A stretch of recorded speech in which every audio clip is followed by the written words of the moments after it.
retard. You're a low IQ retard. You're a low IQ retard. You're a low IQ retard. We can put up our IQs. We can actually put them here on our. You're a low IQ retard.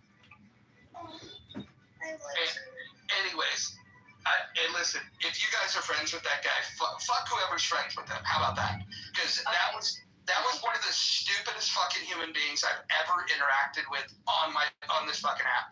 What a fucking retard. He decided that he wanted to defend threatening women with rape, and then he said that in this room he's heard he says it's hypocritical because he's heard things that are just as bad. When you ask him for an example, I choose not to give an example.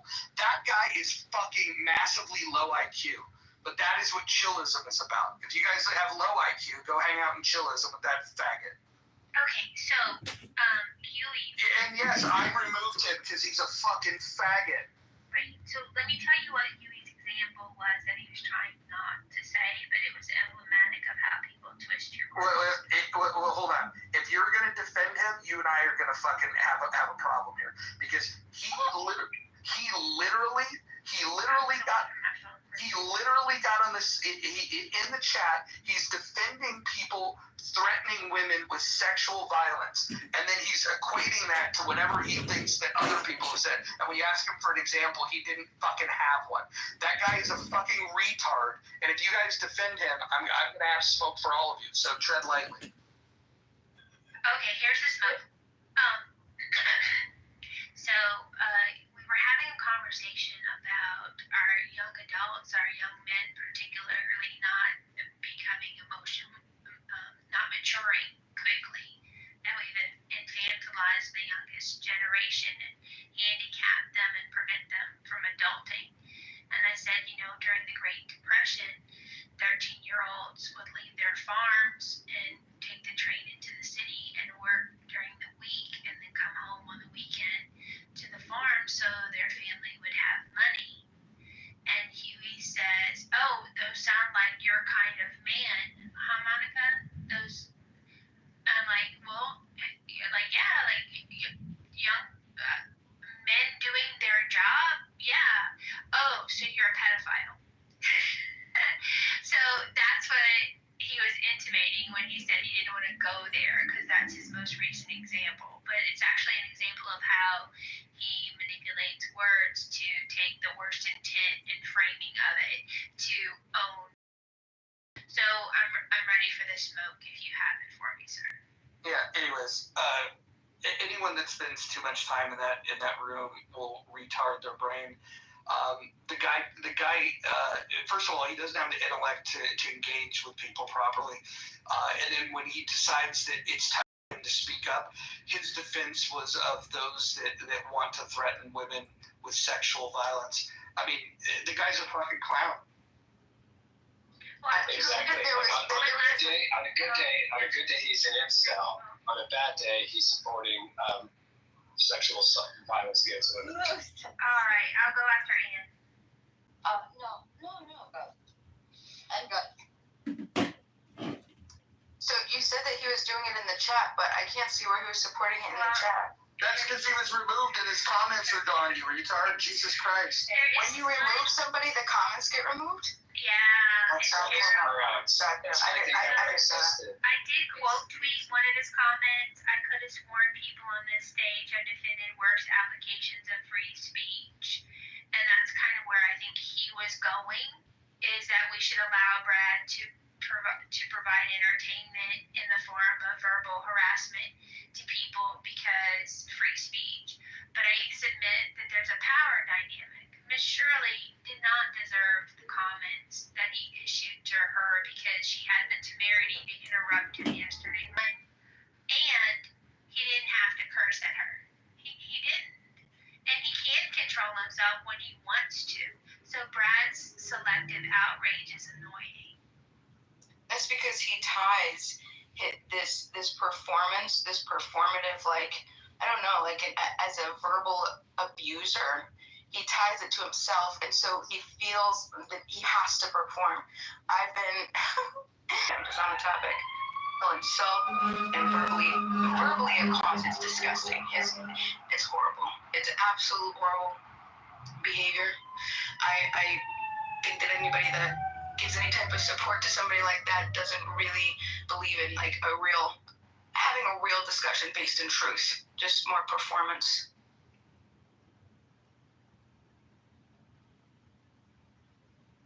No, I don't know. I like it. So hearing you in here is different than hearing you in Chillism. Example. Maybe in here you're playing defense and in there you play offense. So I'm not used to hearing you play defense all the time. Play defense. I think I play defense wherever I go. I don't think everywhere I go, people don't like me. Yeah. Monica, can I go? Scarlett. So, I think maybe one of the reasons why people. She's working. So that's why her mic would be low. Yeah, that's easy. But no, I guess My criticism is just, hey, just want to let you know that there's a weird So Kristen, I have to also say that yesterday when Serendipity and Monica held that room after like the shit show room, and then when you had said, like I threw Brad down, and then Monica and Serendipity were like, well, when you do that, like zero slowing down, it's fine, who cares? But like just own it because you did that. Monica, myself,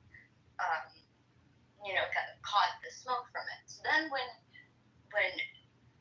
after their room, there was another in the mock room created.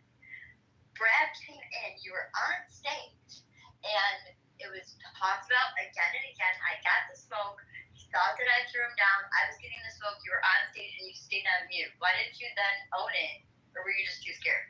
Because that was really fucking annoying that you literally said, oh, next time I'll do that. And then we had a room, and I caught the smoke. Monica caught the smoke again, and you stayed on mute. Like, you didn't even own your shit. You just let us take the wrath for you. And I don't give a fuck about what Brad thinks of me, but, like, you gotta grow some balls. And I have an amazing set. I think anybody who's ever talked to me can tell you that mines are bigger than most men out here. And if I had felt it was necessary to do so, I've already apologized to Scarlett and to Serenity for any misunderstanding.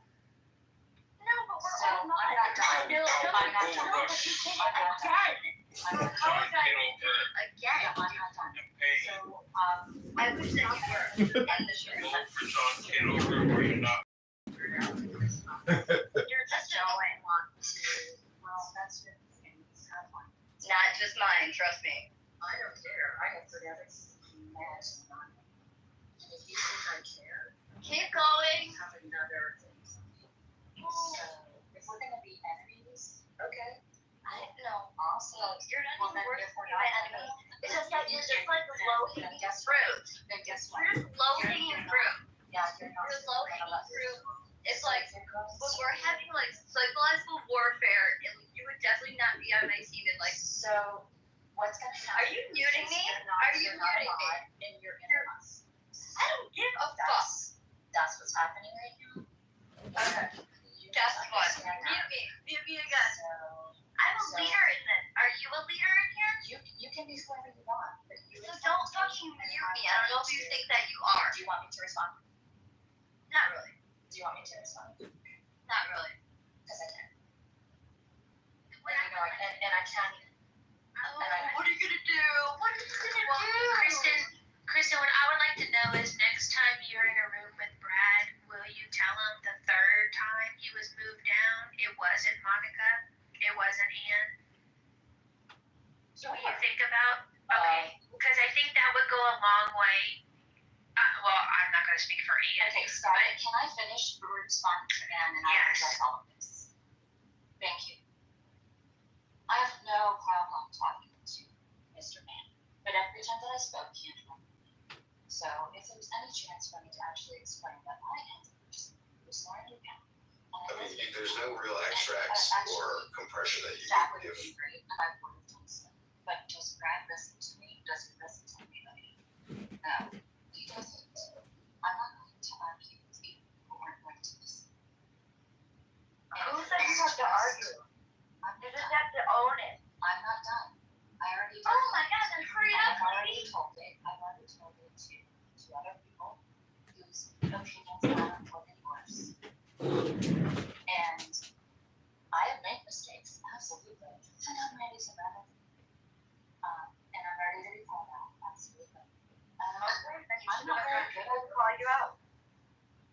That's fine. Like, there's different ways of like of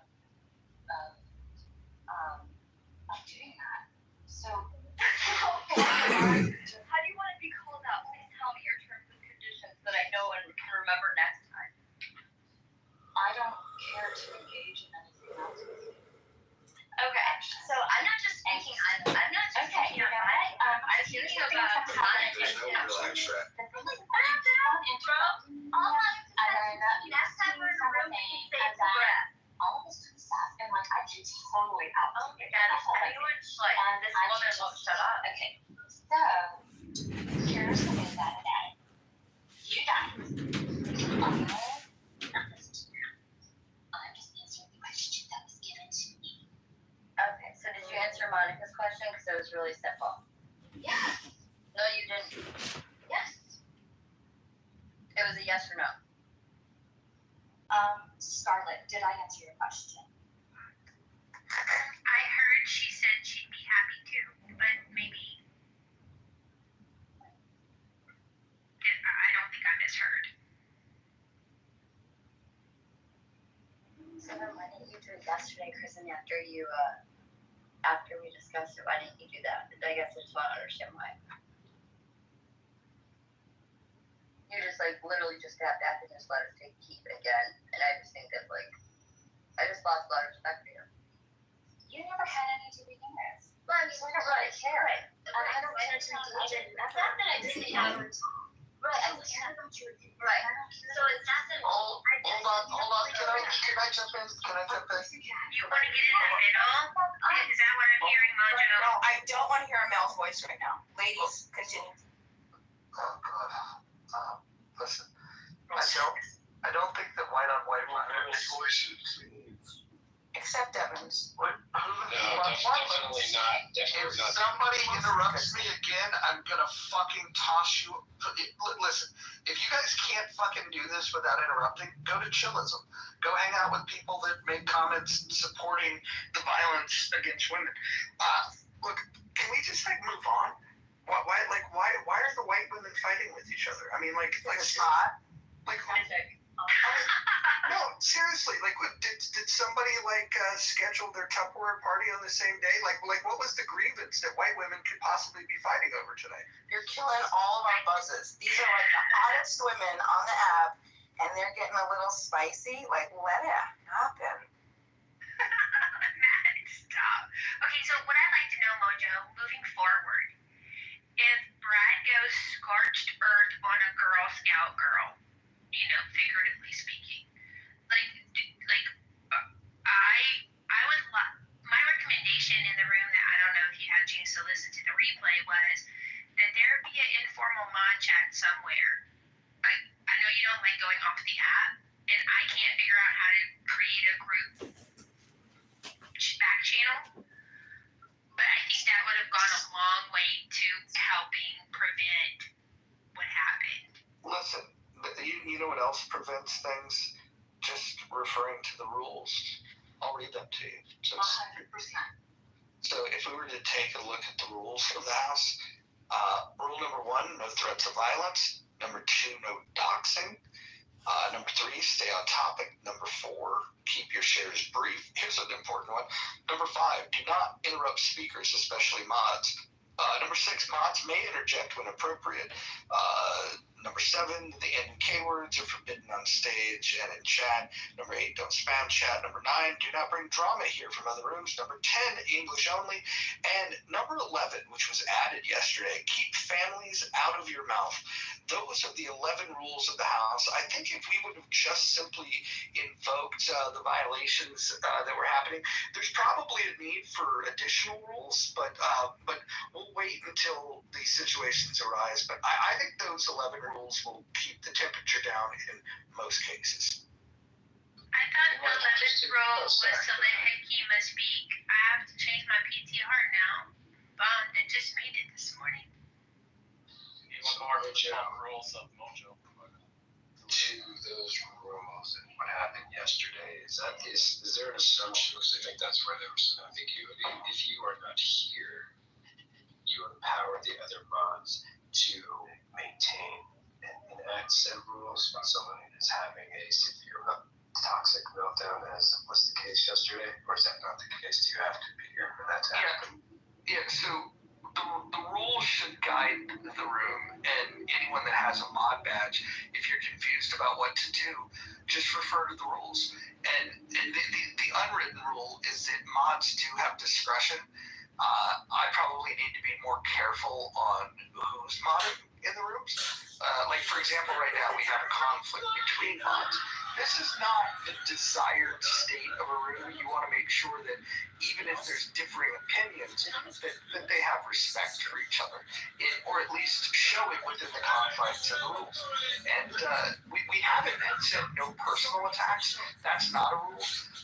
But I'm noodling on the language of if there is going to be personal attacks, I want it to be mutually determined that both parties involved wish to engage in that, because otherwise it's just being a bully. And that's what I don't want to see. But if two people want to go off on each other and they can keep families out of it, not say certain words, I think that's very good. It's incredible how reasonable and wonderful Mojo could be. As long as he doesn't apply to himself. I actually agree with that. I think that was fabulous. Well said. How would you... give me an explanation of when I don't follow that. You're joking. No, it's serious. You're a huge bully. You're a huge bully. Example? Me? You bullied me for weeks. That's what you do. You bully everybody. I challenge your ideas, and your ideas are hard to defend until you feel bullied. Oh, Mojo. He just came into the room. The dumbest person on the app. Oh, look, Mojo. Low IQ Mojo just came into the room. Oh, yeah. You don't like my views. Oh, Mojo is a terrorist sympathizer. Oh, Mojo. Come on. You're a bully. Please don't. I don't even know what you're saying. I'm trying to follow what you're saying. I mean, just replay any of the times I've been on this stage in the past several weeks. I mean, you've been really good for the past 3 days. I'll say that. You're different. You're different. You're not the same. You're a new man. None of us are the same as we were. I'm down with it. I'm down with it. Are you flirting with Mojo? I am flirting with the potentiality, the principal potentiality of him possibly adhering to this wonderful principle that he's just laid out. And yeah, I think what she said is she's attracted to my masculinity, but she doesn't like that we disagree. No, I love to disagree. Well, hold on, Bima. Let him have that. So I really do admire Mojo's desire to come between two women. That's pretty remarkable. Well, why between them? No, why not on them? Oh, that was an unfortunate phrase of words, but you know, I appreciate that. And let's get over that. And I mean, seriously, Scarlett and very well said. Matt Cool said something interesting in the chat. He says, if I had done what Brad did, I would have been tossed, I bet. Do we think this is true? Yes. The mods didn't know what to do with him, and he should have been.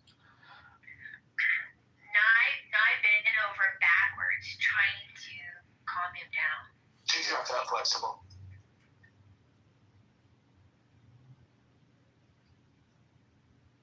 I left because I'm Egyptian.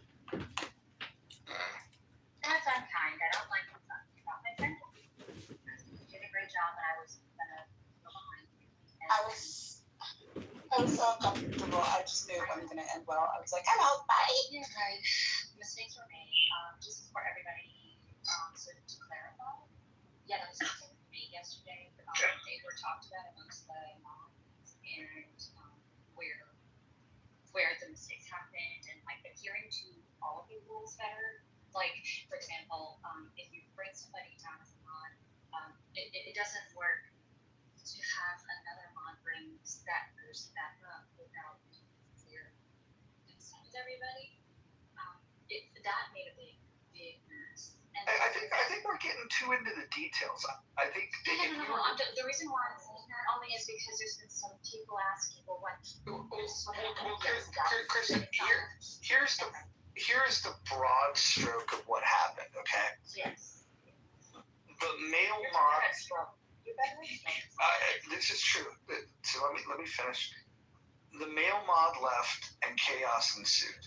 I probably need to do a mod seminar where I can teach the women what I know about moderation. It's crazy for me to have expected that the women of this room would have been able to mod on their own. And so I apologize for leaving. I apologize for not training you all properly, but I will commit to training the moderators. It's not that we're incapable of moderating spaces we create. It's that when you're moderating a space in a house that you don't own, you're always focused on what would Mojo do. And How about this? What about acknowledging that even Mojo makes mistakes and then just dedicate yourself to trying to do the right thing? If your decision is wrong-headed, we could talk about that. But if you could justify, I believe that this was the right thing to do. I took this course of action. I'm the moderator. I think we could live with that. And then we could challenge the logic and the reasoning of the clients. And we could learn from that. I would argue understanding of what is right and wrong. that's what I did yesterday. The only regret I have is I was unable to speak so that people didn't understand the motivations behind my actions. I had like 30-minute delay before I could explain what was happening. Okay, so here's what would have happened differently if I was there. And again, I don't want to rewrite history, but here's what I suspect. If I were there, if Shirley would have interrupted Brad, I would have either said, Shirley, let Brad finish, or if I hadn't got to that point and Brad started going in hard on Shirley, I would have said, whoa, Brad, if I needed to, I maybe would have used tools or that sort of thing. But my guess is that he would have listened to me, and then we could just establish the order. Let's let Brad finish, then we'll go to Shirley. And I think what happens is when we sometimes we create this space because we want it.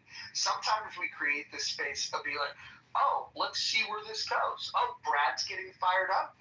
Shirley's catching strays. This is different. This is exciting.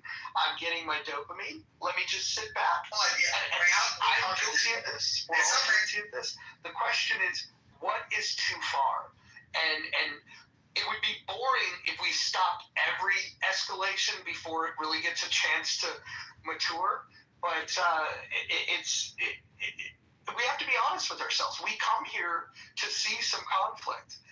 I just think we need better rules of engagement. So when we have conflict, I'm sure that very badly. And somebody don't all be messed up by people like Jane are not told that by they're going to get raped and drown in a body of water. I think there's certain things we should be able to agree upon that are too far. I mean, no, I agree. And I think that people that just go, I don't even know why there even needs to be rules. Because people should just, well, I guess on Clubhouse we need rules. But Brad has said these kind of things to a lot of women on the app. I mean, he's even gone as far as saying he was going to bend Isaiah over and shove a crucifix up his ass. you're a fucking pussy. You're born a pussy. You'll always be a dude that he was saying that to, which is not a woman. To me, I still think that that's a little too far, right? Because he said he was going to essentially rape Isaiah and then shove a crucifix of all things up his ass. Okay. I'm serious. Y'all stop acting like girls. Are you ready for a topic? I mean,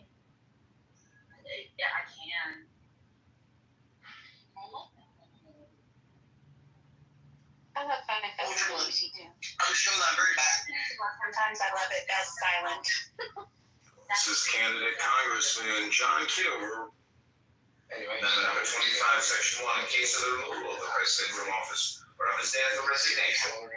if it's something that is agreed upon, like what the example he just gave, something a woman, anyone, and implying that you're going to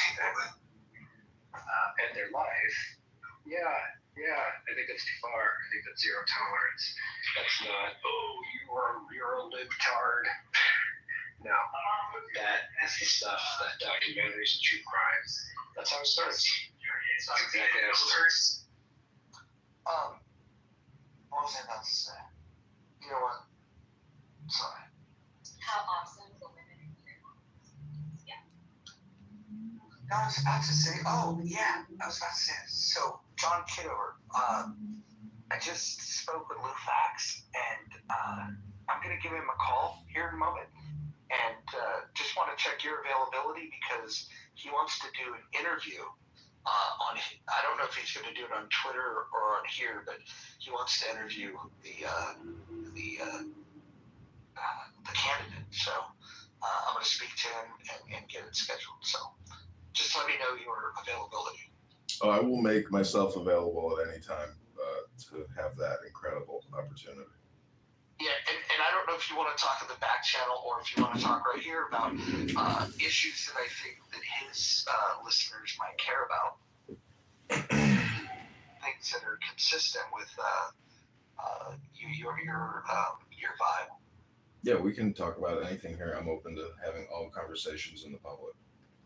Yeah, so I would think that occupational licensing fees would really, like, reducing and eliminating occupational licensing fees, like, for example, fees for people that want to, like, twist braids or cut hair or cut nails, things like that.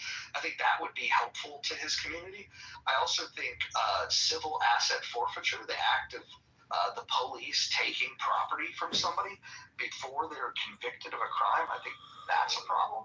I think those are the kind of things that if you were to tap into and discuss how not only are these horrible policies, but they disproportionately impact certain segments of the population.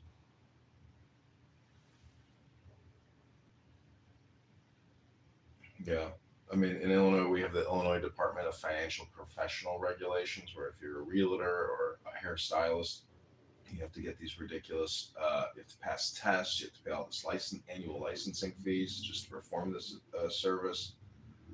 And in terms of, civil asset forfeiture, I mean, if you're driving to a casino and you've got, $10,000-$20,000 in your car and you get pulled over and the police take that money from you and claim that you're involved in some kind of drug, scheme, and then you have to get a lawyer and go to court to get your money back. I mean, it's absolutely outrageous what the police can do. I've been there, done that, and it's actually less than that. I was driving home from Reno once, and I had money in an envelope, and I was getting tired, and I was speeding coming out of the mountain, coming out of Reno, and I was pulled over, and they had all the right in the world to give me a ticket. No problem.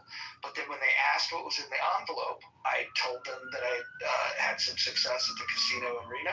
They told me to step out of the car. They took the envelope. I had to hire a lawyer.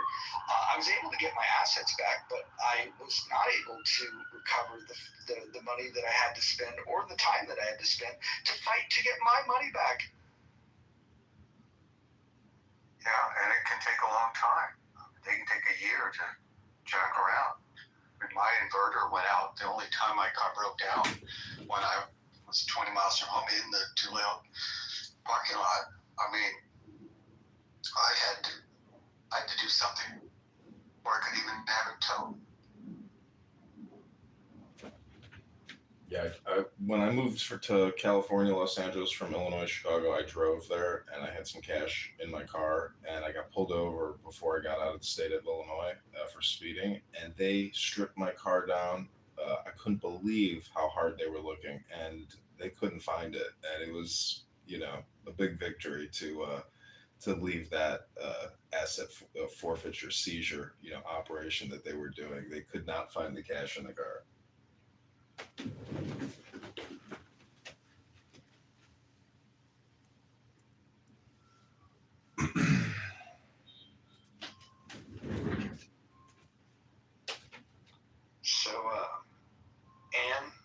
Are you guys okay?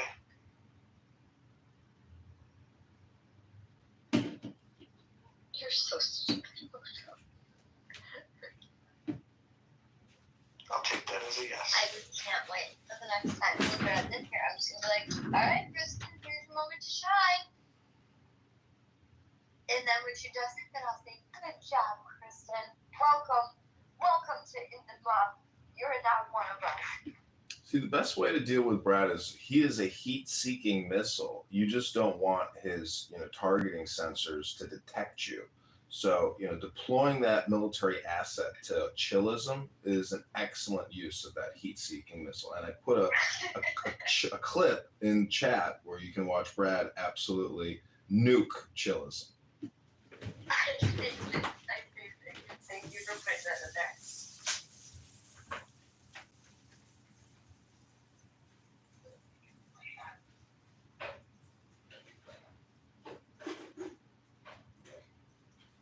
I will say, you can trash talk chillism all you want, but there is only one room on this app, only one, and it's only chillism, that allows absolute free speech-ish. It does not kick people out. Knowledge is the person, not Nathan. Knowledge is behind the genius. You can say anything you want, no bullying, you get to get it out. Wait, no bullying. Thanks for that. Murder. You might just, that was a good reminder for me to unfollow you. Thank you. And no bullying is a rule that is adamantly opposed to free speech. And by the way, why should you be able to say whatever you want? Every one of these spaces is curated by a host who gets to decide, how they want to run their space. And I don't know. I just don't know why you would advocate for that. Yeah, I'm curious why people want certain content in their space. The most pushback rule that we have in this house is the rule that says that you can't say the N and the K word. Now, for most rational adults, they don't have a problem with that. Those are not words that are regularly incorporated into their vocabulary. But here on Clubhouse, it's the most pushback upon rule. Imagine that. People fighting for the right to say the N word. It's amazing.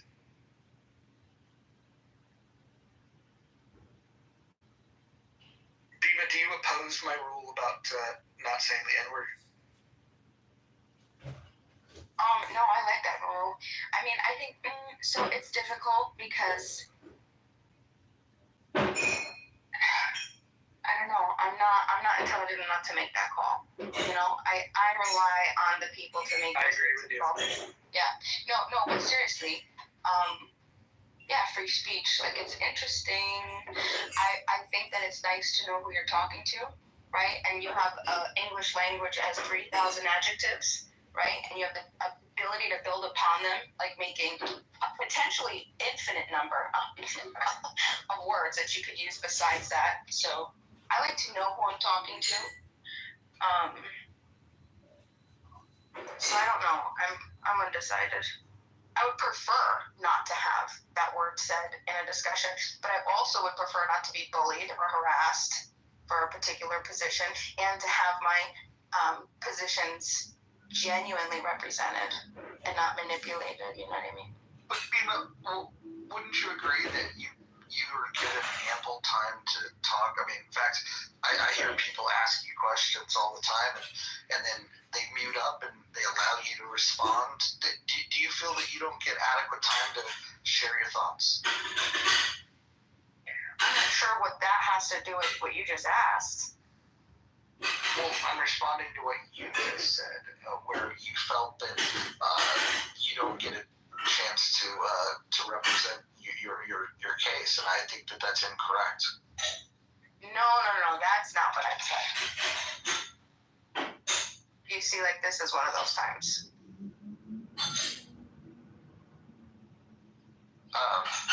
Chris, I never said I don't get enough time. Well, listen, I agree that there's some people in this room, which could include me, that think that some of your ideas are poorly thought out and definitely poorly argued. And so there's definitely going to be a critique of that.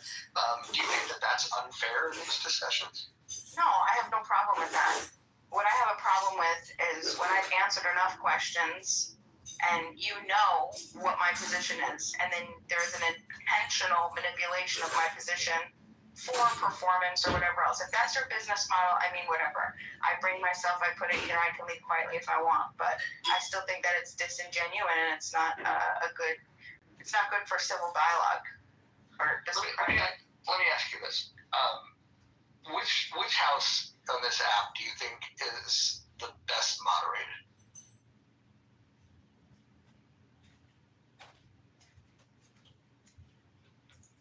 Well,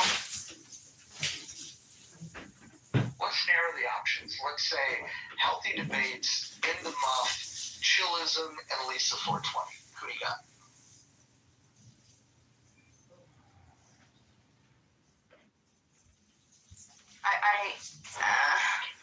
It depends on the goal. Like free speech, I have that answer. Good, cultivation of dialogue, I have that answer. So we gotta set the goal. Because I'll tell you what, I know it ain't Healthy Debates because I found Chillism because Healthy Debates kept kicking my ass out when I was having civil dialogue. So Healthy Debates was my reason for going to Chillism. And so that just shut down dialogue completely. But this, In the Muff, I don't know. I like a lot. I mean, there's a lot of good stuff in there. But I still know that I don't have to be free I don't have to fear presenting any type of political position in knowledge space ever. As long as knowledge is there, right? Knowledge is there. That's the safest place on this app to express your freedom of thought. But I mean, not everybody likes safe, and I understand that too. They're all different business models. It just depends on what you're looking for. Bima, you don't view the green bean moderator and the design of this app, with houses and rooms as like a way to essentially be free? Because if you think you're being bullied or you're getting kicked out of this room or that, it might not have to do with, the moderation or the room. It could be you, meaning that the way you speak or what you're talking about or how aggressive you are. I mean, it's easy to throw stones and call people bullies, but I'm just saying the ability to create here is the ultimate redemption. I think that's out for, to be determined, right? But I would say there's a guy on this app, I don't remember his name, but he streams rooms. And I know that there's I could get a lot of clips, possibly maybe an hour's worth of just not unprovoked insults coming into particular spaces. But not in the last 3 days. And, I got my eyebrows. There's a guy on this app that streams rooms. Yeah, on YouTube. And really? So, yeah.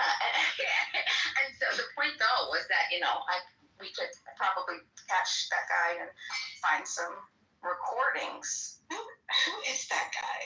I wouldn't know. There's several, aren't there? There's a few. He's definitely not right above you, Bima. Definitely not. Not our final congressman. Yeah, no, not at all. That guy's running for Congress. That's Congressman John Kitover, who reads wonderful works and educates the public. Yeah, doesn't he talk about the Tao? Precisely. Simplicity. What was it? Spicy. It's definitely not him. No, not him. I want to know who this guy is. I mean, he could potentially be making us famous. God, I hope not.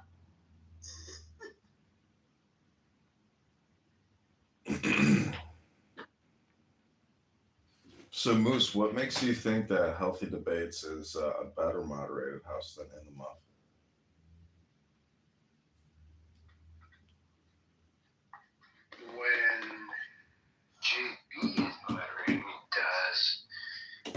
Jeff giving everyone a chance to speak and welcomes everyone on stage, regardless of one's political affiliation.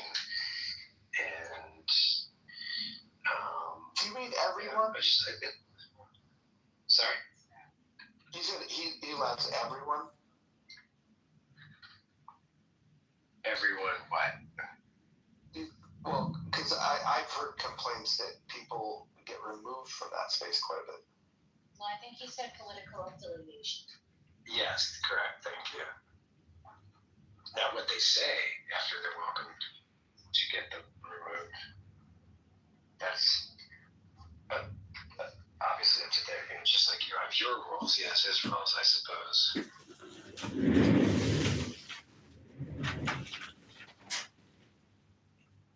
And I've seen significant improvement with your moderating, Mojo, so check back with this poll in another week. Right, that's what I'm saying. I'm saying like there's a race to the top, and boy, you see where I'm at, right, Moose? I have no idea what you just said or what that meant. So you choose what space you want to be in, right? And then, never mind. Right, like you choose to hang out with white chillism where people drop the N-bomb as if they were saying, oh heck.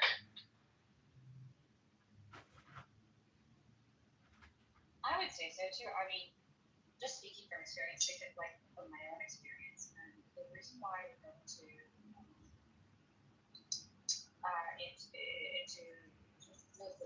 healthy debates a long time ago was because I'm a very sensitive person, and in order for me to gain more of a callous in the social environment, get more practice speaking and all of that kind of stuff, I would go in there, and it would help to challenge me.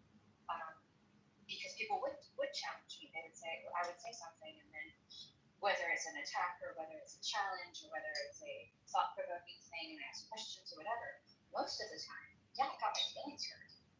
But at the same time, I went into that room knowing exactly what I'm stepping into. And I did that on purpose so that I could better myself, so that I don't get so upset if somebody does say something to me. And I need a lot more practice with that. And just all kinds of stuff. That's just my own journey in here. But I chose to go in there and not. Most people are like, oh, I'll never go in there, and they're just crazy. They're so mean. And I'm like, yeah, but sometimes it's kind of fun. Go ahead and beat me up. Because then I learn better how to navigate in this world. And I learn how to better control myself and behave. But that's my own.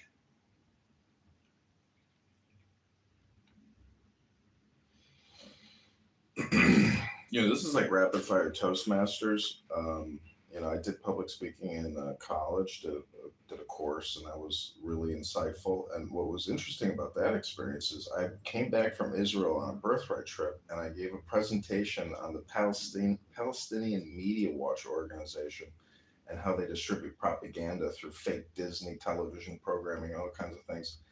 And I got called into the professor's office, and he sat me down, and he was from like Chile or Argentina, and he screamed at me for an hour about how the Jews, through learned behavior, are the new Nazis of the Middle East. And he gave me some kind of punishment of something, and then I walked out of his office, and that was the end of it. But from a public speaking perspective, that was like my first big success in public speaking or gaslighting, to a particular set of audience that has Jewish derangement syndrome or Israeli derangement syndrome, and is totally all or nothing or one-sided. But that's not the point of what I'm saying. What I'm saying here is that Clown House is your Toastmasters opportunity to come prepared to your public speaking engagement. And the quickest and easiest way to do it is to do AI prompts or Grok prompts and just read some data. You need I don't know if any of you have done public speaking and understand like the framework to a speech, but your attention getter or telling people what you're going to tell them is your introductory statement. And then you move on to your main bodies or your main points. It's the same format as an essay, essentially. and then you tell them what you told them and you give them your conclusion statement. But it's important to inform your audience whether you're giving a persuasive speech or an informative speech, and be direct and to the point with regards to which one it is. I mean, they're technically the same thing, but anyways, this is just public speaking, and people take this so personally and road rage on here and make homicidal ideation threats. That is strange, but also because you've witnessed it so many times, it's a lot of just like dopamine creation in the weirdest way possible. But listen, I mean, I hate to say it, but we live in a very violent world, and we are all going to disappear. So, if you want to spend your time complaining about bullying, or talking about the past, my favorite rule in this house is don't bring drama from other rooms in here, because that immediately demands that you're in the now, and today doesn't end up being a bleed over from yesterday and the day before. And so when you're in the now, you do not bring up stories of past drama from other rooms.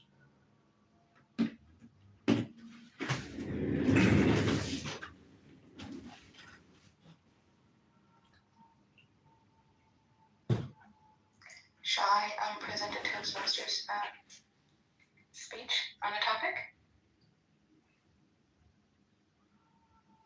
Toastmasters? Is it just like a regular, like these? No, it's Toastmaster. Toastmaster. Is it Toastmasters? I took it to the business. They had us do it. What was it? Lubin Asudi? Back in the day. You guys want to change the topic or what?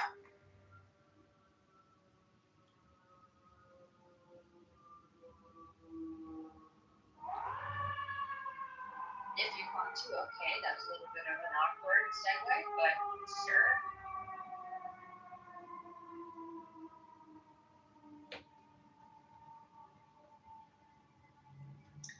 I like Roger Spaces in the moderation the best, because I feel like he's got a little something to offend everyone. And if you're not offended occasionally, then you're probably in the wrong space.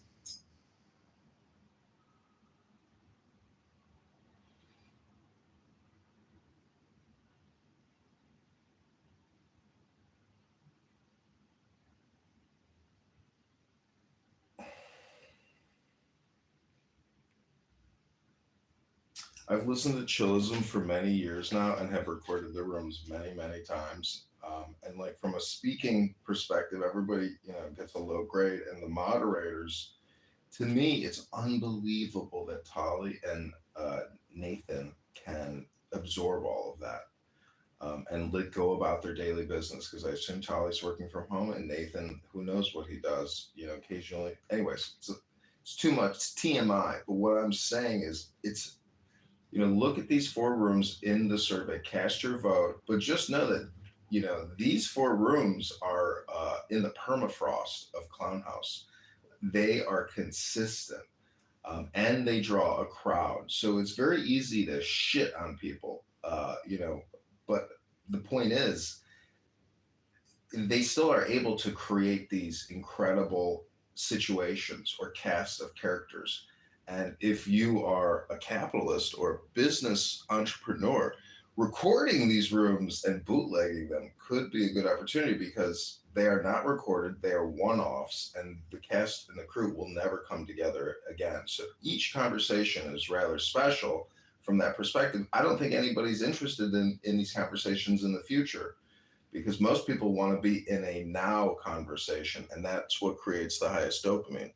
So, anyways, I cast my vote for Mojo, because I think Mojo has organized the most intelligent and curated conversations on this app, and the funniest conversations, because I do think it is a little bit like a roast, where the head MC, gets to bat around somebody, toss around their ideas, and bring in a new subject. So, I salute you, Mojo.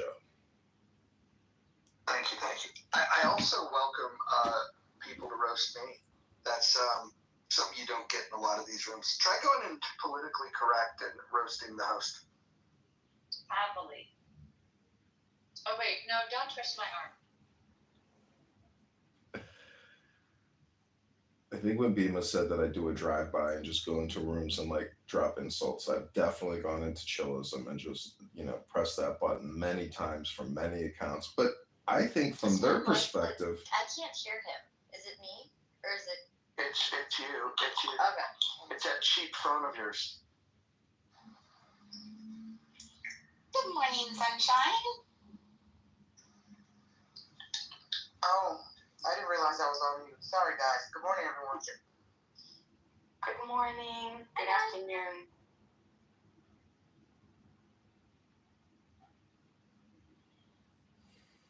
I know, Congressman, I would say that I do agree.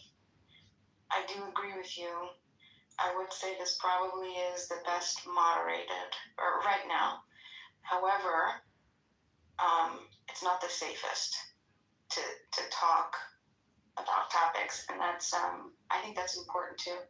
So, like I said, depending on your goal. What topic do you think is unsafe to discuss in this room? You already know the answer to that. I mean, listen to Yui. Like, you had a pretty harsh criticism of Yui today, who got kicked out of the room, and you had your opinions about him. Monica has her opinions about him, I'm sure. But we've had plenty late night conversations, me, Hagab, Yui, a couple others, and they are really good conversations. And I do think that he's a fabulous chess player, and I also think that he has some great argumentation, and I also think that he can, mess up just like anybody else. So I would like to see Yui stay and talk, but like I said, I think his fake accent is the first problem, but the big mistake he made in here was defending attacking women. I mean, you can't be in polite society if you think it's okay to sexually assault women. He thought that there was a moral equivalence between other things that were said in this room and talking about directly sexually assaulting women. And then when he was asked for an example, he couldn't give one. I think that shows that he was a bad faith actor. If anybody is to give me like the abridged version of what happened besides Mojo, I would listen to it. But I mean, Mojo, there is a chance in the future that you maybe become a reliable source. But I've seen you manipulate enough retellings that there's no way that I'm just gonna. How about this? I'll pick the person with the most politically opposite views of me on the stage. Moose, you were here for this. Moose, do you think that... No, let him tell me what happened. Okay, good. Moose, go ahead and tell her what you observed when Huey was here. Yui came in, I guess there were comments in the chat, and then, yeah, what happened?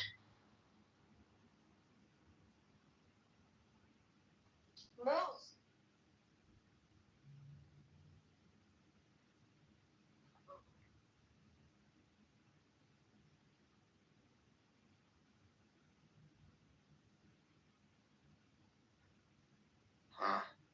Well, it's all right. There's still a place. There's still, opportunity. The what is it called? The adjacent possible. There may be some amazing adjacent possible after Mojo. Past 3 days, it's been pretty nice. Minus today, but I can't make a full assessment because I have a question about free speech and chillism. How come Rich isn't allowed in chillism?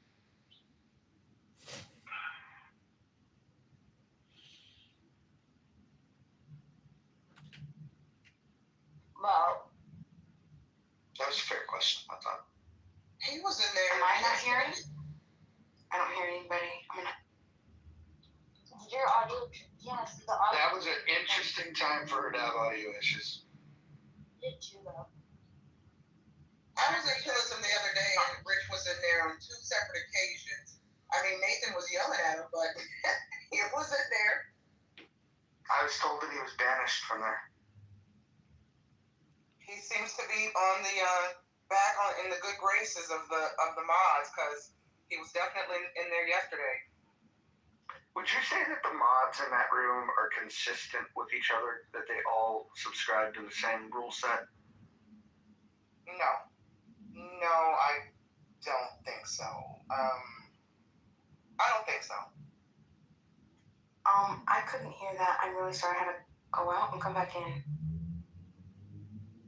We were asking why, if chillism is about free speech, why did Rich get removed from chillism? Because he violated one of the rules too many times. They have like Which rule? Which rule, Bima? Doxing, and just like every rule, he violates every rule. He's he's not a good guy. Well, I have to say this out loud. Rich has been blocked from this room. He's banned from this one too. Well, I blocked him personally on 2 of his accounts, but if he apologizes to, this is my condition for him, if he apologizes to Adams and then another particular woman who I will not mention by name, if he apologizes to them for his behavior and agrees to follow the rules, he will be reinstated in the muff.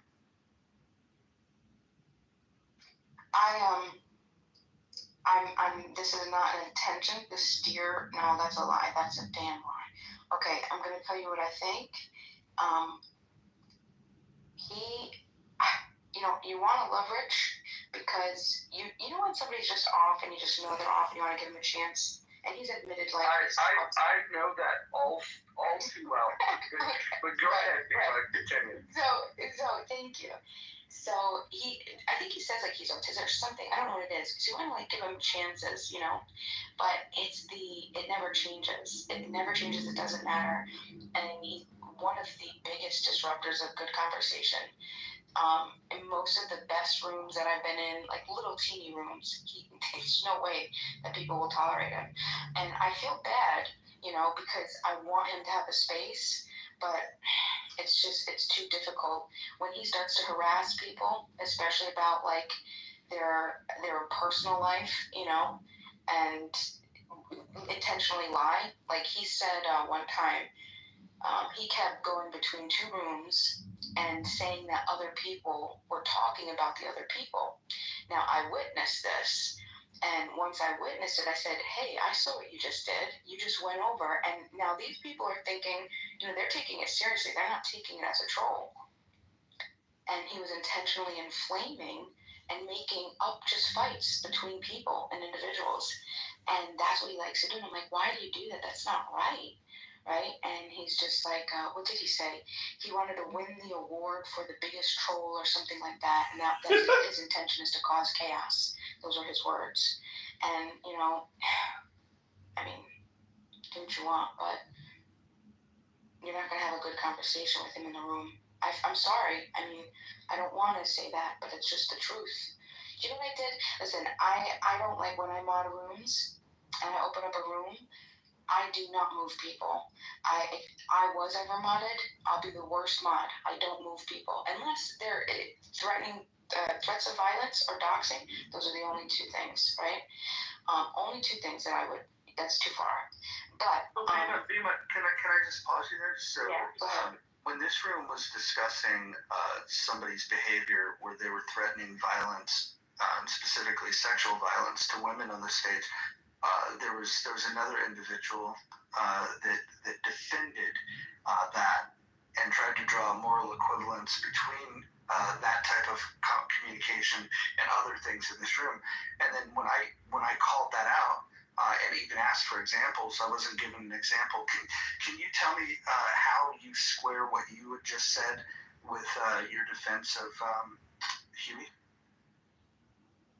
So I feel like that you definitely have an agenda of why you just asked what you said, because I don't know how it's relative to anything that I'm saying. All people have bias. I just own mine a little bit better than most. So yeah, I have a bias. One of my bias is I like to protect women. Another bias is I like to call out when people have gone too far, and then when people are simping for bad behavior, I like to call that out too. That's all I did with Huey. The reason why I see. hold on. The reason why Huey got removed was he chose not to engage in good faith. I gave him multiple opportunities. He came up and he said that he thought that it was hypocritical to criticize somebody for threatening sexual violence on women. And then I said, well, where's the hypocrisy? Give me the example of a behavior that's equivalent that you think it happens. And he couldn't answer that question. And then his refusal to have an honest dialogue is what got him removed. I mean, the whole reason we have these dialogues is to be able to have honest conversations. It appeared that he was either unwilling to have an honest conversation or incapable. In either case, that's why he was removed. Right. Actually, Roger, he also said that multiple people in this room he has examples of. So he couldn't even name one example from one person. Correct. Yeah, I mean, like, honestly, when you did that and you played that move, and he chose not to answer, I don't think you give enough people credit to say, oh, look, we all saw that that's a checkmate, right? And you won right there. That was a win. And now he has to go on and defend whatever he was going to do. I feel that it would have been a better idea to let him, if that was the case, to just let him, crash and burn. You know what I mean? But you did what you did. I'm not knocking it. I'm just saying, listen, I would have, well, I am knocking it. I would have liked to have heard what he would have to say. He's also, like there's other psychological dynamics, like, he knows that you're the alpha in the room and he likes to debate Yui. He's like a big debater. So wouldn't another way to be able to frame that is that he knows that he's the beta in the room? For the sake of the conversation and the lens, if we're taking your lens short. And so what happens is he's already preparing for these psychological dynamics, and I already saw that these are like tactics that he tries to avoid just to keep control of the conversation, just debate stuff, right? But that's how Yui handles debate. But he's still, very intelligent, and I would have liked to. So he handles debate. I mean, Roger asked him directly, gave him multiple opportunities to say, okay, saw what you put in chat. You're up here on stage. Go ahead and defend yourself. Give us examples. And I won't. I'm not going to play your games, or I'm not going to play your game. Like it was bullshit. It was performative. Right. He had no substance. That's not a good debater. Well, like I said, he knew that there was like a chokehold, so he was in a chokehold. I would have liked to say what he was going to say at all. You know what I mean? But we'll never know. That's all that I'm saying. Like, let it play out. I mean, if you do what you want. I'm saying that's what I would want to do. But my point is, to get back to Rich, I don't move people when I'm on rooms, and he intentionally will go in my room and destroy and noise troll a room, intentionally, because he knows I'm not going to, remove him. And what I end up doing is I just end up leaving. I'll mod somebody else, and I'll leave. And so the room gets destroyed. And he's done that to me many times. So I had to block him. I've never blocked anybody on this app. I've never reported anybody. I don't do that, but I had to block him because, he made it impossible to just have a good room. But anyway, that's the point. And to Yui's, again, with Yui, I mean, I don't know. I wasn't there. I'll have to take your word for it. Yeah, I think Yui's pretty cool. I would have liked to have seen too, and I mean, like that's one of the the downsides of kicking somebody out. Maybe we could have moved to the goo, and then Moto, you did this well, and I've seen you do it many times. Take control of the narrative, move to the goo. Like, hey, look, this is what this person said. I look at the chat, boo boo boo boo boo, and now we're gonna like if he doesn't want to defend or give us reasons, then he could think about it, or he could come up when he's ready, you know what I mean? Because now I have no way of verifying like what happened. And I mean, like, Yui's not an unreasonable person most of the time. I'm not saying that he's not ever unreasonable. I mean, I think we all are at some points. But I mean, I think what his biggest crime was is that he doesn't speak up in this room ever. And then the one time that he thought, I'll mix it up, he wanted to take to the chat to defend threats of violence, threats of sexual violence towards women. And then when I brought him to the stage to defend his asinine comments, he couldn't do it. He said that there's a hypocrisy and that equally bad things have been said. And I said, who says equally bad things to threatening sexual violence to women? Call it out. and he couldn't give it a single example. Like the entire engagement was very bad faith, but that's what you get when you bring people from chillism. Like there's a culture over there of bad faith. There's a culture over there of people that don't want to stand behind the words that they say. They'll type something in chat, and when you ask them point blank, how do you defend this? They clam up, and so I think that he's a midwit. I think that people confuse his accent with being articulate, and I think ultimately what he was guilty of is showing that the only conversation he was interested in engaging with was support of threatening women with sexual violence. That was his position.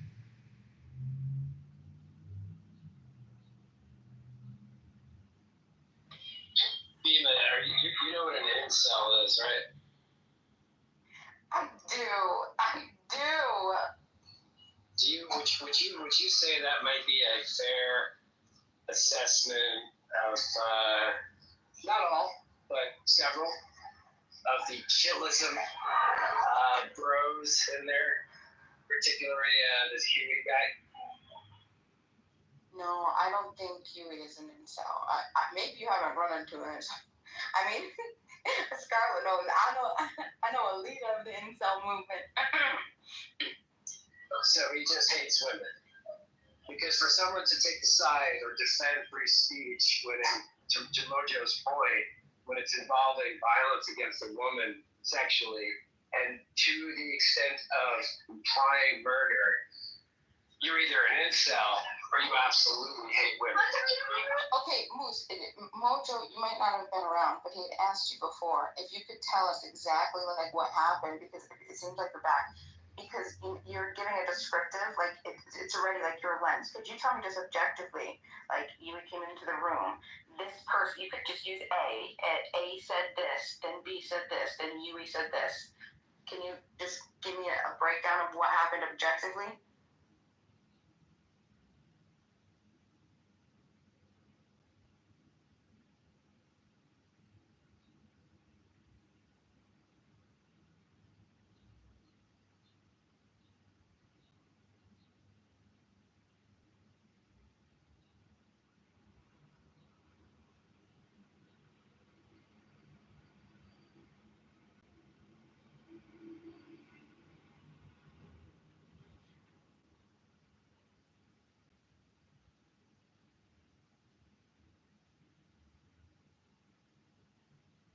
It's moments like these when I take the deepest breath of the day.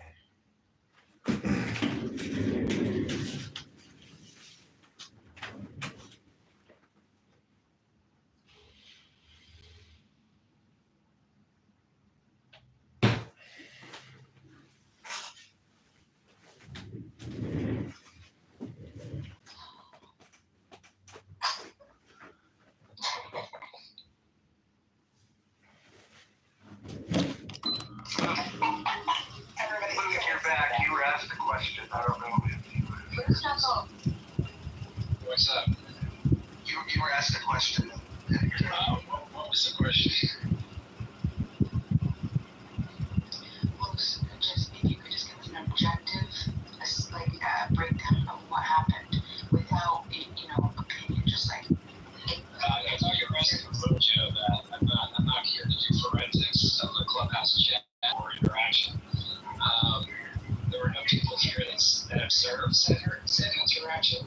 I was willing to pay me because I do work as an investigator, but I don't work for free.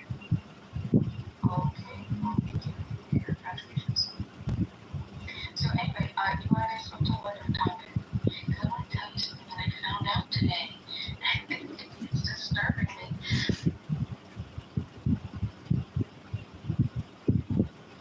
Okay. Thank you. Okay, so I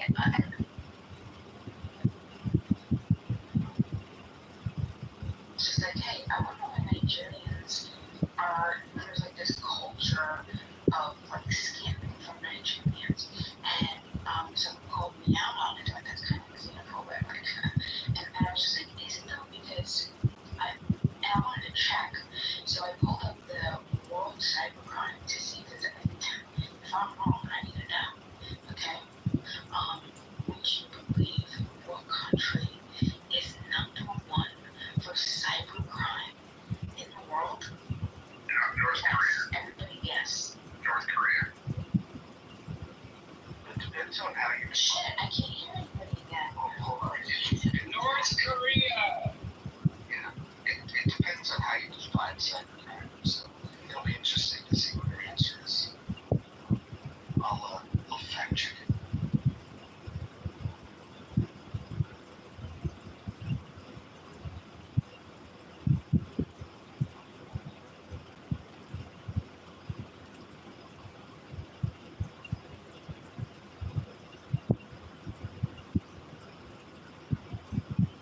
country that could decide from? Illinois. No. Is it North Korea? It's not North Korea, but they're on the top 10. Well, hold on. Where are Ukraine or Russia? Hold on. Where are you getting your statistics from, first of all? Because I can point people to the better statistics around cyber attacks. Okay, yeah, thank you. This would be World, I think like the WCI, hold on a second, let me bring it up.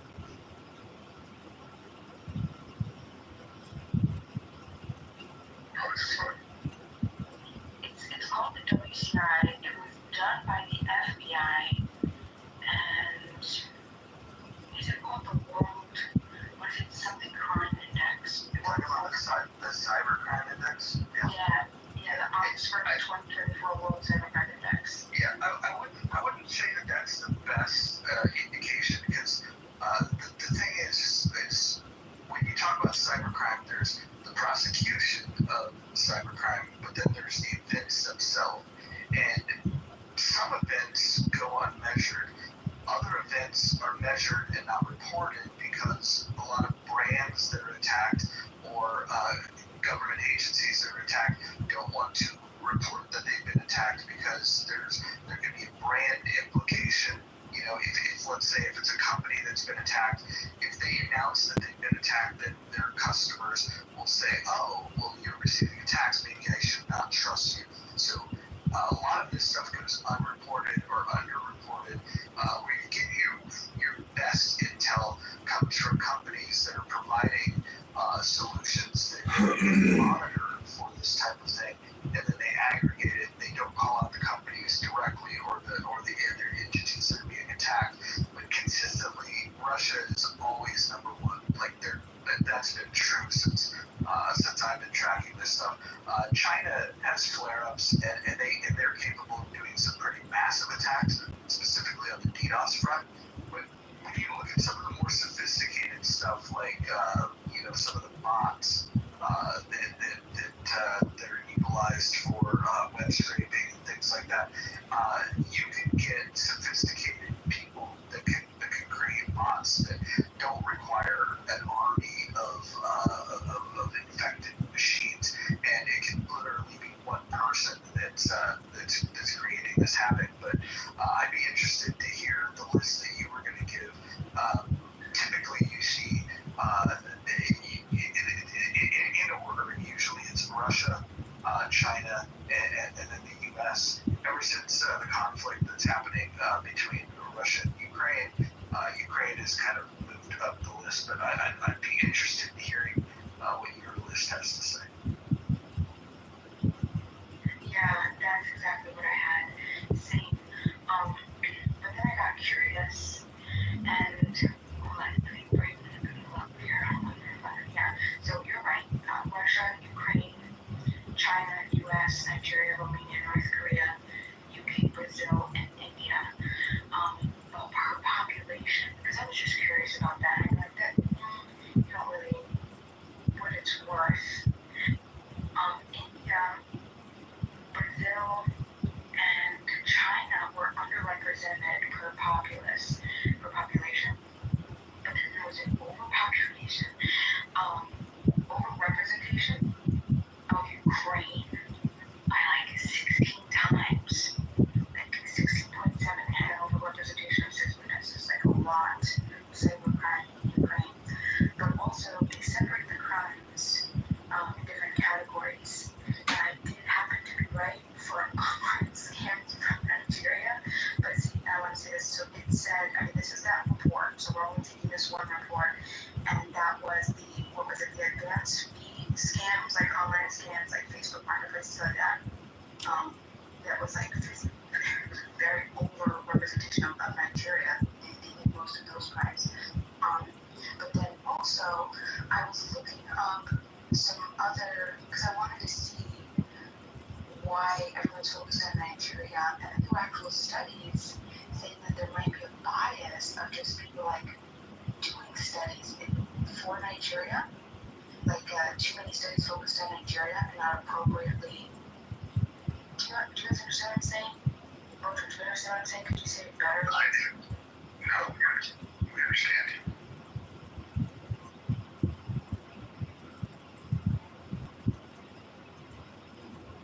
So I thought that was a surprise for me. Like Ukraine, like what? And then They're involved in a fucking war. You're going to use every tool at your disposal. It's not shocking. Go look at the numbers prior to the invasion of where Ukraine ranks. You'll see a big difference. oh, that makes sense. That makes sense. But why did they say? Because they're still ranked, like they still use their same rankings as everybody else. So like we're talking specific type of scams. Why would Ukraine be listed for those specific types of crimes? These are the attacks. Let's look at Ukraine. Hold on, there's Ukraine. Okay, so that makes sense. I see what you're saying. Okay, so attacks and extortion, they're very high. Okay, identity theft, they look like they are the second highest. First is Russia. I can understand that. Cashing out money laundering, yeah, they're second in that. Second to Russia. And overall scams, like the online scams, I see, yeah, they're pretty low. Okay. If you guys are interested in cybercrime, you guys should read a book called Fatal System Error. Bear Lyon, when he was a young man, he came up with a solution that would block DDoS attacks, and he did this to protect his gaming server. And once he figured it out, he started reading about how DDoS attacks were prevalent on online poker sites. So he reached out to the online poker sites and expressed to them that he had a solution. A company called BetCris, one of the very first online gambling companies, was located in Costa Rica. They moved him to Costa Rica. He solved the problem for them because what would happen is their servers would get hit with a huge DDoS attack. They would lose revenue, and then the attacker would say, hey, if you can transfer us Bitcoin, we'll stop attacking you. So they had to play ball for a while, and then Bear Lion helps them to figure out how to defend themselves. And then the folks at BetCris said, well, hey, now that you've solved this problem, we should productize this. And so they started the first DDoS mitigation company called Prolexic. And then initially it was only protecting gaming companies, online gambling companies, as well as companies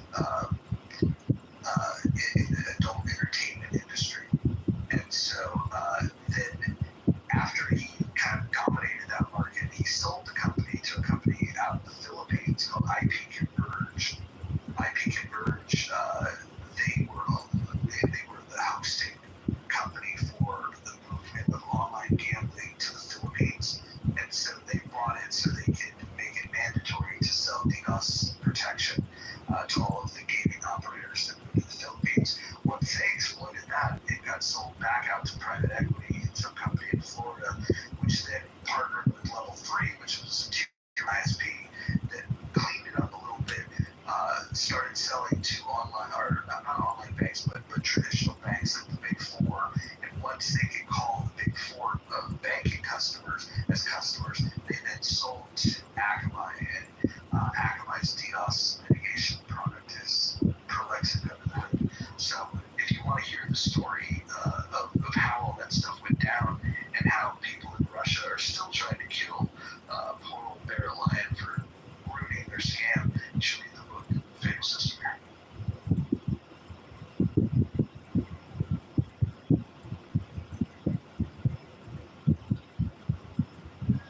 What is the gross national product of California?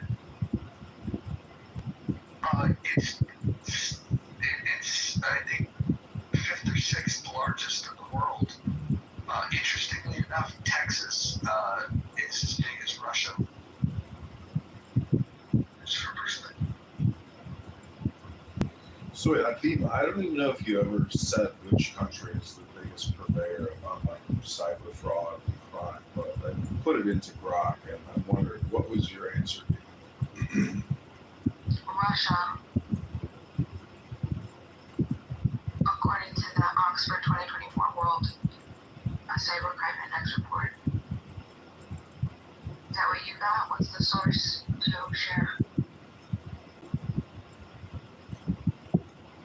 trying to find it incorrect right now.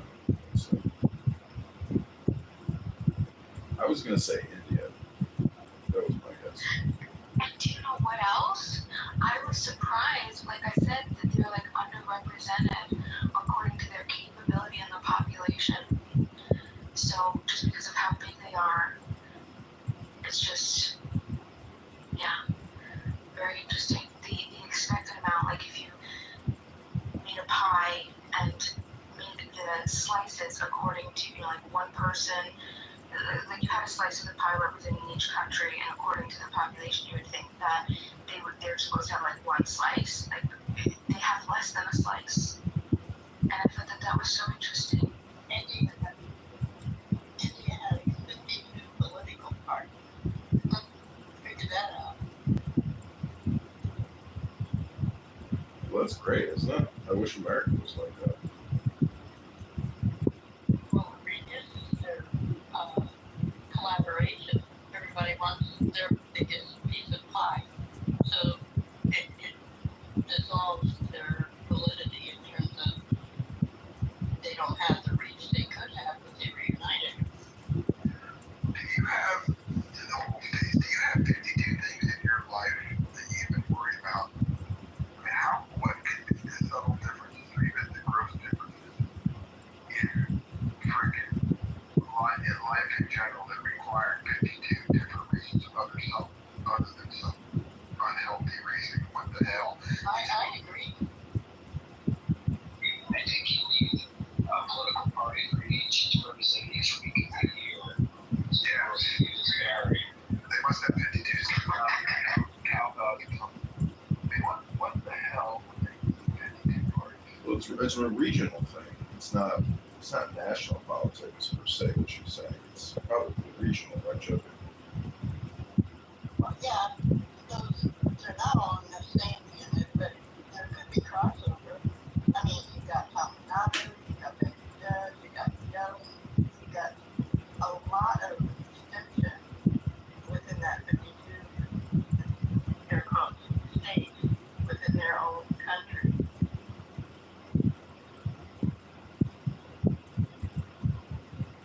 I mean, does anyone think that the founders were intelligent? You know, I mean, if you look at the roster of presidents, there's only 3 parties that appear. Whig is one of them, and then I think that's right. It's just Whig, Republican, and Democrat, right? There's never been some other major national party. There was a Republican Democrat, I forget it's the Democratic Republican Party or Republican. There was another one, very short-lived. Well, India has 121 different languages, so assuming that you want to vote for somebody that can actually speak your language and explain to you what they believe, you'd probably be voting for somebody who speaks your language. And then when you vote, you just get a red dot in the center of your forehead to show you voted. And then if you look like everyone else, so nobody can tell. Well, it would appear that casting a vote is a divine right.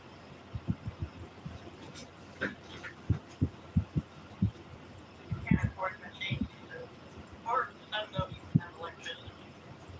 In my region, 22 or 121, and I see 22 different languages. Before you answer that, I just want to say the poll is up, and poll's not going to stay up all day, but there's people on the stage, even moderators, that haven't responded yet. They're looking at full participation, trying to get a large sample size so we can understand who's got the best moderation on Clubhouse. Is it politically correct? Is it healthy debates? Is it in the muff? Or is it chillism? According to Google, India has a vast linguistic diversity with 121 languages and 270 mother tongues. The Indian Constitution officially recognizes 22 official languages. Many of the languages and dialects are spoken throughout the country. Alright, so how many languages do we represent in states? Just one? Would we agree it's one, or do we hear enough of other languages to think they're representative of our population?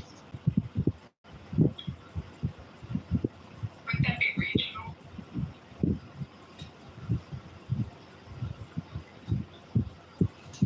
I don't know, but these are different languages. So I guess America has primarily Spanish and English. I mean, those are the two that are like large enough to be officially be counted. I mean, when I worked on Naval Corporate, we made signs for Spanish and English. And I don't know if you were hanging in Kitover, Michigan, you might use another language. maybe America is 24. You divide 122 and 1.5 billion, and that I bet would be comparable to Chinese, Korean, Spanish, and English in our country, don't you think?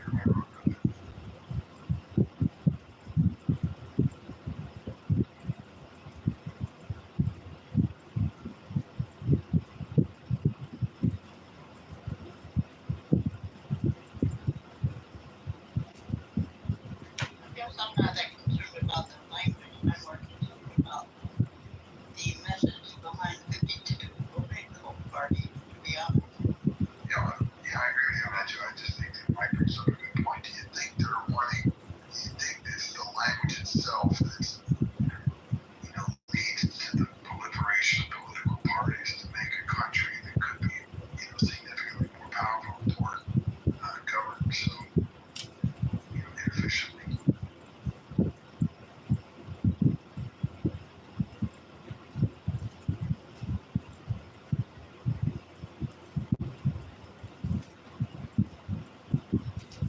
I mean, I'm sure the languages overlap, so I'm sure many of them speak multiples of them, so we expect it between 50 and 121.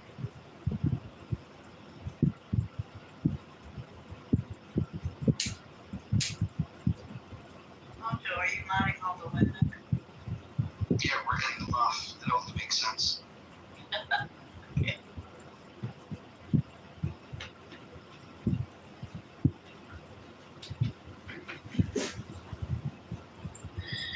Hello everybody. What does it mean in the muff? Are you familiar with the term muff at all? Pardon me. Sorry. You are pardoned. So in the muff is a reference to a woman's femininity, more specifically their vagina hole.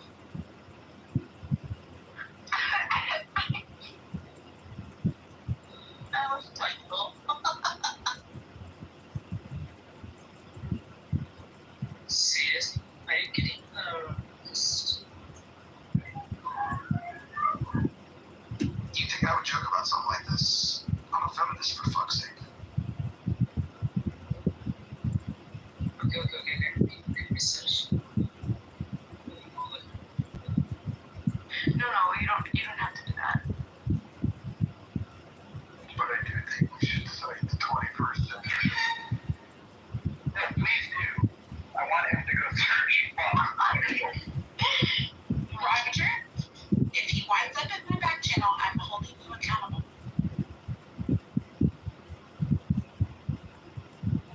We'd actually like to hear chapter guy. What's something mentionable or notable in your life today you can share with us? Anything? About me. Yeah. Okay, so nowadays I'm going through many chapters because I meet people, strangers, and yeah, I got a good experience as well as bad experience. Basically, I came here from Chatter. Anyone from Chatter? Oh, Chatter. You mean the Jonathan Big app where Jonathan Big says really dumb things and people sit around and they clap for him? That app? Yeah. So actually, Hold on, real quick. What is your opinion of Jonathan? I don't want to lead into this any further, but what is your opinion of Jonathan Bing and the Chatter app? okay, to be honest, it's been 3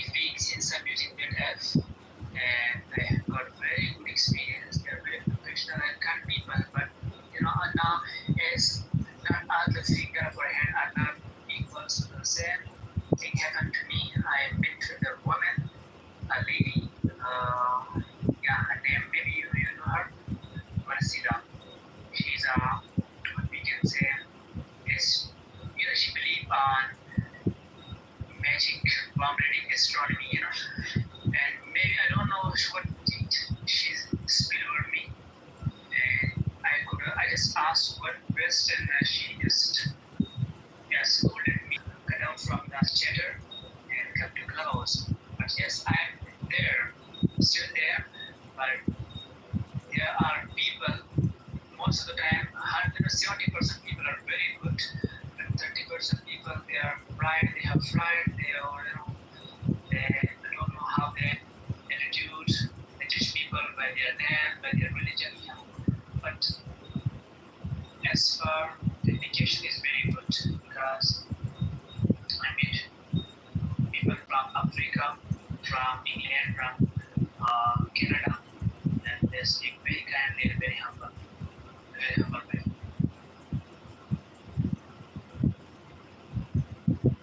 Well said. It almost sounds like this app. No. I are black people are not. No, personally, I have seen a lot of people, black people. Yeah.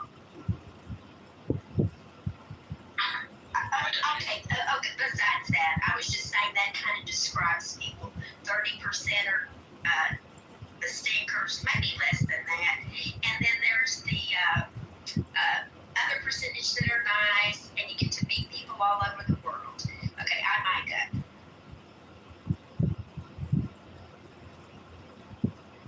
Wait, I was in the chat, and all I heard was black people with this accent. What about black people? I probably shouldn't ask. Lord knows I'm here. But I'm just curious. Chapter, what about blacks? What the blacks do now? Nine, to be honest, I have very friendly conversation with African people, and they were not originally from Africa, but yes, they were blacks, and they were very kindly, and they have created their own rules, like Kitty, one of the, she has a shop, a barber shop, and she has a lot of friends in the rooms, the room was full of people from Canada, England, there are a lot of people. And also, one thing I have seen there, that right now, last week, yesterday, that there were some issues arising in America that were, proceeding American where, most of the time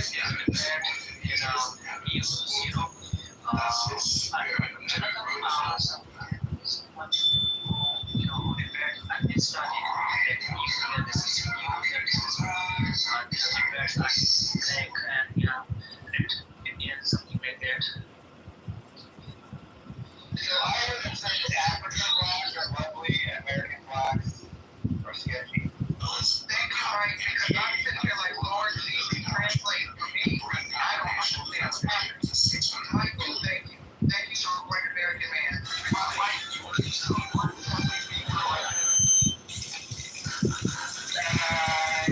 I'm not sure, but you did say that he was really professional over there, and I think Congressman is his own name, but we're going to after his dad. Interesting. You know, over there, they're allowed one guy, very dishonest Jonathan Bing, to monopoly, to have a monopoly of the app. They created an algorithm that puts everybody in proximity who works on that entire app. I was excited by the possibility of features. What I will say, I am turning back to features. I'm loving the fact that there is a chat feature. I like the fact that they're still investing in maintaining good audio quality. I think that this app is back in such a major way.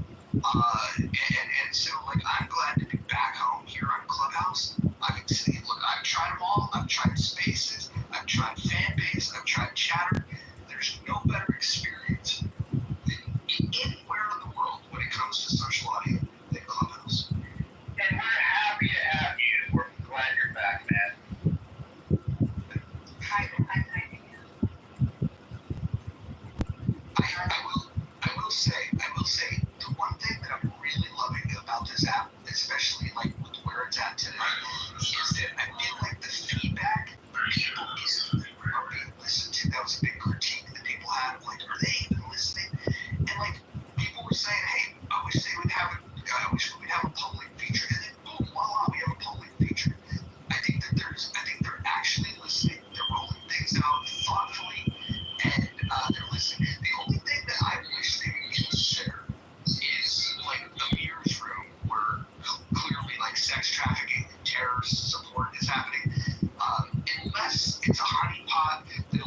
law enforcement agencies to listen into that room. They might want to police it a little bit better, but again, maybe they're on a whole other level and working with law enforcement to identify the bad actors, but there's literal sex trafficking, terror plots that are happening in this country. And I don't say that hyperbolically. I'm saying that there's recordings and there's streaming, live streaming onto other platforms such as YouTube. And I know it's been reported, but I think maybe there's powers that be that are allowing for this. And maybe the good news is there will be arrests that come from it. But it is, if you guys, I don't go check it out, you don't have to go listen to it, but yeah, sex trafficking and terror plots happening. So hopefully the bad guys get what they got coming.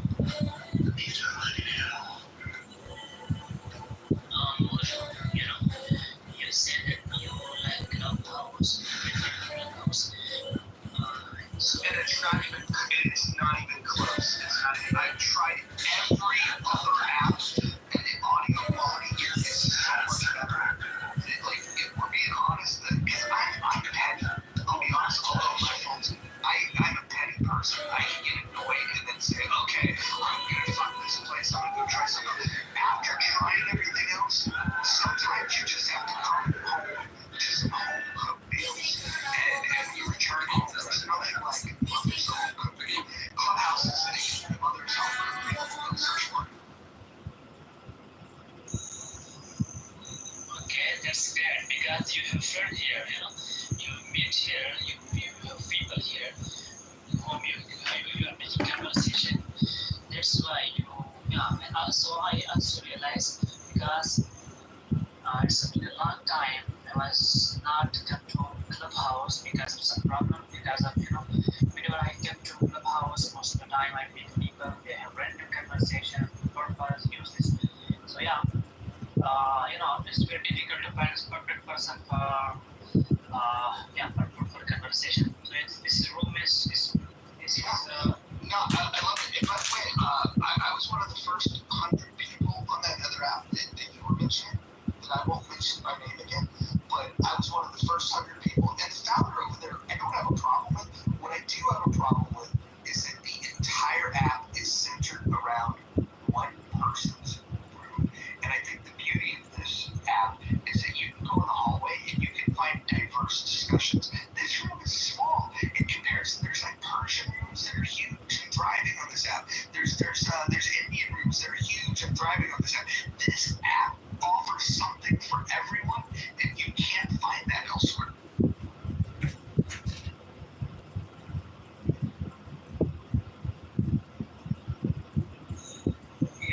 I agree. Because you said things because I also feel such thing like one room has colonized by one person and he is running the whole room like he's commanding people. You need to listen more and speak. Speaking of diversity, I have a comment that has nothing to do with diversity, but a chapter question. Are you familiar with the begonia rex in India? Or the begonia rex? Is that like a popular plant? Not you. Sorry, I don't know. No, okay. That's a very popular begonia here in the United States, native to India. Just patent to India. Where are you from? Me? India?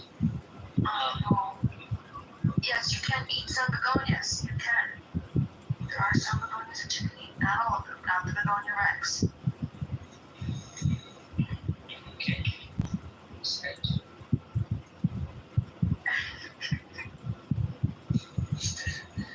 Actually, I can't get what did you say. This one is It's okay.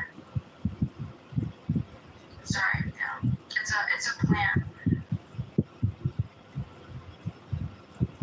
The best plant, begonia. Is the family It's a family.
chapter, you voted for Healthy Debates as the best moderated house. I thought was, why is that chapter?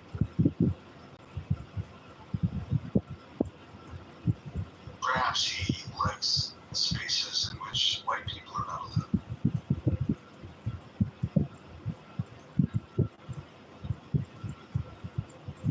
Personally, I vote for the least popular vote selection, so I can make the whole distribution even.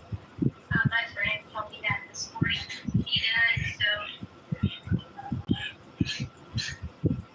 So PTR, I'd like to draw your attention to Exhibit A.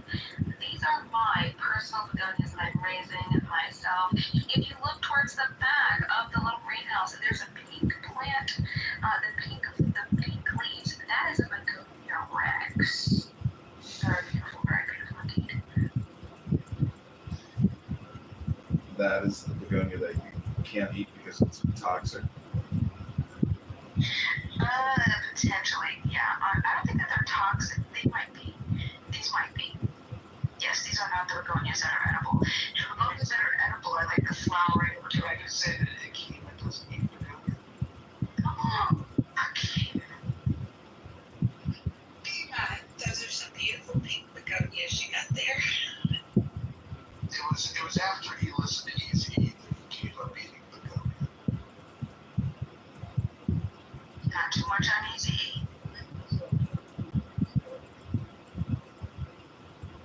Yeah, where is Mystery Yap? That guy was great. Michael Yap, Clubhouse legend. He should have been an icon.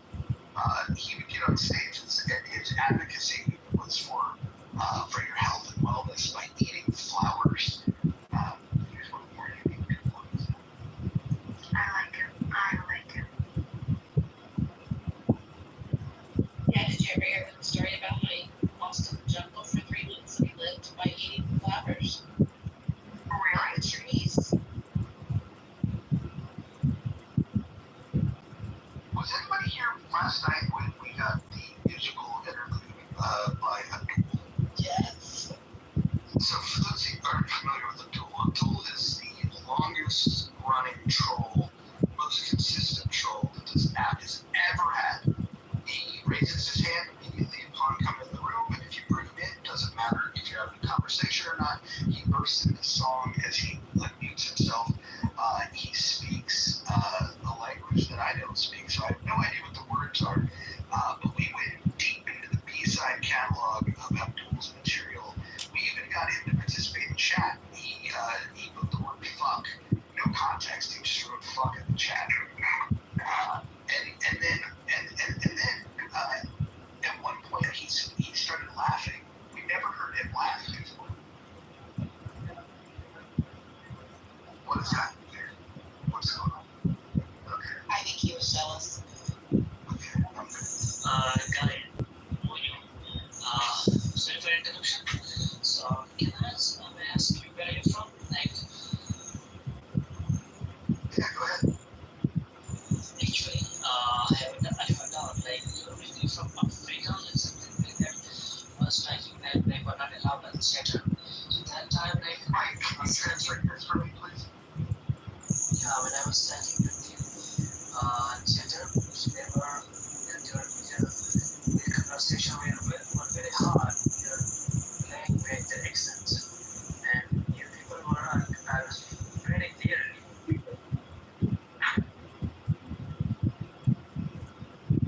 Yeah, he wants to know where all the black people are from on Clubhouse because they speak with what he thinks is a weird accent, and he doesn't understand them.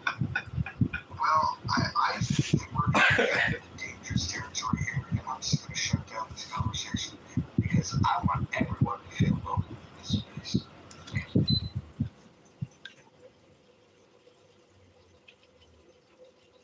Mojo. Shirley, how you doing? Shirley, did you survive yesterday? Oh, yes, of course. I'm going to give you my take on this. That young man, I'm probably, it's just, everybody knows I'm probably old enough to be his mother. Yeah, well, Well, hold on. We have to be careful and make sure we don't violate rule number 9. But go ahead, continue. I'll let it slide. If I was in a wildfire and he was between me and death, he would come save me. And he just some days you gotta bend. And when you're a girl, you should never get in the middle of a fist fight, physically or verbally. And I should have gotten in the middle of that. Well, Shirley, I would not blame yourself for that. Some people don't know how to show respect towards women. And I think that there was people that were treated inappropriately. And I will make sure that in the future, those types of things don't happen in the muff. Well, that is one of the reasons why you are Mojo. Did you know that that's a big term in West Texas? And there was a football team in Midland, and oh my God, Odessa. And Odessa had Mojo. And so I have very, fond feelings towards your new nickname. I'm going to be changing it soon. I'm leaning towards Catfish Jones, but I can be walked off of that. If you guys have any suggestions, please submit them in the back channel, and I'll consider. Not the back channel.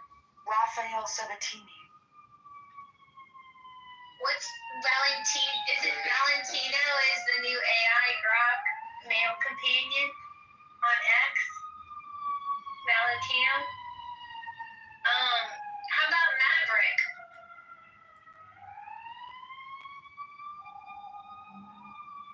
Lawrence Fishburne.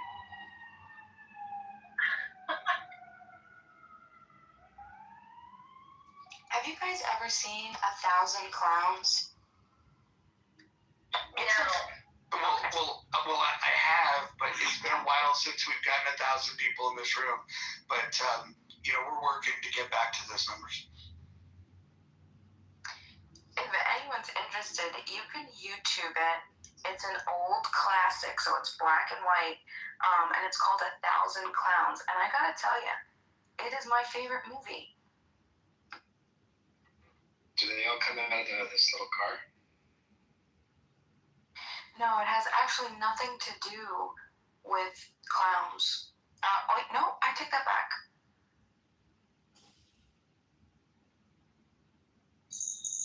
Which movie, Dima?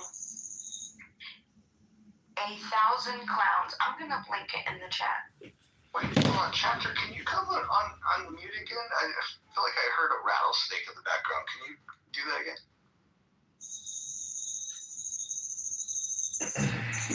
Mojo, I got a question for you. I believe in defending women as well, and I love being surrounded by beautiful women. But I have also read a lot of cult material and observed cults. I'm just wondering, in the muff, like if you are a cult leader surrounded by beautiful women, why does that natural formation seem to happen with strong, intelligent, liberated men?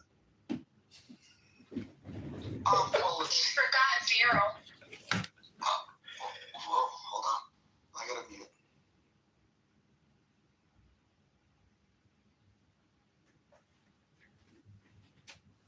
Hey, Chapter, is it night where you are? I'm really digging the cicadas.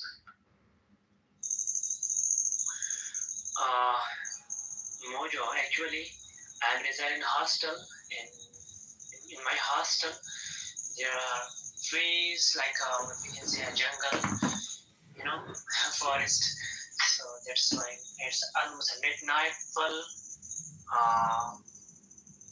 11:54 p.m. So midnight,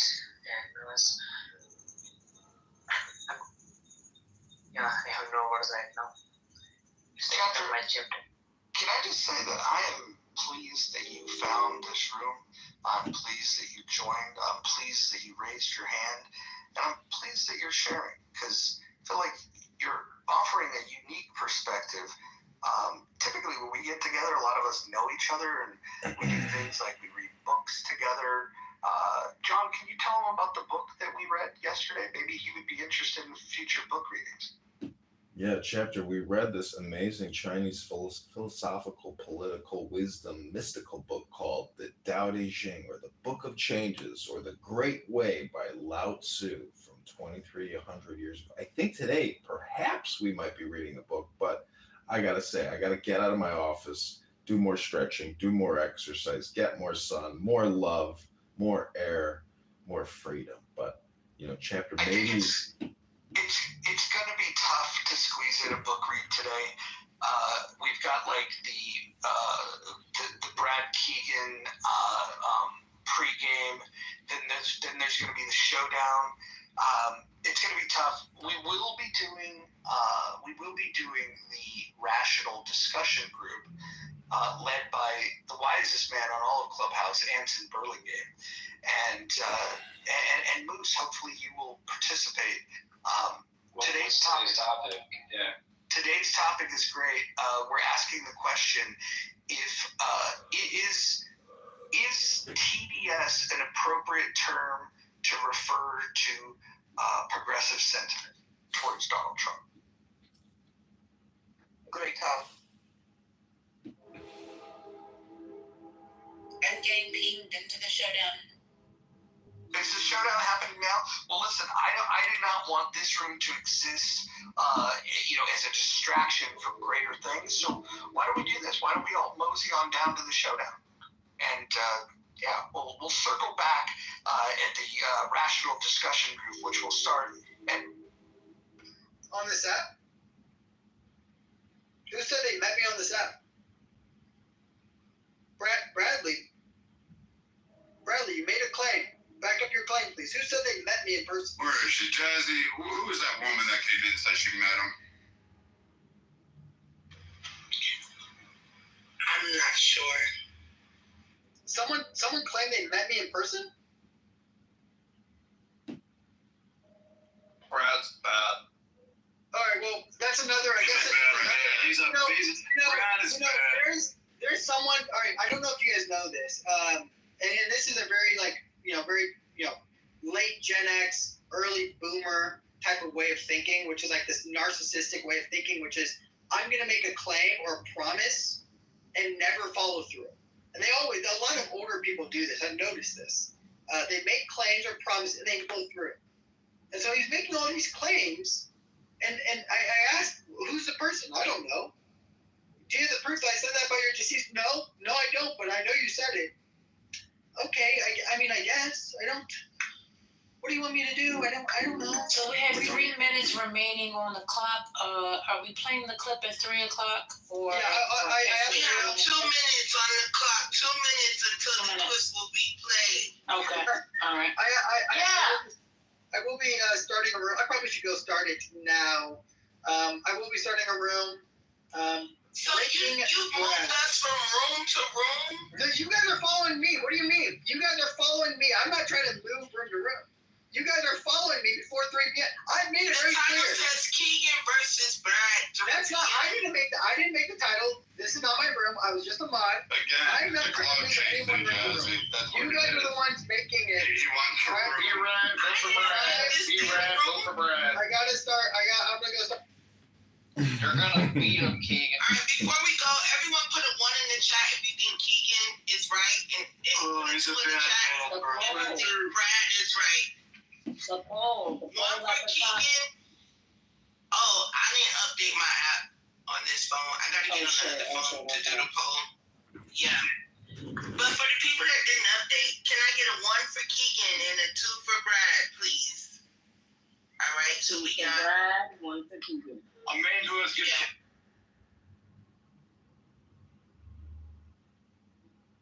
Yeah, well, that's typical Keegan, typical Brad. I mean, it's the same never-ending stupid drama.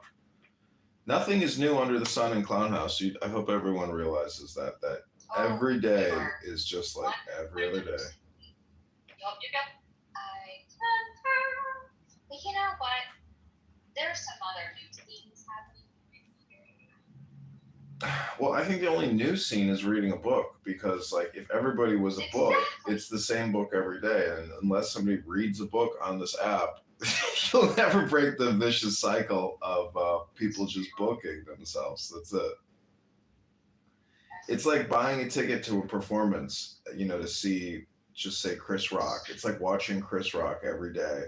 It's like if you want new material or a new script, you're gonna have to bring books into the equation on this app. Otherwise, it literally is just a repeat of every other Clown House day. It's nothing new under the sun.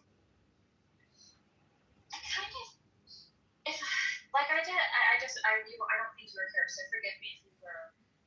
I wish I could. So there's actually a lot of really good feedback in the room chat. And Roger makes fun of me when I call it the back channel because it's like burger. and so is and Divinity. She's, oh my god, two biggest rooms that are so funny. But anyway, so the room channel. I wish I could record it because when you're talking about books, the coolest thing about books is you're able to then build ideas and build minds. And I think that losing the room chat is sad. Because I'm like, there's so many really good ideas that are shared. And they're so funny. People are so funny. Anyway, it's just, I kind of feel like, oh my gosh, it's all documented and everybody has. I guess we'll just have to rely on it. Yeah, if you actually break down what Brad is saying, because he says it so quickly and it's hard to even remember what he says, but if you actually listen to the clip yesterday of him and you break down the death threats, if you were to just create a still of, say a 6-second clip, or it sounds so bad and so horrible that you don't want to think about it, let alone you don't even want to go back and re-listen to somebody screaming, vulgarities, profanities, and death threats. So it's like, people are here for this short-term dopamine drama game. I'm surprised he has as many followers as he has because of all the death threats and that his profile is actually still active. But I think that's because people probably don't report him because they play with him, and I can see it from his perspective that if you were to listen to all the things that have been said against him because his wife has passed on and people say these horrible, vulgar, profane things to him about his wife or his children, like he is on an aggressive stance, and he does call out all these things. So it's like to judge him but not judge the environment or the audience or the other speakers is ludicrous because many people who are criticizing him have also, made profane remarks about him. So it's hard to know who is right and wrong. But, if you are an intelligent man, human being, you essentially disengage from this and pick up what's called a book. Because instead of using a sword and a hammer and an axe to go to war with people on this app, you should just use a book, because it de-escalates you, it de-escalates them. And there's no winners in this, so it's really like an insane anger management test simulator that people are being victimized in. Yes, I concur, and I don't know. I would say, okay, so yes, and I have learned to better myself through it. I have learned through my own, because when this began, I was dealing with something. I was healing and I had been hurt, and it was not okay for me to act like I was. It wasn't okay. It was justified, but not okay. And I have thus learned since and done better. And I'm still doing that. So people can use it how they need to. And I don't like, just for me, I don't like the dopamine. I mean, I definitely like the dopamine of like talking to people and having friends that are kind and contribute to my day. Yeah, conflict irritates you. That's just.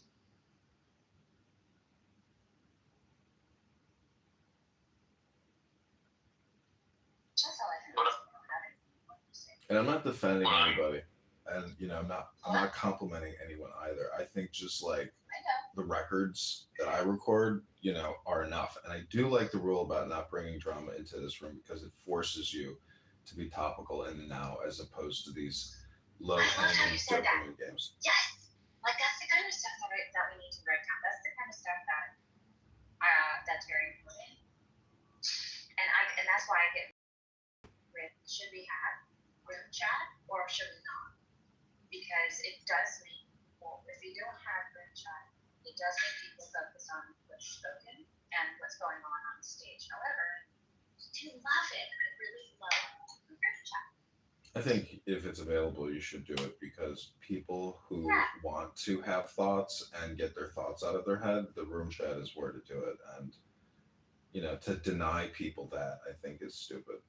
People come here to get their dopamine. Let them get their dopamine, even if it's in the chat. And I just want to I concur. I need to drink more water. Also, here's a friendly hydration reminder. Everybody drink water.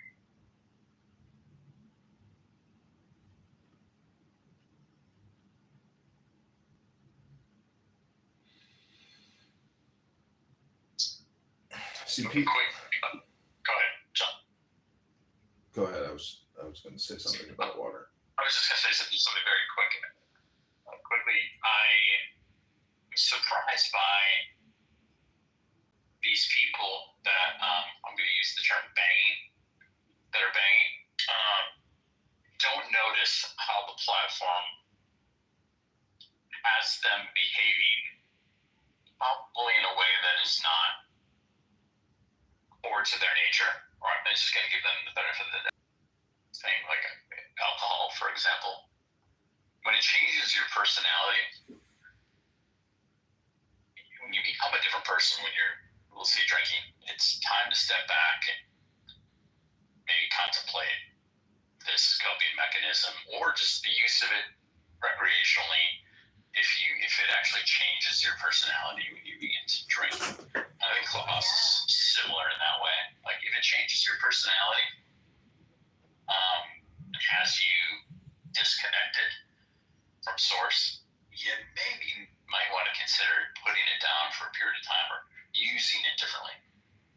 Yeah, how does it what is it bringing out in you? And of course that can be there's so many nuances of that too. Like what rooms are you using?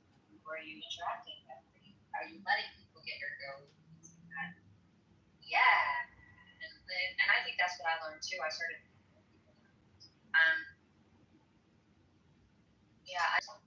on purpose. I won't go into it. But I did go into them intentionally to better myself to learn, even if it was like crash and burn, which Roger likes to. He likes to remind me once in a while of my crashing and burning, and it's all good humor. I just needed to get away from it. I needed to have a fast, so I understood like just not to take it so seriously, but and also to. It's not all bad. It is what you seek from it. I've benefited from the peace of other people. Certainly, John, you included. So if you're looking for something more healing and peaceful, and it can come in the most odd, strange ways. It doesn't need to be like in some hippie room or anything like that. But there's a lot to offer. So you don't have to reach for the toxic beverage, which is sort of conflict. There's a lot of different things you can experiment with.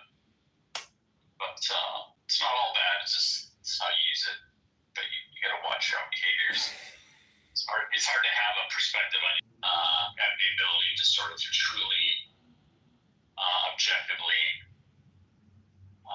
step back and look at our own thinking, our own mental models, and get a separate perspective. I concur.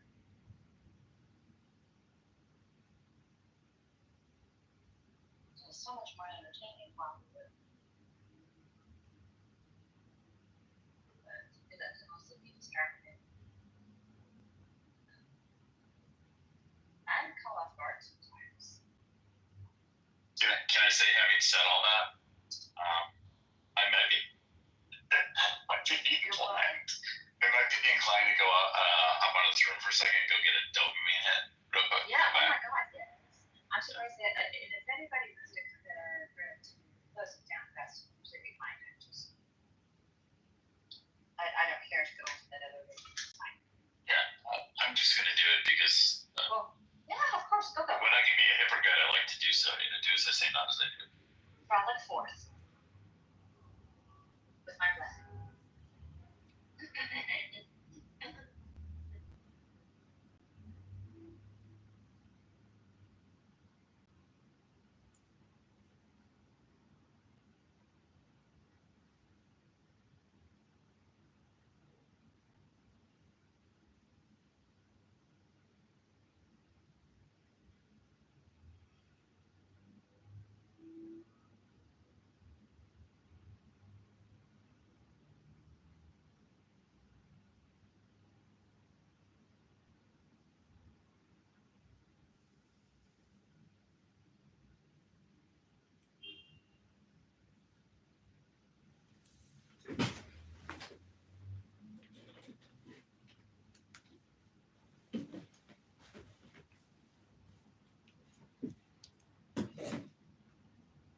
Yeah, honestly, I would rather listen to silence than a lot of these heated conversations on this app. Okay, I guess we'll keep it open. And if you have any thoughts, meanwhile, totally share them. Feel free to do so.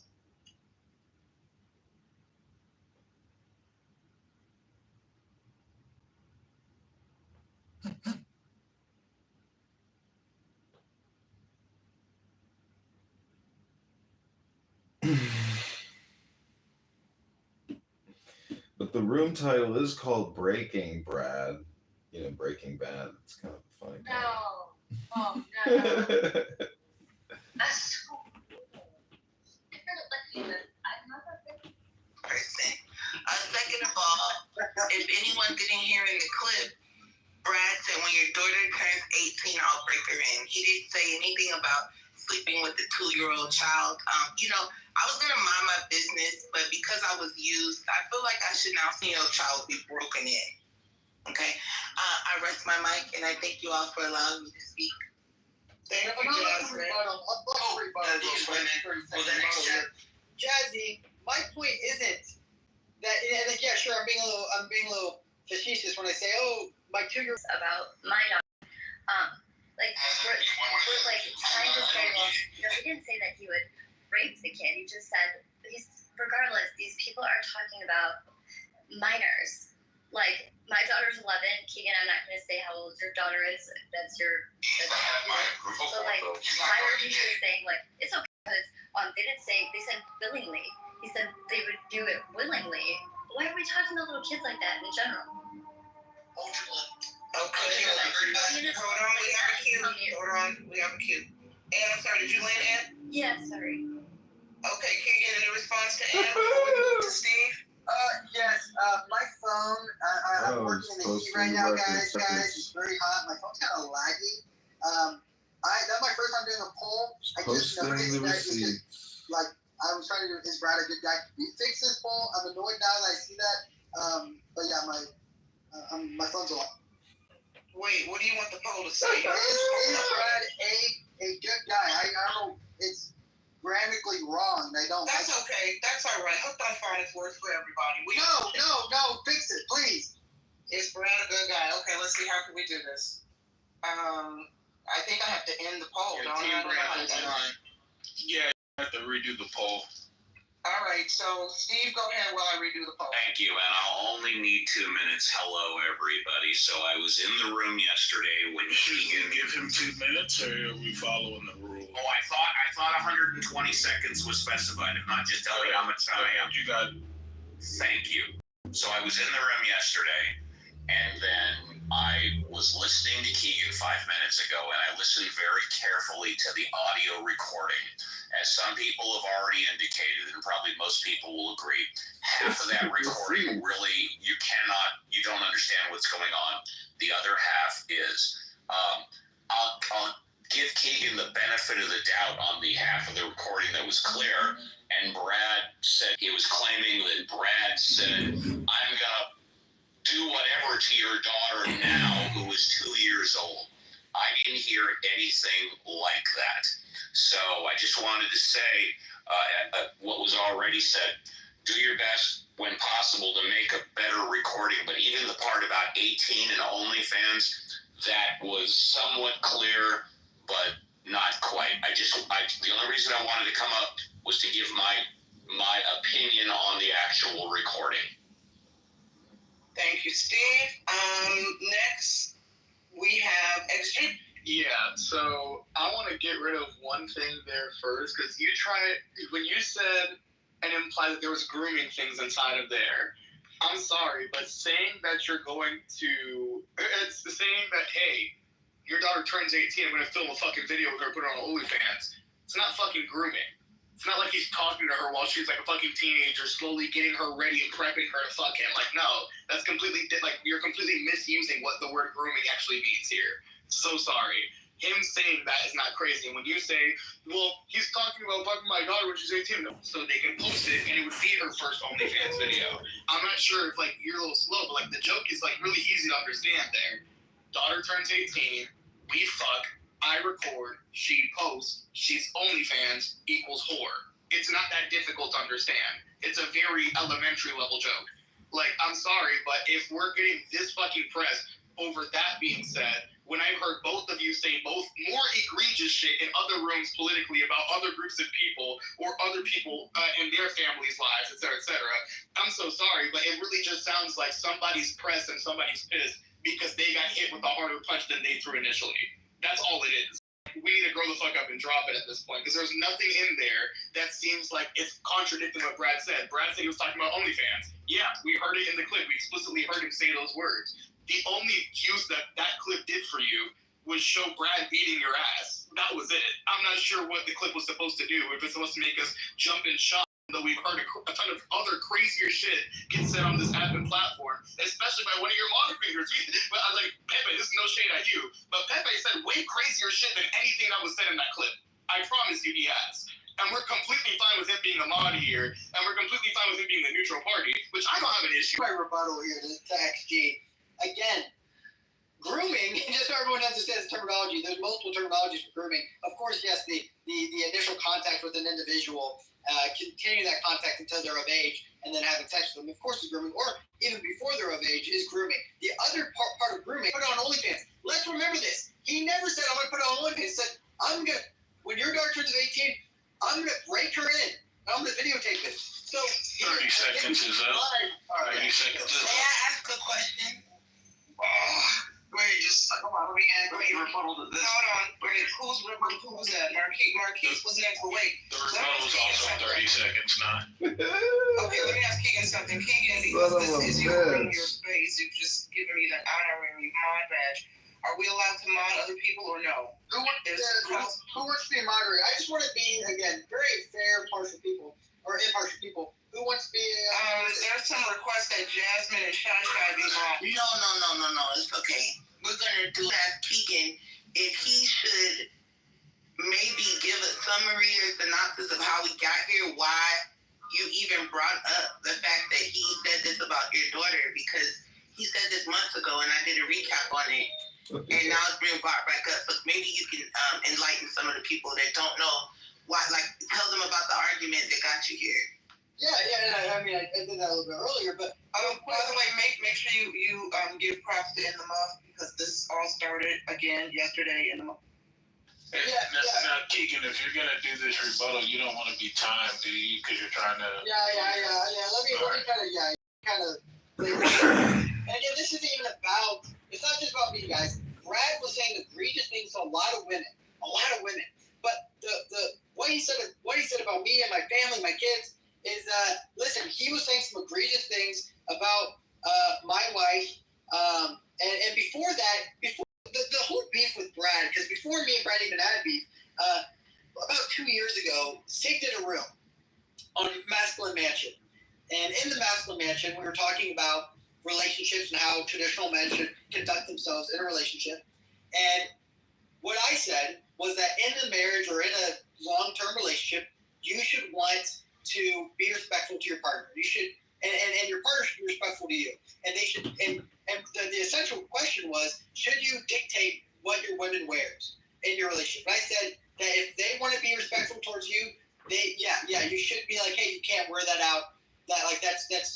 that's too revealing.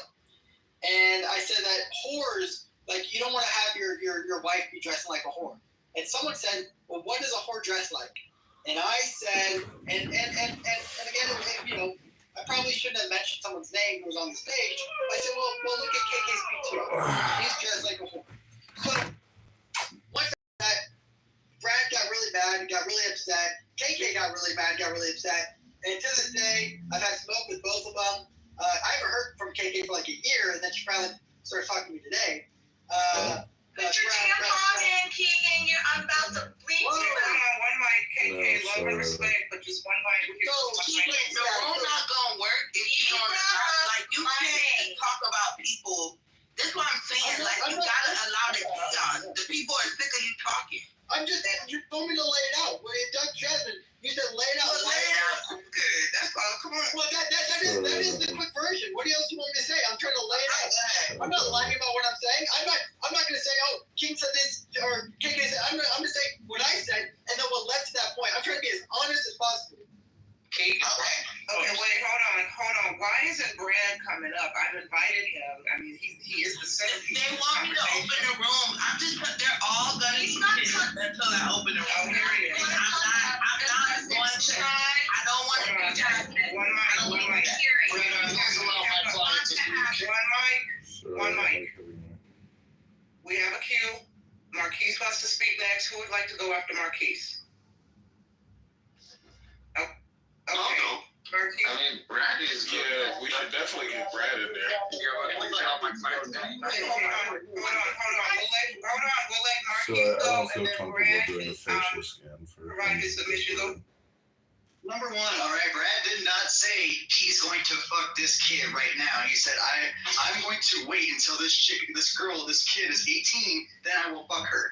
That being the legal age, right? And that's the joke. He's literally saying it as a fuck you to you. He's not being literal. And if you're really taking that as being literal, that's the problem. It's getting too fucking petty. XG was on point with everything. And I think that with that clip and with the quality included, it was made to make Brad look like shit.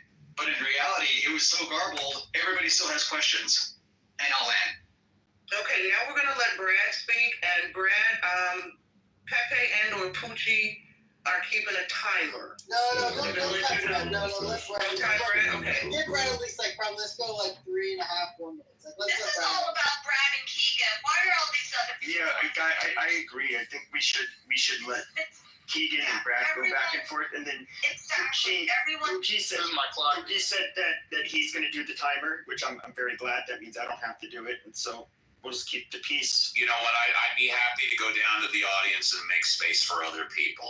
I'll do that right now. As many people as you want. We're not here for peace. They're here for chaos. Ladies and gentlemen, please, if anybody doesn't want to be on the stage, you can go ahead and go back to the goo. That's no problem. No one will be offended. I'll stay up. Just let me know if you want me to go back. I think everyone should just let Brad and Keegan have it right now because the chaos will ensue as soon as they start talking. We can't do that if everyone keeps speaking. That's what I'm saying. I don't understand why we have all these extra voices. I just don't understand why we have all these extra voices. Go ahead.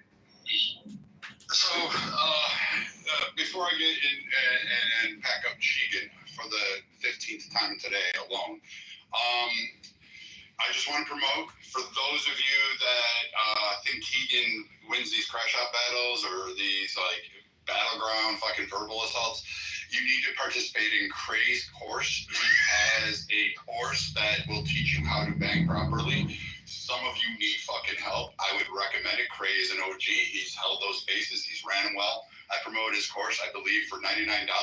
He will teach you how to come up with a catchphrase, a model, and he will teach you the subtle art of banging on Clubhouse. With that said, I'm going to go after Sheegan here and the cuck that he is for the 15th time today. So as you probably listened to the clip, you will hear in the very beginning, and though it's garbled, you can make it out where it says, oh, you want to talk about kids or daughters? I believe it says daughters. I believe I stated, you want to talk about my daughters? And then I proceed to take him down to the 7th ring of hell. I am not a nice guy. I don't really fucking care one way or the other. And Keegan, being the softest that of what any male version could be, is a guy that probably, again, lets other men own him, nut on him, and then he sits there and asks daddy for another. He's the same guy that probably lets his wife, fuck other guys while he's jerking off and begs to lick the stain off the sheet. This is Keegan's mentality. He's gone around this app. He's called KK whores. He's called Jazzy whores. He's called Shy Shy. He's attacked multiple women's children. If you don't know who Shy Shy is, he definitely attacked her kids. He's done this repeatedly under this guise of Christian nationalism. He's anything but a fucking Christian. I've heard from Christians on here. I actually respect those of you that have that faith.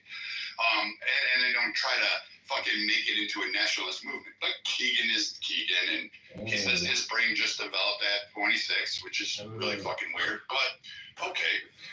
Keegan plays this audio recording, but he leaves off the parts we anticipated, such as saying my daughters were raised by whore, calling KK all sorts of names, doing his shtick, and then he wants to be the bitch that he is. He's the one that wants to hide behind somebody else, slap in the back of the head, and then duck out. And this is Keegan's MO. And again, this shtick has been done. So Keegan, I get it. You're upset. You probably have problems at home. Your wife went to the continent of Africa, had a fucking great time. She had her ribs rearranged. Her entire fucking stomach is now in her throat after that gangbanging orgy. And I get it. You're upset. Who wouldn't be? Who wouldn't have that? I mean, you're just an oil change person at fucking Walmart, and you haven't really amounted to life. I mean, you really haven't done anything. And I can promise you, if you're anywhere near kids, I'm probably betting that kid's going to end up like Jordan Peterson's fucking kids. Batshit fucking crazy, nuts, and not even fucking in the world of reality. You don't have to worry about some guy breaking her up. She's going to be on OnlyFans the minute she turns 18, showing her fucking vagina. And as far as what Ann said earlier about like trying to come at and say, oh, this is so predatory, let's not forget Ann held the room saying that I'm an evil person. However, when they were threatening to kidnap her kid, it wasn't her boyfriend she called. She came to me, and I offered her help. I offered her a home. I offered her money. I offered her to build a cabin to protect her. She didn't get that because she lied about it. So again, he was going to build her cabin to protect her.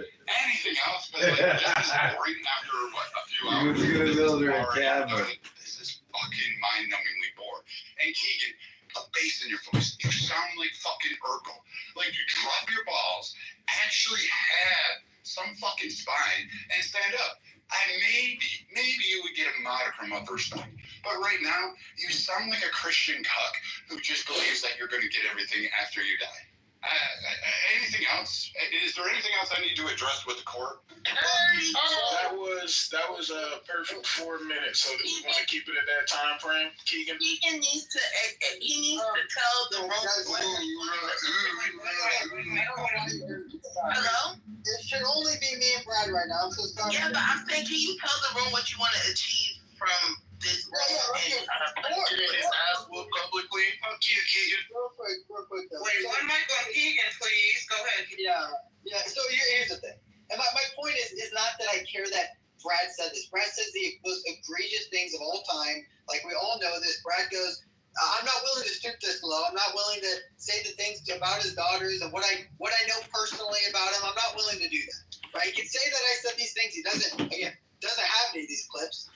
Again, everyone can go actually listen to the 3-hour replay in it's Oscar's house called Dr. Jazzy's Recap. Go listen to it. And guess what? You can make the determination on whether or not what I said was egregious. All I did was say, Brad is my dad's age. My dad, first of all, would never even be on an app like this, but my dad definitely wouldn't say these things at all. And I guess Brad would be like, well, your dad's not a man. I mean, maybe. I guess he can say that. I would say, my dad's done probably more things than Brad. It doesn't matter. It doesn't even matter. It's just weird that this is my dad's age, and I'm talking to him about this. What I want to get from this is that Brad is not a man. Can you just get to the point and stop stuttering? Brad, please. I didn't talk about your list the whole time. I guess I could, because we all can hear it. You can say that you don't have a speech impediment. I can hear the list, buddy. I can hear it. But what I want to say is, word. He, until now, until we heard the clip, Brad wouldn't say that he did say that he wanted to have sex with my daughter when she turns 18. He said that, no, I wanted her to be on OnlyFans. Well, now you're changing it. Then now you know that he did say that. And it doesn't matter about the context today. You've been lying about that for the last day. And then the second thing is that, again, he's not a man of his word. He has multiple. Number one is that he says that he's now. You're stuttering, bro. Get your facts. KK. What, I mean, Mod, if another person gets on my drop them down to the goo. Yeah. What are we doing? All right, guys. Shut up. Call my name. All right, we're opening the room now. Fuck this. Thank you, Josh. Oh my gosh. Wait. What's the goal? They're opening up a room to talk about the Brad and Keegan situation, but Brad and Keegan are in here. Yeah, they want to talk about it on their turn. No, it's because people want violence and don't want to hear this boring ass. Especially when it's a bitch and I love that black girl. You don't want to debate. You would rather crash out. Let's have don't have a crash out crazy. Because we've all established that debate's fucking done. You look retarded, dude. That's about it. Okay, guys. We want it. So I'm gonna. Okay, look. I have people over. I'm just casually listening now. I'm just gonna start. I have my eyes on several people. Okay, we don't need the ankle biters. We do not need the people giving in their 2 fucking cents. We don't care. Literally, nobody wants to hear you guys. Nothing you say adds any value to the conversation. It's not even entertaining. So I'm just going to start kicking people when you guys start doing that. Just shut your fucking mouths and let Keegan and Brad go back and forth. And that's that. Just like I can't do this stuttering thing for 20 minutes at a time. Like, I mean, if he's gonna try to back me you say you're a man of your word, Brad. You don't pay your bets. You lie about what you say. So will you now say that you said that you're going to bang my daughter? Hold on, Brad. Stand like, 2 things I want from Brad is for Brad to confirm whether or not he truly did say he was going to bang my daughter when she turns 18, and then whether or not he actually owes $1,000 to Diogenes Spooner. Brad, can you say yes or no to those questions? Sure, I'm definitely now, even more so, I am definitely going to help produce it. I'm sure there's a bunch of guys on here that will gladly help me crowdfund this to make sure that your daughter has the best when she is of age. She will have the best porn production that exists on the planet. We will do some Playboy raunchy stuff. Sounds classic. Hey, we're going to make a classic porn. He's my dad's age, everyone. Dude, literally, shut the fuck up, Brad. Fuck you. Guys, I don't want to move anybody to the audience. I don't want to move anybody because I understand that everybody has grievances, but if y'all talk over the main attractions, we're going to have to move people down. And I really don't want to do that because I understand everybody has something to say. But if anybody interrupts Brad and Keegan, we're going to have to. Who's that? You got to go. You got a problem, you got to go. Nope, I ended up moving a few people down right now. But, yeah, so Brad, you still didn't answer the question. Did you or did you not say that you were going to bang my daughter? Yes or no? Easy answer for a man of his word. Bradley, speak now or forever hold your peace. Bradley! Keegan, I told you, I'm not going to let you suck me off. I promise you, there's not going to be a tap in the back of the head. So, I'm bored already. Anything else you have, dude? Like, no, why won't you talk about all the shit you want to? You say that you're a man of your word, but you're one of the back. Why not back to your word? Okay, wait, are you gentlemen trying to reach a resolution? Like, no, I don't. I'm going to just let him go. They're trying to get a reach around. What I want to know is whether or not Brad. Hold on. Brad's a stuttering fucking idiot with Brad is a troll, just as I am. I think that we need to acknowledge this. So again, we're going to sit here and listen to Keegan cry his entire time while he's going. So I'm bored. We'll do another fun room. Keegan can have his like fucking whatever they want to go in or whatever pole he's got. He's like sliding up and down on. But that's about it. I mean, Keegan, you got packed up like, what, 15 times today? You lose. I'm sorry you're not man enough to stand next to me. You can't even sit in my fucking shed. You are. Brad, you're not a man. Brad, that's the thing. Nothing. You're not a man. You're my dad's age. You act like this. I don't care. I don't really fucking care. I hope I don't end up You're dead. I'll tell you that. Fucking video. We'll have that one right now. since it's your fucking. I'll tell you right now, I don't look like you. I think God, you're not my dad. I can't believe you have daughters my age. I cannot It's been a lot of fun, but again, as Craig can attest. Are you out of breath already? Are you out of breath? And I'm already bored. Right now, what are you doing? You took a phone call. Well, the people wanted a Keegan and Brad bang fest on the stage. I don't think it's going to happen. Brad is tapping out. He said he's done. No one's going to reach a resolution today. I know no one wants my advice, but if I can say in parting, can we leave the babies out of the war? Can we leave the children out of the clubhouse sparring? Keegan? Yeah, listen, at the end of the day, it's just that I want people who are not trolls, who take themselves serious on this app. I say no one should take themselves serious. This app isn't serious. There's 4 rooms in this in Clubhouse. It's race, politics, religion, and drama. That's it. That is all the rooms. Oh, I guess you could also add like the sex debate, right? It's women versus men. So there's 5 rooms on this app, and everyone wants to act like they're so serious. We're all trolls. We all joke around. But Brad, for some reason, says, I'm a man of my word. And then when I try to say, well, then did you say that? No, I didn't say that. I said it was OnlyFans. Well, then I play the clip. Oh, that doesn't matter. And then it's on top of that is, well, you've also made bets on this app, man, and you've never paid up on them. You're not a man of your word. You're my dad's age. You have no integrity. You have no virtue. You have no good morals. You yell at me for being a racist. I got a clip of Brad saying the N-word hard R. Guess what? No one has a clip of me saying that. No one has a clip. I'm the most racist man on this app, allegedly, but no one has a clip of me saying the N-word. Guess what I have? Another clip of Brad saying the N-word. Everyone on it, like, this is what I'm talking about. This is so dumb that Brad wants to act like a serious man, call me out for being a man of God because I troll, and then again he has nothing to stand on. He has nothing to stand on. So let me say this. Oh, sorry, Craig. Yeah, Keegan, what we're not going to do is you're not going to sit here and act like you never hosted racist ass spaces, bro. I've literally sat in those spaces, and the only reason why there's no audio of you is because a person like me doesn't run content no more. Otherwise, I would have ran content on you holding racist spaces. I've literally sat in your spaces, so I think it's funny. You can host racist spaces, but you want to draw the line when your kid gets talked about. and that's why I stamped fake outrage on this app, right? Because that's fake. How can you sit here and host spaces about black people being poor, black people being this and that, but then you want to draw the line when your kid gets talked about? Now, I noticed one thing you didn't call out is the fact that you spoke on other people's kids. You spoke on Shashai's kids, you spoke on Jazzy's kids, you spoke on all these other women's kids as well. So how is it that you are the quote-unquote, because you're Christian, right? So am I. So how is it that you are the quote-unquote Jesus Christ of this app, but now all of a sudden, you know, when your kid gets talked about this, the whole app needs to shut down for Brad? Well, my whole thing is this, man. As men, you're talking about as a man that doesn't stand on business. Well, I think it's kind of crazy for you to be a father, get your kid talked about, and you don't want to go stand on business behind your child. I think you making a room on Clubhouse talking about how a man talked about your child is probably one of the most pussiest things you can do. I think if a man talked about your child, you need to go handle that man in person. See, that's how you're going to show your child that you're really a man.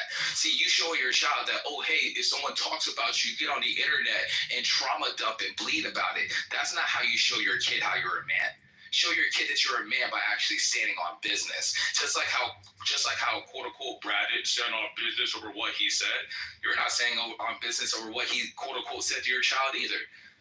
So if you don't gotta stand on business, why should you? Craig, but here's the thing. I'm not mad that he said that. That's not the point. My point is that he's now lying that he said that. My point is that he's lying about that he doesn't owe someone $1,000. My point is that he says he's a man of his word, but he won't even own up to what he says, right? I own up to what I say. I said things about people's kids. I said, and guess what though? I sit on stage with Shy. I sit on stage with Jazzy. Why? Hey, I've come back. I said, hey man, that was a little bit too far. I should not have said that. Right now, have I ever said something egregious like that? No. I think I've said I called them out for being bad mothers. But and again, maybe that was when I didn't know them that well. It doesn't matter. I've apologized for it. And I've also stayed on business. I say I have said those things.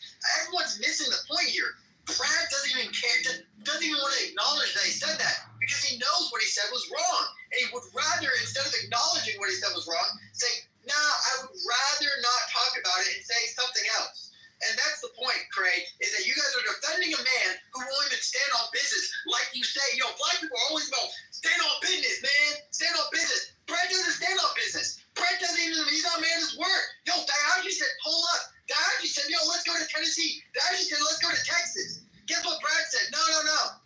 Brad doesn't stand on business. Like, it's crazy. You're defending a man who doesn't even do the things that you say. This is about hypocrisy based off of another race and their expectation of what everybody should be doing. No, this was on black people. I said black people like to say stand on business. Craig just said stand on business. Well, you just said earlier that you didn't say anything racist, but now you just said, everybody knows I just said something racist. Yep, and the replays is on, so I'm glad you said that. Trick back. We did it, Joe. I said that Brad. I don't even like Kamala Harris, but we did it. Brad says, Brad says Keegan is a huge racist on the staff. He's so racist. He's an anti-Semite. I never said I wasn't. Well, he talked about your daughter. What are you going to do about it? What are you going to do about it, bro? I'm just being real. Who cares if your 2-year-old daughter got talked about? Are you going to do something about it? No, I don't care. I don't care if you... Look, I'll say this. Brad is wrong for talking about your child. Now what are you going to do? Brad is wrong for talking about your child. Are you going to go do something about it? No, you're not.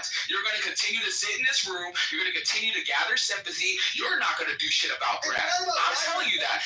Brad talked about your daughter, and you're sitting here bleeding to a bunch of people that don't even care about your daughter either. No. You are wanting sympathy, and you're trying to push a lie. Say, he said he's gonna fuck a 2-year-old. When literally in the clip, it literally said he's gonna fuck your 18-year-old daughter. There's nothing wrong with that. There's nothing wrong with that. There's absolutely nothing wrong with that because there's women that say they're gonna fuck your dad and all this shit too. It doesn't matter, bro. It's all the same shit. Gentlemen, the audience can't hear if y'all are both talking over each other. It's hard to hear everybody at the same time. So.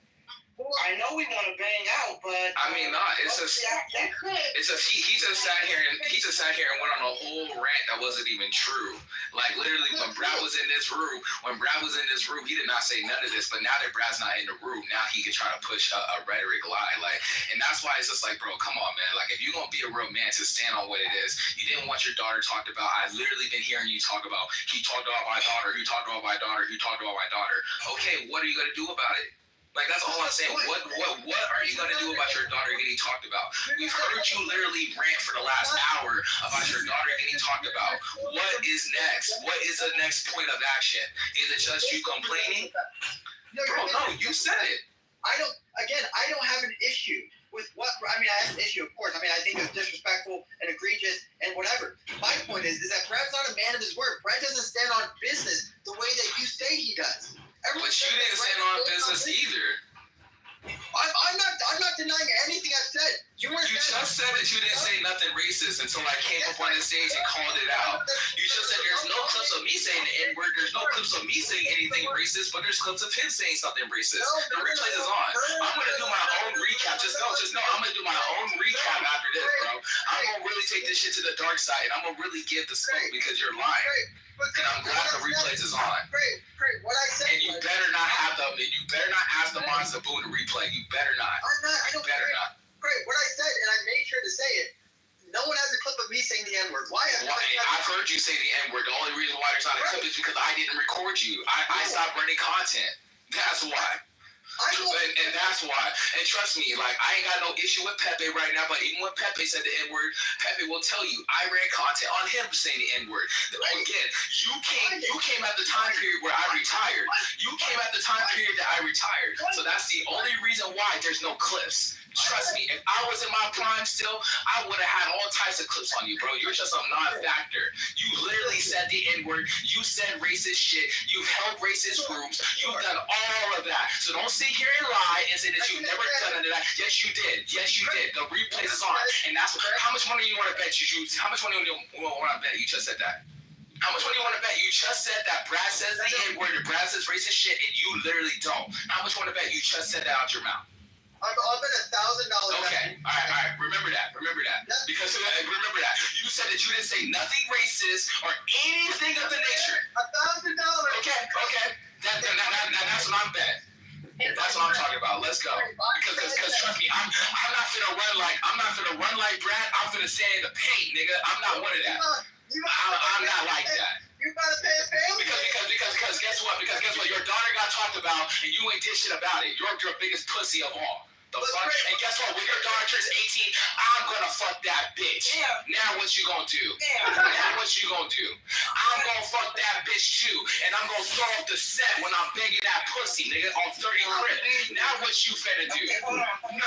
You're not gonna do shit but keep sit in this room and bleed out your fucking pussy. That's all you're gonna do. You're not gonna do shit. Hold on. Just hold on. Okay. Hey, am I running the timer again? Because I gave up on that. Are we going back to... I don't think we have a timer. Yeah, I think it's wide open now, right?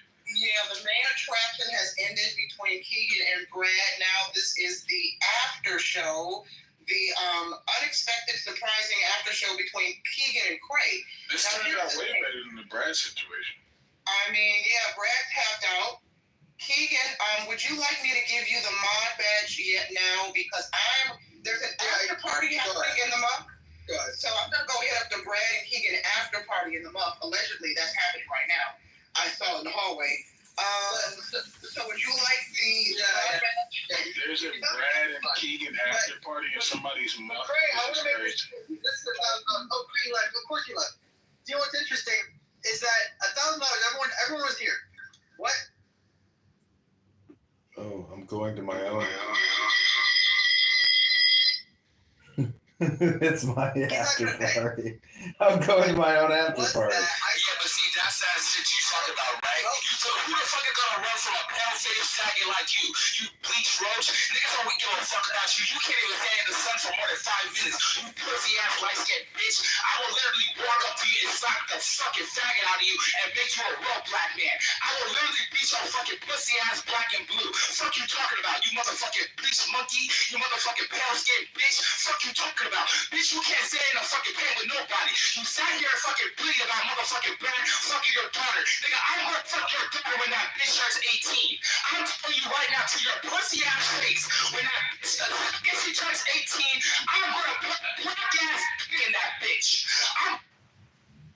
He needs a moment. I'm gonna bring up record. The after party is not in the month, so I returned. Okay. Sorry.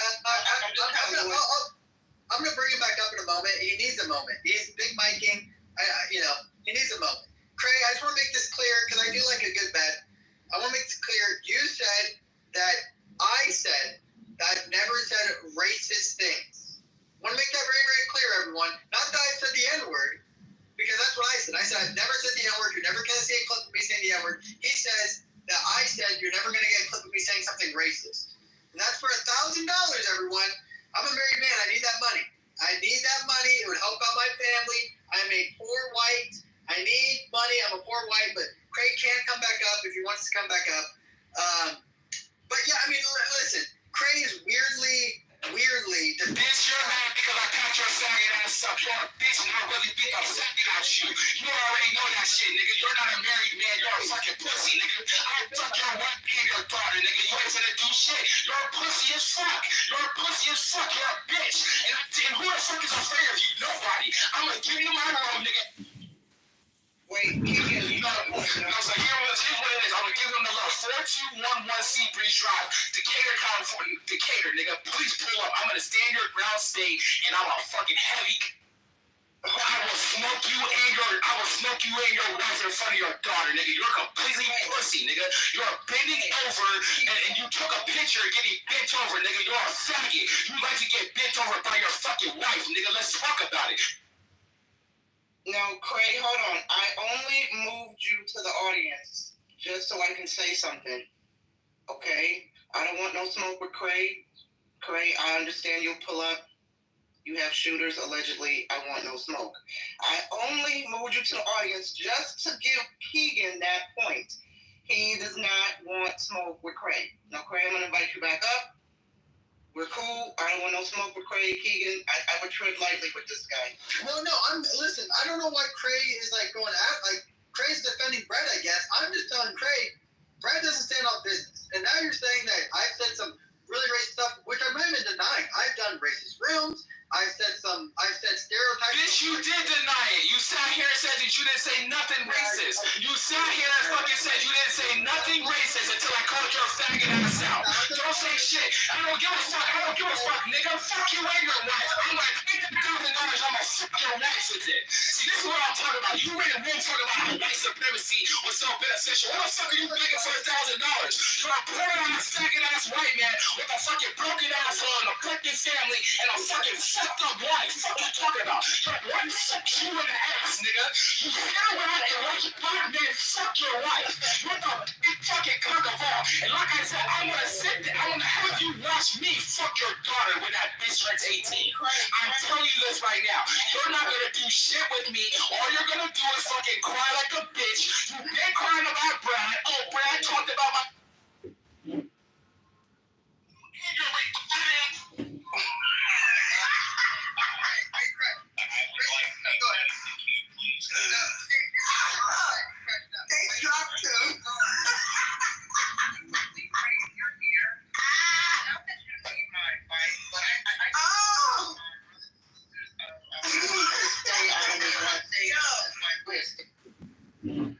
Thank you. Firstly, NY, I think you've been doing a very good job moderating something very difficult.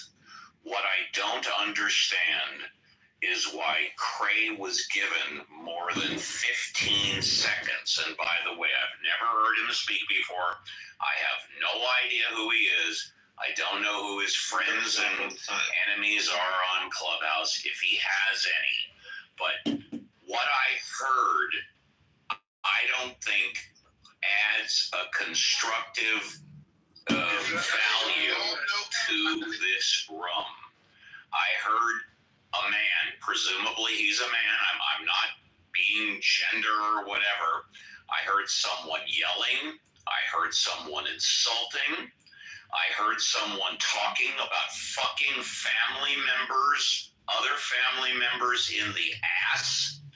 I know he was allowed to speak for 60 seconds, maybe 90. Personally, if I was moderating, and again, it's just my opinion, I wouldn't have allowed that to go on for more than 15 seconds because I don't see how it added any value whatsoever to the conversation. Can I answer that really quick? So I was running the timer. We're not running the timer anymore. So to answer the first part of your question, that's why he was allowed to speak so long. And the second part of your question about being constructive, I think if you've been here long enough, you will know that nothing constructive is happening right now. Yeah. And not only that, the people felt a little let down. They didn't get the battle of the great mighty white man on the stage between Keegan and Brad. And so the after show was Keegan and Cray unexpectedly. And y'all don't know Cray. Cray is the king of Crash House. Cray, again, I want no smoke. I say that respectfully, sir. And so here we are. I didn't move you, Cray. Well, listen, I moved Cray down because Cray is getting a little aggressive. He's crashing out, which is weird. I literally never had smoke with Cray until I guess today. And we spent $1,000. Everyone was here. It's on replay. I'm excited to listen back to see who owes the money. Pretty anxious about it. Not really. It was a great bet, easy bet for me. But my point is that Cray's saying, Keegan, you're over here whining about all this stuff. No, I'm not.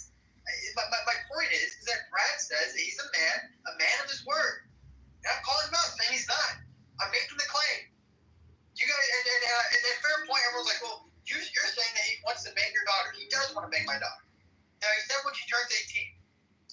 To you guys like that doesn't really. And whatever I've said about people's kids, which again has not really been about the kids, but about the parents of the children. But because I say you're a bad parent, people say you bring children into the company. Not really. I'm just saying you're a bad mom. But I have said racist things without it. I don't deny it. I'm not denying what I say. I'm not denying that I brought in children. I'm not denying what I say.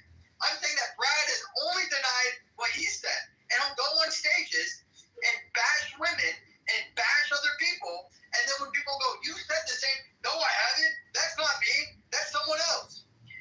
You know, so that's my point. Is that Brad is just a liar. And it's just not like, he's not standing on business. Stand on business. Be a man of your word. Say, yeah, I did say that. Yeah, I did make that bet. Yeah, I don't care. That's what I wish he would say. But instead, he goes on stages and lies. It's weird. Keegan, if you don't mind, if we can give space to the main attraction of Clubhouse, one of my favorite new cast of characters on this app, the leading star of Clown House, Congressman, please, you have the mic, sir. Yeah. I don't want to interrupt Congressman. I don't know if anybody here actually has an undergrad or a graduate degree, but spent years sitting in a classroom, reading, writing, researching, listening to a professor, taking notes, taking tests. That's called academia or college. This is called Clown University. And if you think that by, defending yourself or attacking another person makes you a better student in Clown University, well, just remember you're a clown. And if you think you're not a clown, I encourage you to go to my YouTube, my Instagram, my Clown House, my X account, and listen to yourself talking about what you talk about if you're unaware of what... I get it. Oh, why would you I have a question, Keegan. Brad would like to speak to you in the other room where other people would like to talk as well. Are you willing to come migrate rooms? No, Jazzy, this is weird. She's trying. Most people would like, Jazzy, you know what you're doing is not cool. Yeah, it's first of all, I know you saw them begging me in the chat to open the room. Miss Nye, did you not see them begging me to open the room? I didn't want to open a fucking room. They say and then you told me to shut up. And that really just ignited the fire for me to go open the room. Wait, who I didn't want to open the room. I didn't tell you to shut up. Keegan did. I saw the call for you guys to open up another room. I didn't want to do that. And I even suggested that maybe we mod the two women that folks were saying that they should hold the space. Keegan said no. And so here we are. Keegan, would you like to merge rooms in some type of way? But the way you're running your room is too strict for what you're trying to do. Well, and Jazzy, but here's the thing, Jazzy. You came to the hurry up, stop with the long talking. Say what you gotta say quick. That's why. Yeah, you kind of would just Jazzy. And if you care about egregiousness, why is Pepe Madi? He's the most egregious person on Clubhouse. No, it's not it. Man, shut up. You're a fucking loser and a liar. You don't give a fuck what Brad said. You're just mad at Brad. The point is that Brad What's the point then? Come get your ass packed up in my room. Right? What's the point? Wait. What's the point? Jazzy, you need to... Jazzy. What? You need to quit flapping your fucking glaciators, you goddamn hood rat. No, you fucking wildebeest. Don't come up in here acting like a fucking gorilla smashing everything up. Shut the fuck up. Show some decorum. Hardface. Hey, Hardface man, fuck you. You fucking brick face ass cracker bitch. I don't even know fuck about nothing. I'm in here trying to pack Brad up and Brad is in my room waiting on you, bitch. Okay, I have a now if you want to come over, bring your bitch ass on. And if you're not gonna come, bitch, stay your funky ass right the fuck here. I don't give a fuck. Now fuck off. Why don't you go pack up that yeast inside this fucking pussy? A little bit, Jazzy. You just came to the room just to say all those things. But Jasmine's mad, and I don't know why. Jasmine's mad that I went into her room this morning, and all I said was, hey, I'm making a room at 3 p.m. And she asked me a moderator. I said, maybe. I didn't even give her a yes or no. Chai was there. And now they're like saying that they are owed moderation. They're owed. It's weird. This is weird behavior. Very weird. Here's my thing though. And this is no disrespect to Jazzy, Sha. Y'all know I don't beef with black women on social media. But I'm just curious. I mean, the grievance seems to be that this room was boring because no one would speak, and no one could speak. And I think the rule was just let one mic at a time, and let's just have some orderly fashion.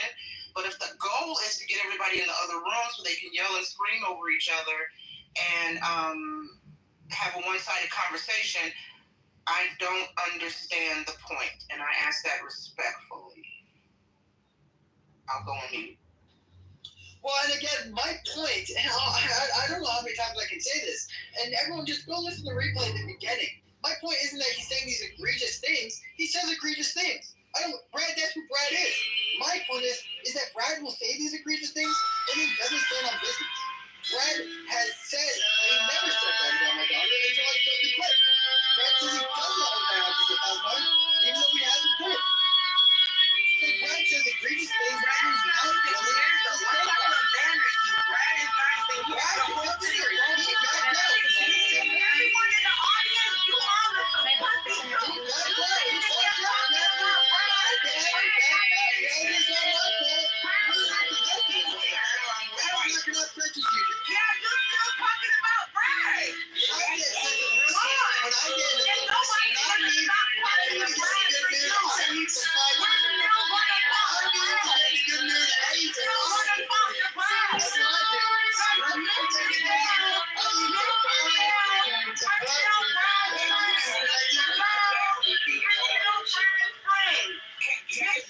Mission not complete.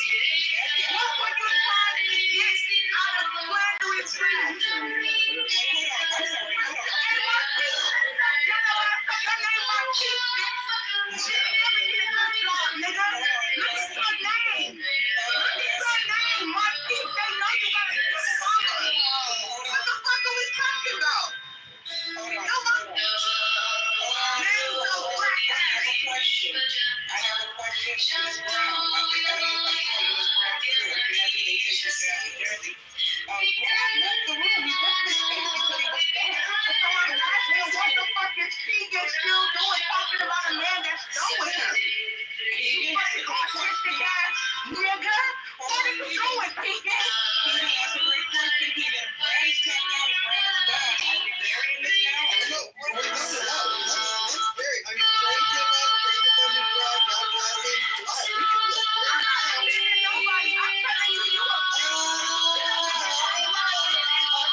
Jazzy, when you get in a bad mood, you do shit like make rooms about people. Dumbass nigga. You and Brad bitch said you want to fuck your daughter 6 months ago in my room. Brad said he wanted to fuck your daughter. And you said and did nothing about it. Nothing. Now all of a sudden when he pisses you off, now you gonna bring it back up. You a bitch. You just like Sig, nigga. A fake ass fuck nigga. That's exactly what the both of you niggas are. And then you was mad at Sig, right? You was running around crying about Sig. Oh, Sig's not gonna help me. Sig's not gonna help me. Yo, cause he's a bitch too.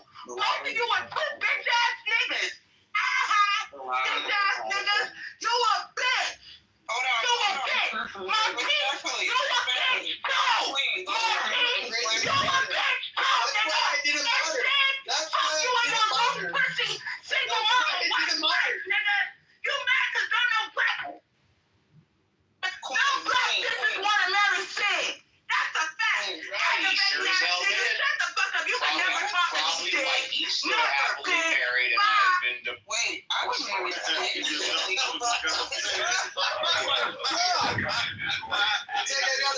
The room I have hosted on Chatter was no one cares anymore. No one cares anymore. So just think about that title.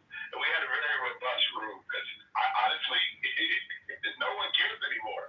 I don't think they care about anybody. I feel like a short side now. They're like a Lone Ranger, and everybody got their own truth, and everybody's missing out on the community that we can. And here's where I'm going to disagree with you. I think everybody cares. Where you say nobody cares, I take the exact opposite. I think everybody cares, but to what degree do they care? To that degree, how does it affect their lives and how much time does it take up? That's the individual. But where you say nobody cares, I say everybody cares and we part as friends. And I would say to you that people care to the extent that it benefits them as the individual, not as America. I'm so glad you agree with me, my friend. Yes. So what I'm saying, go ahead, Roger. Guys, I just wanted to say, yesterday was one of my favorite days ever on Clubhouse, and we raised $1,000 for Congressman Kitover, his campaign to change the world. He's going to change the world, one election at a time. And we raised $1,000. And on this app, in the declined state that it's been in, I think that's pretty impressive. And so we're going to continue to do more money bombs and raise more money and hire volunteers. Marshall's on board. In fact, I'm going to speak with Marshall live today. I'm going to give him a call and coordinate a time that he's willing to fly out with me to the great state of Illinois so we can meet with John Kitover to talk about campaign strategy and training people to knock doors. So we're going to make this happen. So everyone on Clubhouse can play a role in trying to get John Kitover. Here's the first goal. Remember this. The first goal is ballot access. All he needs is about, what is it? I looked it up yesterday. It's less than 600 signatures, but they're very picky about it. So you have to gather a lot of signatures because they're gonna toss a lot out. And it's expensive. Then we can worry about getting.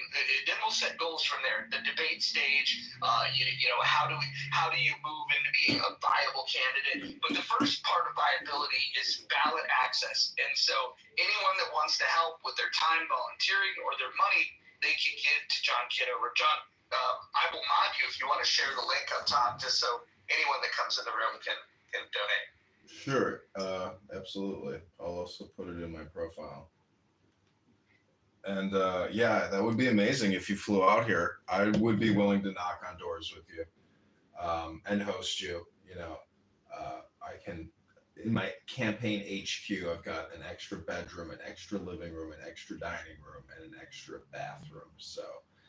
Well, while that's a charming offer, I am really partial. I'm a Marriott Bonvoy member, and I've got so much credit that if I were to stay in a place like Illinois, I would want to take advantage of one of their 5-star hospitalities for free. But you're welcome to come crash there.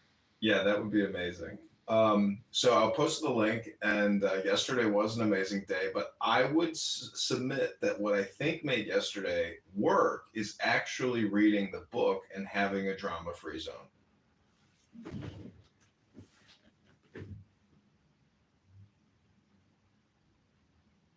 Yes, major breakthroughs yesterday.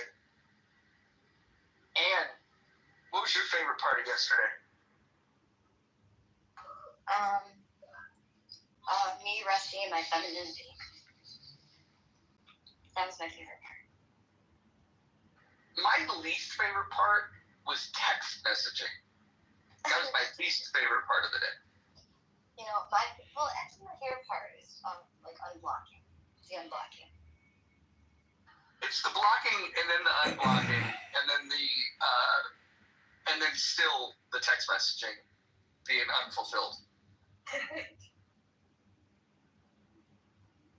So above is the antidote link. I like how they named their company Antidote, as if this is the serum for a toxic situation. And yesterday we did raise $510, and I'm going to match every dollar of that. So the campaign now has $1,020 in its checking account, and 3 Craigslist ads have been posted in the top 3 towns. We've had 1 response from an individual, but it turns out it's a marketing company. So the Craigslist ads are not getting any responses they normally do. Generally, if you post in the job section on Craigslist, you are inundated with responses. But I'm posting in marketing, advertising, and PR, not the government section, because less people even look at the government section and say marketing, advertising, PR. But finding volunteers or independent contractors who are willing to knock on doors, stand outside of grocery stores, create digital content, come on Clownhouse to create a bigger marketplace of ideas and content for the campaign. So I think everybody in this room who submitted yesterday some money, some big surprisers, people who, you know, I love And I don't hate anybody, but I did get some amazing donations from people who I thought, probably hate my guts. But maybe they got a soft spot in their heart. So thanks to all the soft spots in the hearts and everybody else who gave yesterday. I really appreciate it. And we won't waste a dime of that money. We will use it all for communications, marketing, operations to get on that ballot in March. I think soft spots is a good contender for my name change. I might angle on that. I think soft spots could be good.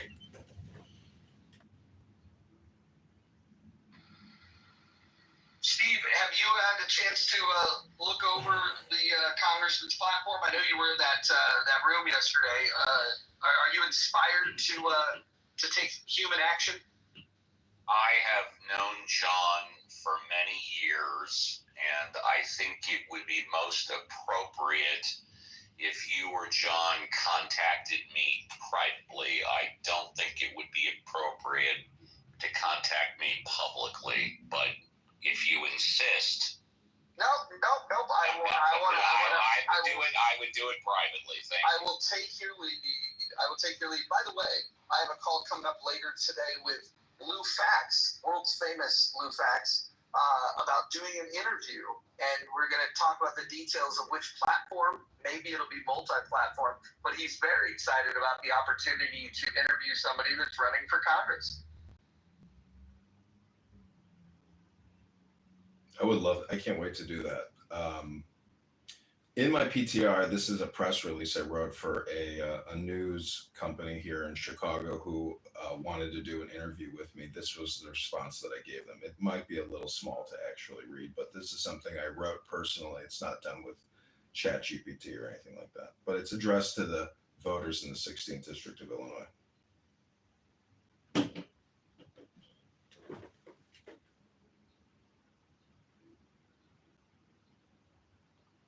I would like to ask John a follow-up question from yesterday, if that's okay, because I didn't hear anybody ask it. Is that okay, John? Listen, Uncle Steve, I hope you don't think I'm anti-Uncle Steve in what you do. I think you're a great organizer, and I love what you do, and I have listened to what you do because I'm generally entertained and enjoy your rooms. So I hope there's no bad blood between the two of us. But go ahead, Steve. Like I said earlier a minute ago, I've known you for years, and so I have a very good idea of what you are all about. And I have the ultimate most respect for Roger, which is why when he asked me publicly, I suggested he contact me privately. But that being said, you haven't been shy throughout the years of saying, quote, all communication is hypnosis, close quote. I've heard you say that at least 50 times. I'd like to know now that you're running for Congress, if you would like to comment on that fact. Thank you. Sure. So I've expanded my definition of communication from all communication is hypnosis. And I got that from a neurolinguistic programming book that I read from the 80s, where it said in 85, the Association of Neurolinguistic Programmers declared that all communication is hypnosis. So the expanded definition, in my opinion, is that all communication is political. All communication is spam. All communication can be propaganda. So I think if you frame communication in the lens of hypnosis, it might take the sting out of some people's toxic attitudes or, demeanor or personality, where it's a reframe. So that's all it is to me, Steve. I don't think that all communication is just hypnosis. It's other things as well. My only response would be that since you're now running for Congress, to say as you did 60 seconds ago, quote, all communication is spam, close quote, I would just think about that. Thanks.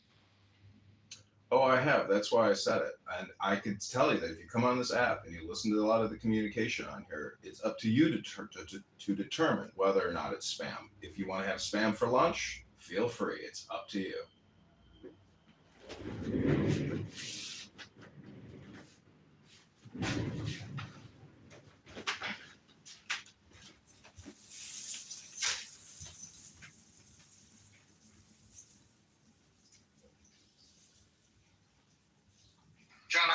question for you. Certainly, it's a question you're going to get asked if you get interviewed by Lou. What would you be would you be in support of reparations? Sure. So I've been on this app for many years. I've had many, many conversations, and I've visited many, many different types of rooms. And, I found myself in a room once with a bunch of African American women who were talking about BLM. And I told them, I asked them, what are their priorities? They told me, I said, well, what do you think about protesting at the doors of a Federal Reserve facility? And they said, well, why would we do that, John? I said, because, your attention and awareness, it needs to be expanded. You have to realize that if we inflate the currency supply to give you reparations, it's borrowed. It's all coming from the Federal Reserve. So I think with regards to the BLM component, why I told them to protest the Federal Reserve is because, the whole thing is tied to reparations and this political aspiration. I would just say, I've heard you say it to African Americans talk about reparations. Don't you know you're essentially borrowing from yourself to pay yourself?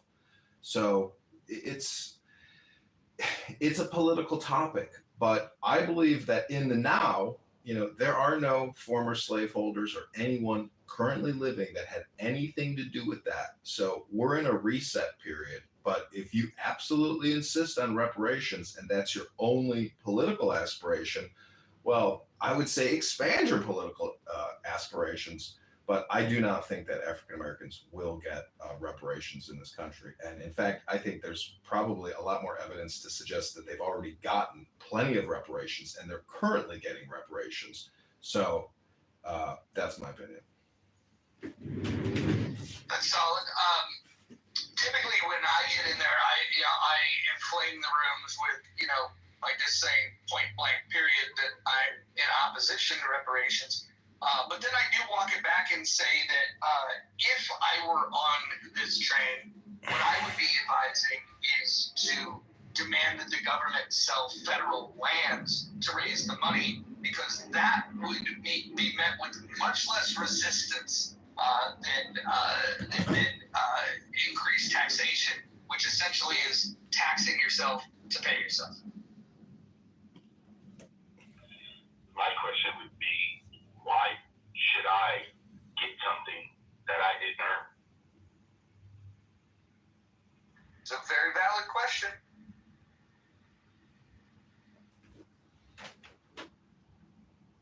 Well, I mean, I've sent invitations to people down in the queue. If you'd like to come up, just accept the invite. Come on up, join the conversation. My father was born in 1919. My grandpa was born in the late 1890s, and both of them taught our family very well that they themselves never met a slave, didn't know a slave owner, and that they still made it in America. So I'm just trying to figure out, are we really saying that someone deserves something even though they didn't earn it? And to my knowledge, every single slave owner purchased their slaves with their own money. So if I go and purchase something today, should then I be guilty in future generations because Edward purchased something and other generations should have rights to what I purchased? I don't think so.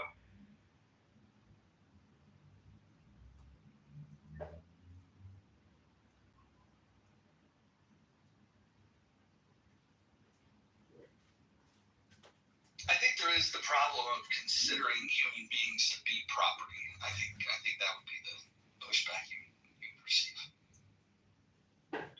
Roger, I agree. But where in human history that another human being, they purchase another human being? This is on every continent. I mean, America's only 249 years old.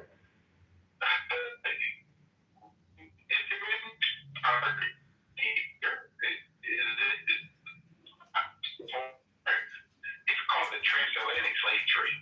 The four countries that actually, so I'm still trying to figure out these people who decided to purchase slaves in 13 colonies were individual farm owners, including blacks, because they needed labor. That's why it's called the transatlantic slave trade. I don't know why no one ever talked about the trade part. Everybody talking about the slave part. It's very interesting.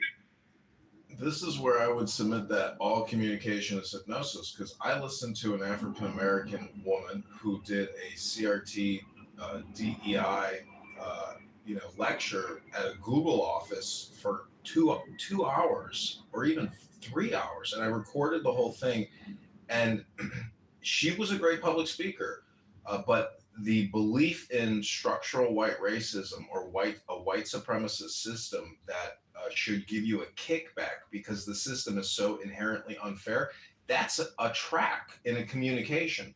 That's one communication piece. It's an all or nothing position statement. Now, if you were to listen to our audiobook of the Tao Te Ching, that is more of an intelligence education communication. So I'm just saying that if you're only going to go off of this one track, which is an all or nothing position on structural white racism and reparations, is that not the definition of persuasive hypnosis? I mean, you tell me, like, are you going to go all or nothing because of this one information piece, or are you going to use other information, as your guiding principles? To me, it's madness. Hey, Cowboy, hey, you do know, you said a transatlantic slave trade, you emphasized the trade. What were you saying that? I mean, you do know what was being traded, right? Yeah, human beings.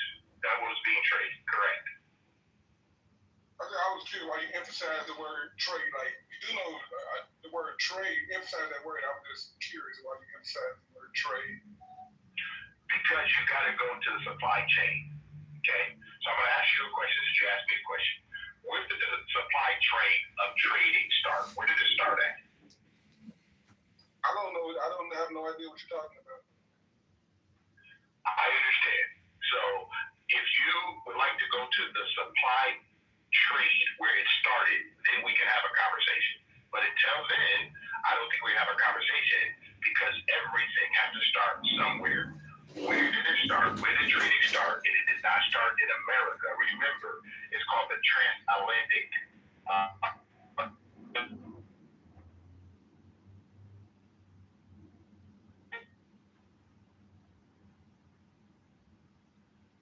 Is that me or him? It's him. Oh, that's all God.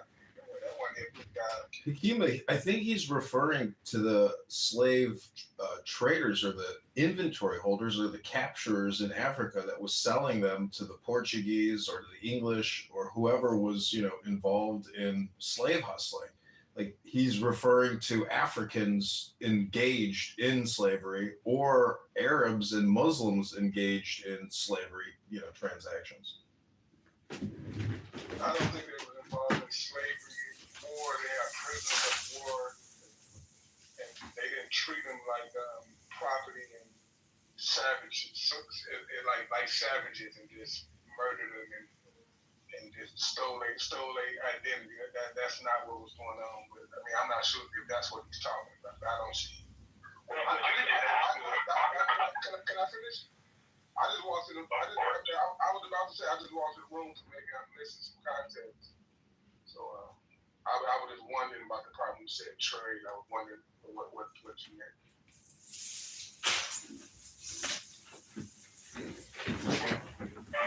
I think that John explained it to you that you got to go to the supply chain first, okay? And he named a couple people groups, but yet you did not acknowledge the group that he talked about. You said you don't think that they did what you believe that they did to the percentage of blacks that came to the shores of the United States. At the time, there were 13 colonies. So I would like to know from you, do you know the number of actual people that made it to the shores of the continent of the United States? 388,000. And I want to ask you a question. Were all of them that came over on the ships, do you know the number of those that were never slaves, free men? I don't know what you're talking about.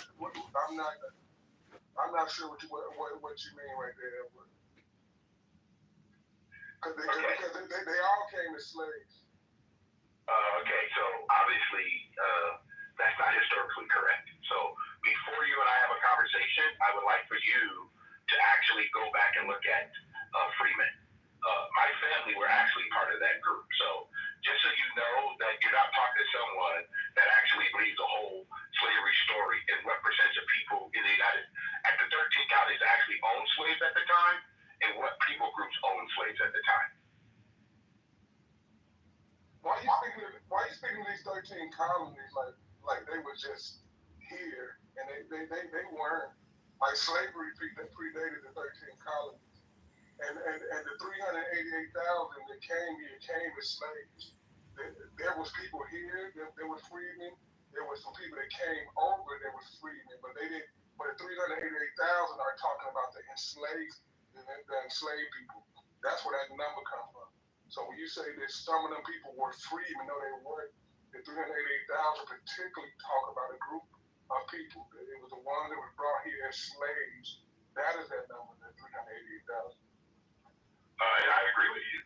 That those were the ones who came here that were traded before they got here. Okay? They were traded before they got here. My question is, could you go back to the supply chain of who traded them and sold them into slavery?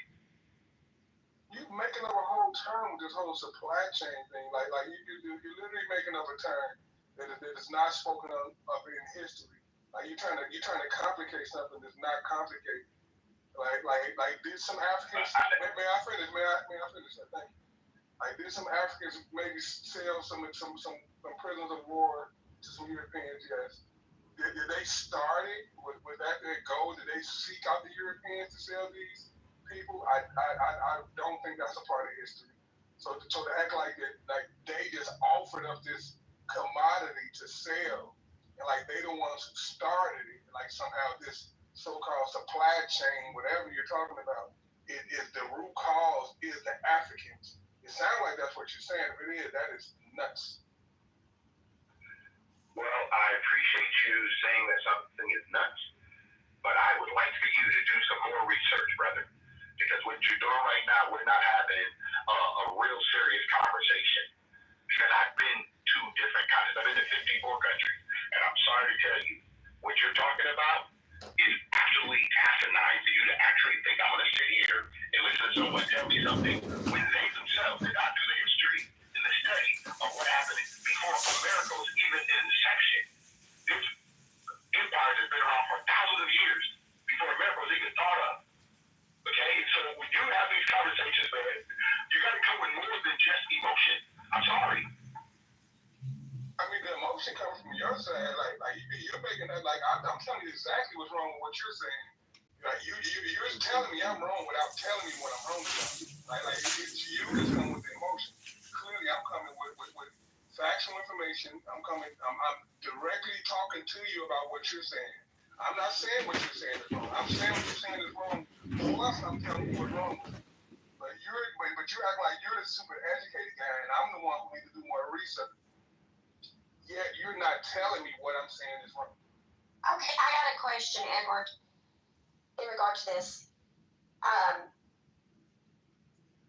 They had on the shore, where were the docks where the Spanish came and picked up the slaves? Because the biggest amount of the slave trade started, as you say, before the 13 colonies, because it was done by the Spanish.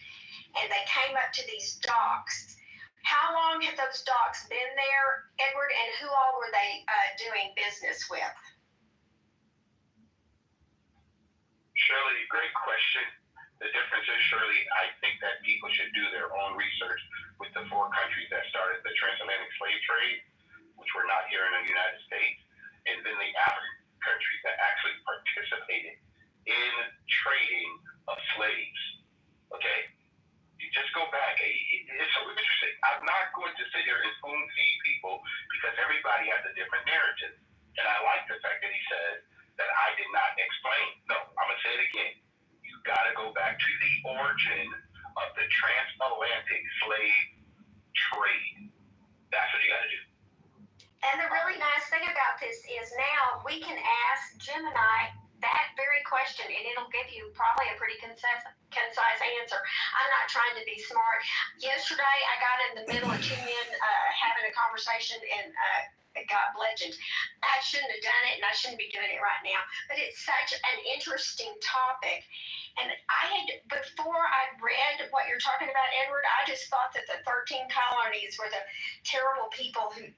only terrible people who participated in slavery, and found out that we were not the only. It's a terrible institution. We're so glad that we aren't practicing it, except we probably have economic slavery. I don't know. We won't go down that line. We won't go down that. So Edward, which African country was a part of the slave trade? Be precise. I just said to you, and I don't know why you did not hear me loud and clear. I just want to see part. I'm going to ask you a second question. This is the last question I'm asking. Which African country was a part of the slave trade? Do I have a right to say I'm not going to answer the question? I mean, if you don't know the answer, that's fine. But that's cool. All right, thank you for making an assumption. I appreciate it. Yeah, it's clear you don't know. Yeah, I know it's clear that you like to make assumptions.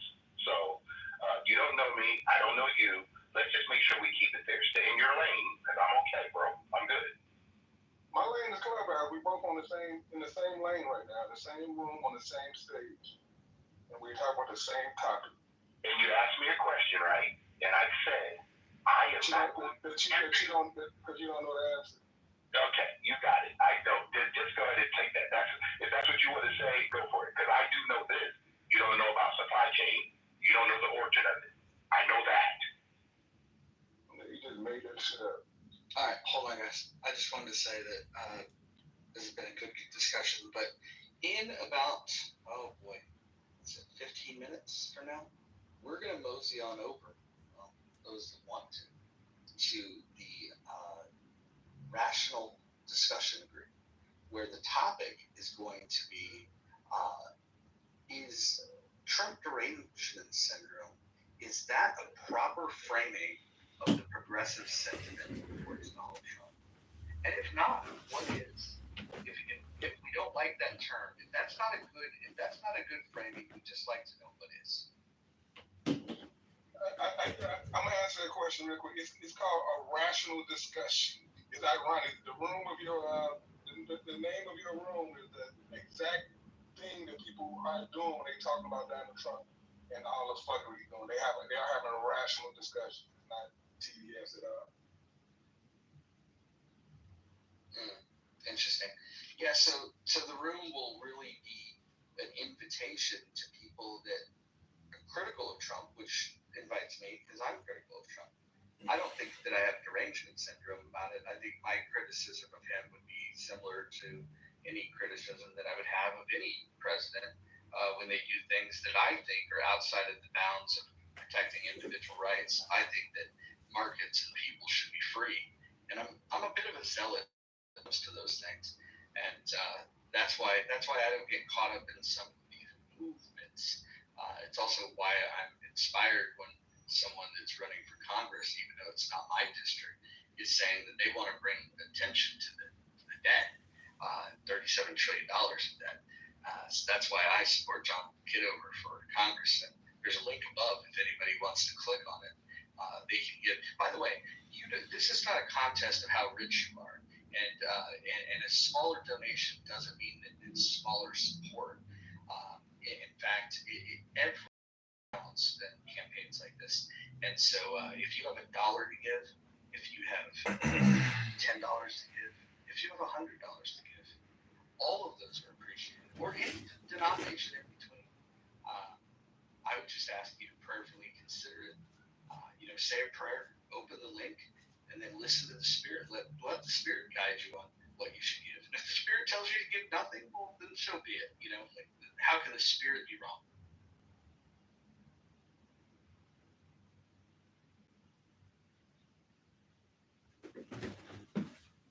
I would say just take the deepest breath of the day. Hold it for 10 seconds, 10, not 11, 10, not 9. Click that link above. Your money will be allocated absolutely transparently We need people on the ground. And Mojo has volunteered to fly out to Chicago, stay at a Marriott, and knock doors with me to get the required number of signatures, which is about 600, but we'll probably need thousands. And your money will help this campaign. This is not a joke. I know many of you know me as a joker, a comedian, a troll, a clown, somebody that likes to have fun on this app with you. But this is a real campaign. Has a real checking account. It's got a real EIN number. We're really in the FEC website, and your donation probably will actually show up in the donation reports. So just FYI. But johnforcongress.com is the website, and the antidote link above is the payment platform and landing page that we're using to generate funds for this campaign.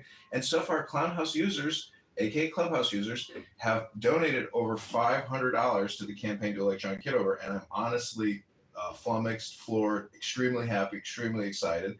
And as Mojo said yesterday, Darren LaHood in the 16th District, the Rhino Republican vaccinologist who has created $20 trillion in debt, is probably thinking, oh shit, this guy's actually raising money. So we do need to open up that muff and create a bridge or an opening to the voters of the 16th District. And hopefully this type of economic and fiscal conservatism, aka common sense, will be able to create, a groupthink, a herd psychology effect. I mean, this is the biggest problem going, in my opinion. $37 trillion is completely unsustainable. $1 trillion a year in interest payments on a $37 trillion mortgage. This came out of nowhere in just 20 years. So unless Congress and the Senate and the president and everybody actually starts tightening their belt and saying, you know what, we've had 25 years of war, we're $37 trillion in debt, maybe it's time to stop spending and borrowing. I'm complete. Thanks, everybody. This is John Kitover.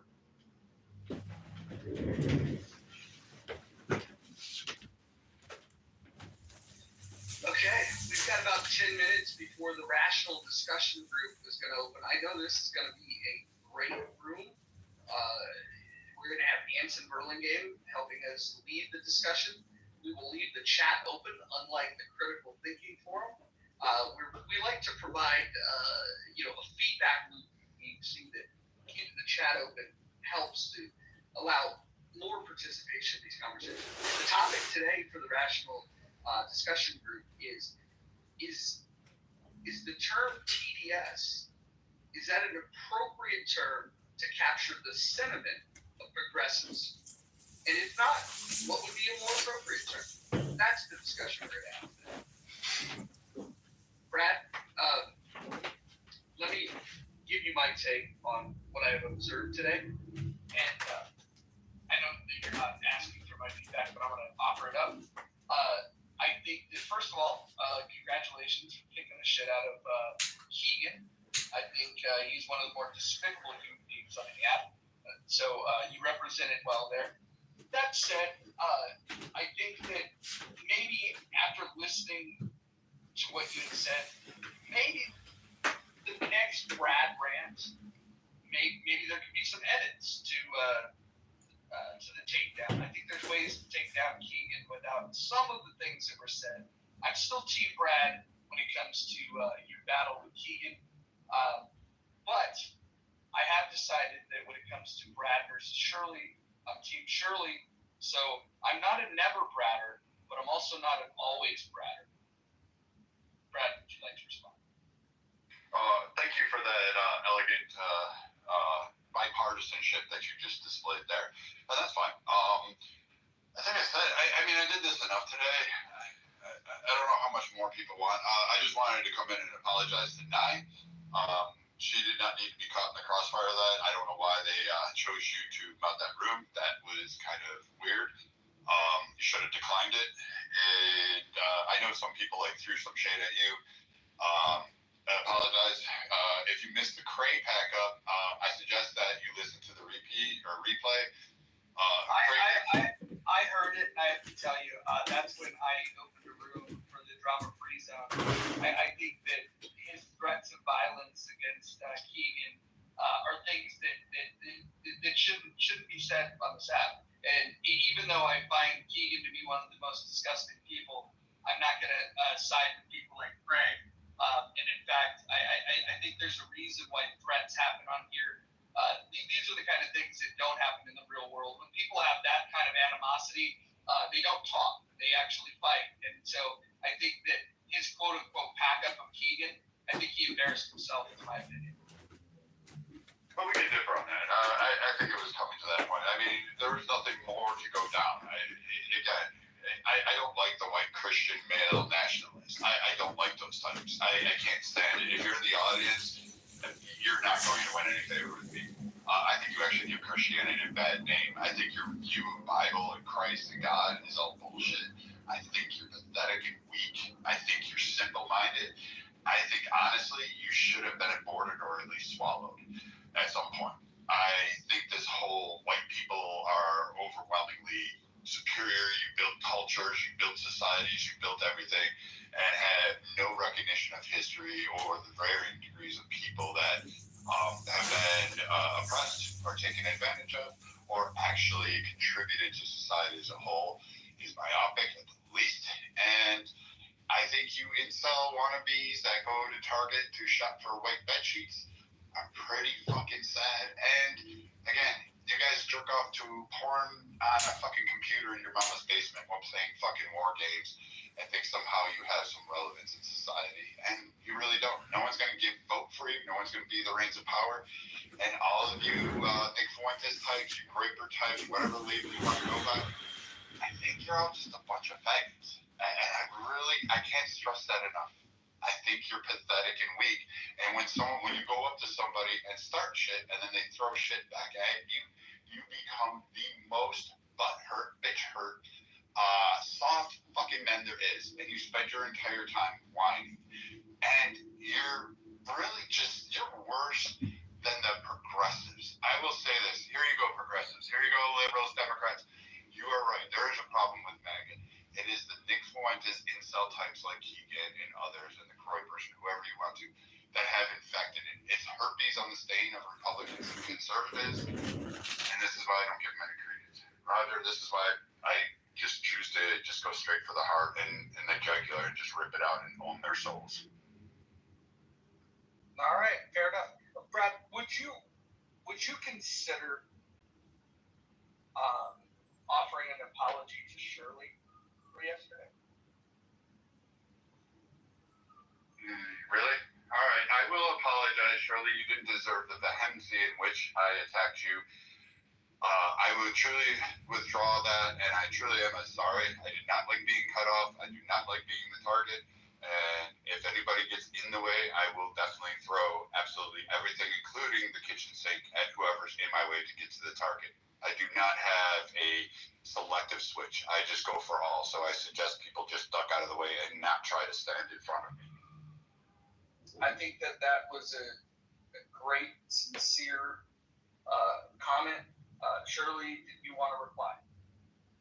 Hun, I knew that's how it was before you said any of that. I'm not sure everything you said because I'm painting and I walked away to look for the stir stick. Yeah, Brad. There we go. Bringing people together in the muff.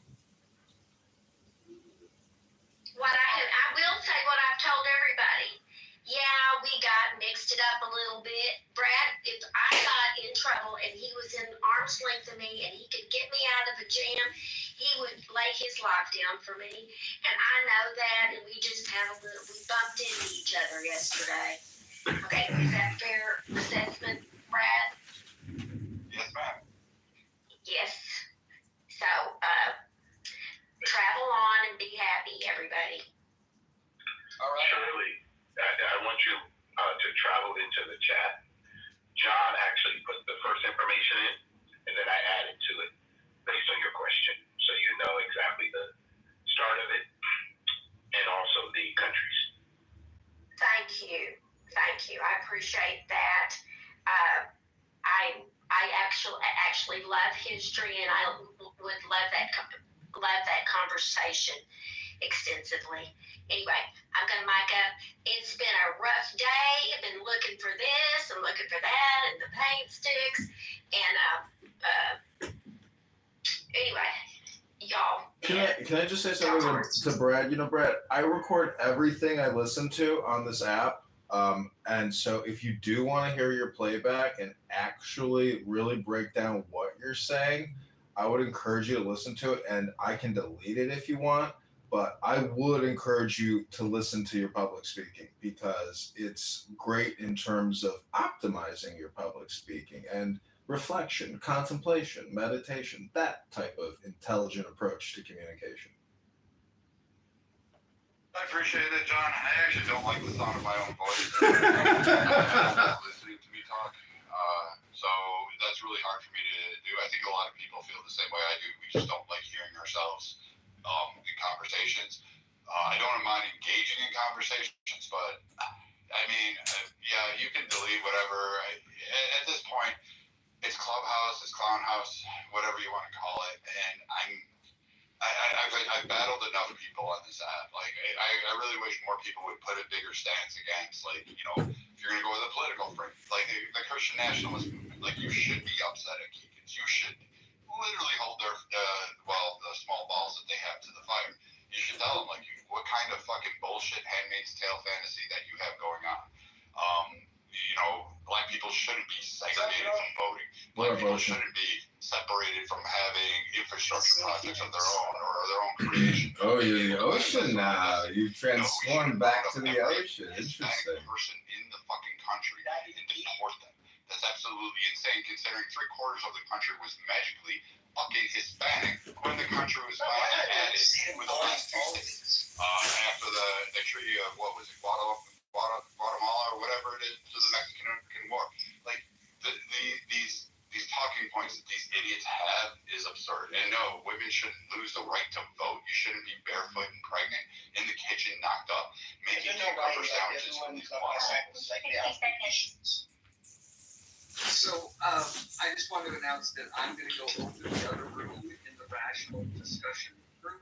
If you want to discuss whether or not the term TDS is a proper reflection of progressive sentiment towards Trump. Hey, Anson, he's about to open up the room. That's going to be the topic. I'm going to head over there, and I'll see you people over there.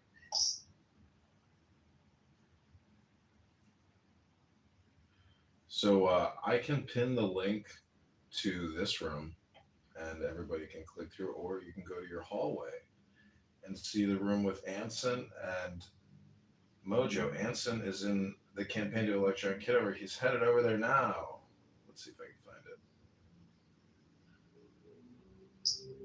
And while before that, I just want to say really quickly to Brad. Brad, I heard what you said about me.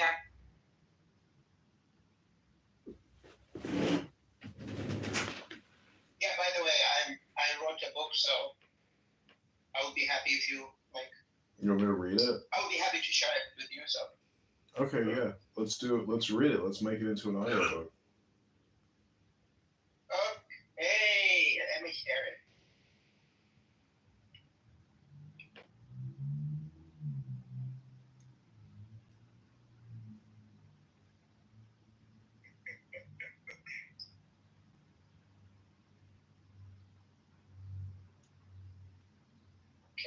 I sent it in the chat, brother. Just read me the first 10 sentences. Okay. All right, I'm going to go ahead and mod up Anson here. We're not going to get started right away. We're going to let people pack in. We will make sure that we start right at 2 o'clock Pacific time and 5 o'clock Eastern. You do the conversion if you live elsewhere, not the world clock. But let me see if I can bring some people up. We'll just have a little bit of small talk, as they say, until the room really gets cracking at 2. The format for this room, this is my preference. All right, I asked you for 10 sentences. You didn't give them to me. First framing of the question. And then he likes to hear what everybody has to say. And then towards the end, he kind of offers his response to things. Although he may interject This is supposed to be interactive. This is not one of those rooms where somebody's given, endless amount of time to drone on and then they're moved to the audience. It's also encouraged to participate in the chat to whatever degree you would like. Just be polite and respectful to people. We're going to have this conversation. I love this question, by the way. I hope you guys are enjoying these rooms. I know that I've been getting a lot of positive feedback for these rooms. And if you have topic suggestions, please back channel me, back channel Anson. We'd love to hear this stuff. But let's just get a little bit of small talk going. We got about 7 minutes before we officially open. Let's hear what's on your mind. I'd like to go just super quickly. Anson, these last few rooms have been very informative and very enjoyable, and I was just going to beg you guys to turn the replays on, and I see that they're on because you're just that good. Thank you. Yeah, that's the kind of feedback loop. You were not the only one that requested replays to be on, and since the rooms stream to YouTube, there's no reason why we wouldn't record these rooms. So replays are on. Well, I just want to say really quickly, I think this is a great topic. I'm very excited for this discussion, especially to hear the thoughts from people who dislike Trump. And perhaps they'll share why. And why, if they are offended by the term TDS, I hope we get some explanation on that too. Thank you. Absolutely, and I hope for those that pick the choice in the poll that they prefer a different term. I'd hope for them to offer up a suggestion. If the TDS term is not the proper term, then maybe we can figure out what the proper term is. And I don't think that this conversation is going to be the end of this. I think this is going to be the beginning of talking about the impact that Trump has politically as well as socially, and the way that people now engage with politics because of this Trump phenomenon. And his supporters, his detractors, they're very passionate about things, but this will be, I think, the beginning of a mature dialogue to bring people together that love, hate, or are indifferent to the guy, to figure out, can we have a fair framing of what the critique is? That's my hope that we're going to start that process. We got about 5 minutes before we really kick things off. Wanted to just welcome everyone. If you want to join the stage, please raise your hand. It's open to everyone that wants to participate politely. So this is great.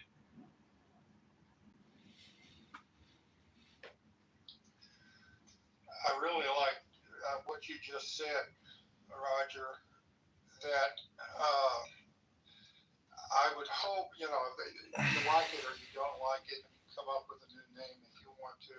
But the bottom line is there is a strong sentiment by a lot of people that continue to harp on, in a negative way, essentially everything that Trump does. And if we can somehow figure out how to better criticize Trump, but more important, move beyond criticism to a constructive alternative. When we start doing that, and it's rational, and it's polite, my God, we can make some progress. But if all we do is criticize hate, etc., either way, across either side, then we're not making any constructive process to come up with better solutions. And that's the reason I'm looking forward to this, particularly if we can take it to the point of what else can we do besides just hate, whatever. Yeah, so I've been thinking about this all day because I've got shit to do, but I divide the TDS problem, because Roger asked earlier, or Mojo asked earlier, how we could think about TDS. And I think there are two camps. There are those that are fundamentally opposed to the policies that any of his initiatives, manifest. And then there's a camp that I think has not been discussed that I have seen in my interactions with my Canadian business associates. And that is the manner in which he executes. It's abrupt, crass at best, and rude many times. And by anyone who, even if you're the staunchest of Trump supporter, you could always say there was another way of handling it. Now, when the electorate elected the guy, we did it with our eyes wide open, knowing that it wasn't always going to be the way you would do it. And what I find unique about, the incrementally higher level of anger associated with the way in which he does work is that they haven't realized that in many cases they're angry with how he does it. And I'm going to cite a couple cases even the last week to make my point, because I know there are people who fundamentally disagree with his policies. I'm not disregarding that, but I do think the value-added anger that is shown towards him reflects, at least in part, the way in which he does it. And even Joe Scarborough said that liberals amongst themselves talk about the crime in cities, including Washington, D.C. So that's just the one in this particular case this week. And even Democratic senators, most notably Fetterman, although they don't react immediately, confirm that maybe we should listen to what he says instead of how he says it with respect to things like the Israeli conflict, AI management, and trade. So to build on Anson's comment, I think a lot of the anger that blinds fruitful discussions around what he is trying to implement comes from at least how he does his business. And Anson, thanks for prompting Mojo to have this room. Yeah, I got in for a second, just real quick. Sure. Thank you. I want to go backwards for a second because I had TDS in 2016, and I argued with people I've known all my life and never ostracized anybody. And I had to come to terms with that. I was just triggered, even with some of the closest people in many rooms, and I'm still close with them. This time, I had to realize after the debate, triggered or not, Trump was going to be my president. Then, when Kamala peaked at the convention and all they could talk about was her joy, not any accomplishments, we all knew Trump was going to be our president. And I had to look at it differently. I couldn't go through life being triggered every day. So the only thing that I wish that the people, the conservative side would do is when you're in a conversation with them or online, they don't just come right out, you have TDS, because it's a catch-all phrase now for anything they disagree with.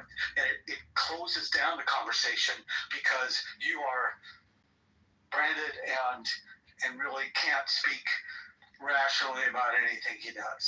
And so I think we do need a new name. I don't know what it is, but that's going to help, I think, foster conversation when I don't hear I have TDS when I've overcome it. So those are my thoughts. I'd like to weigh in on that if I am audible. You guys can hear me. James Lindsay has a 7-minute video called Thought Terminating Cliches. And he says these are slogans that shut down discourse. You have TDS is one of them.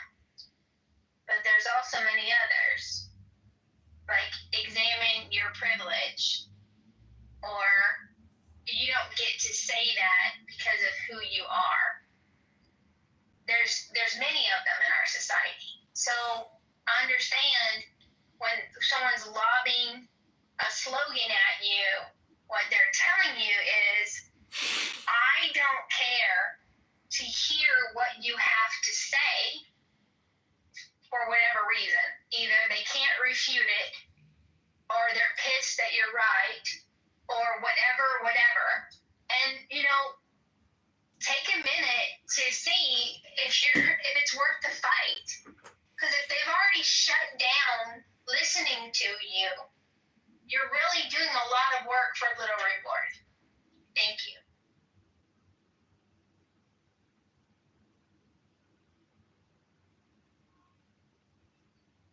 ready to start the room, Roger?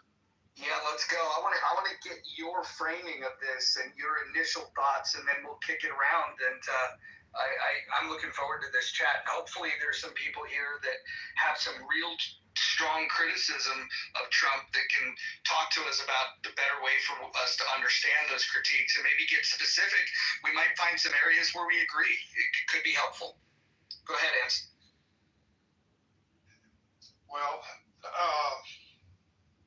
the reason I picked this topic is one of the reasons that I decided to work with Roger and spend my time in a different room. The term Trump delusional syndrome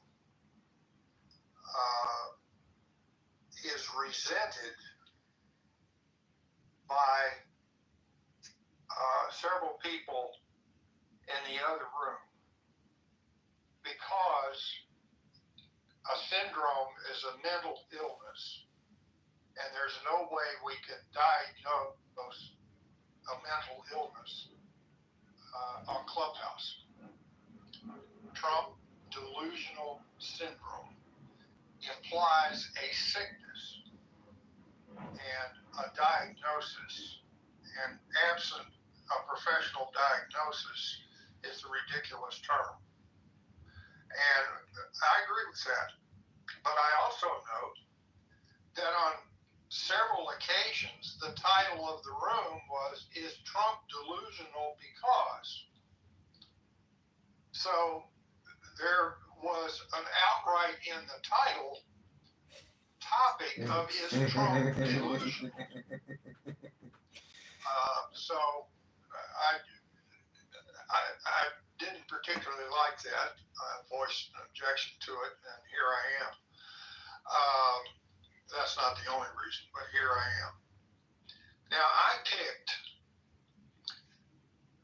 I prefer a different term, and I've been thinking about it. And I think I'm dropping the term syndrome in the first place. And I'm dropping the term delusional because that can be considered a mental health aspect. And I picked UTD, Ultra Trump Disgust.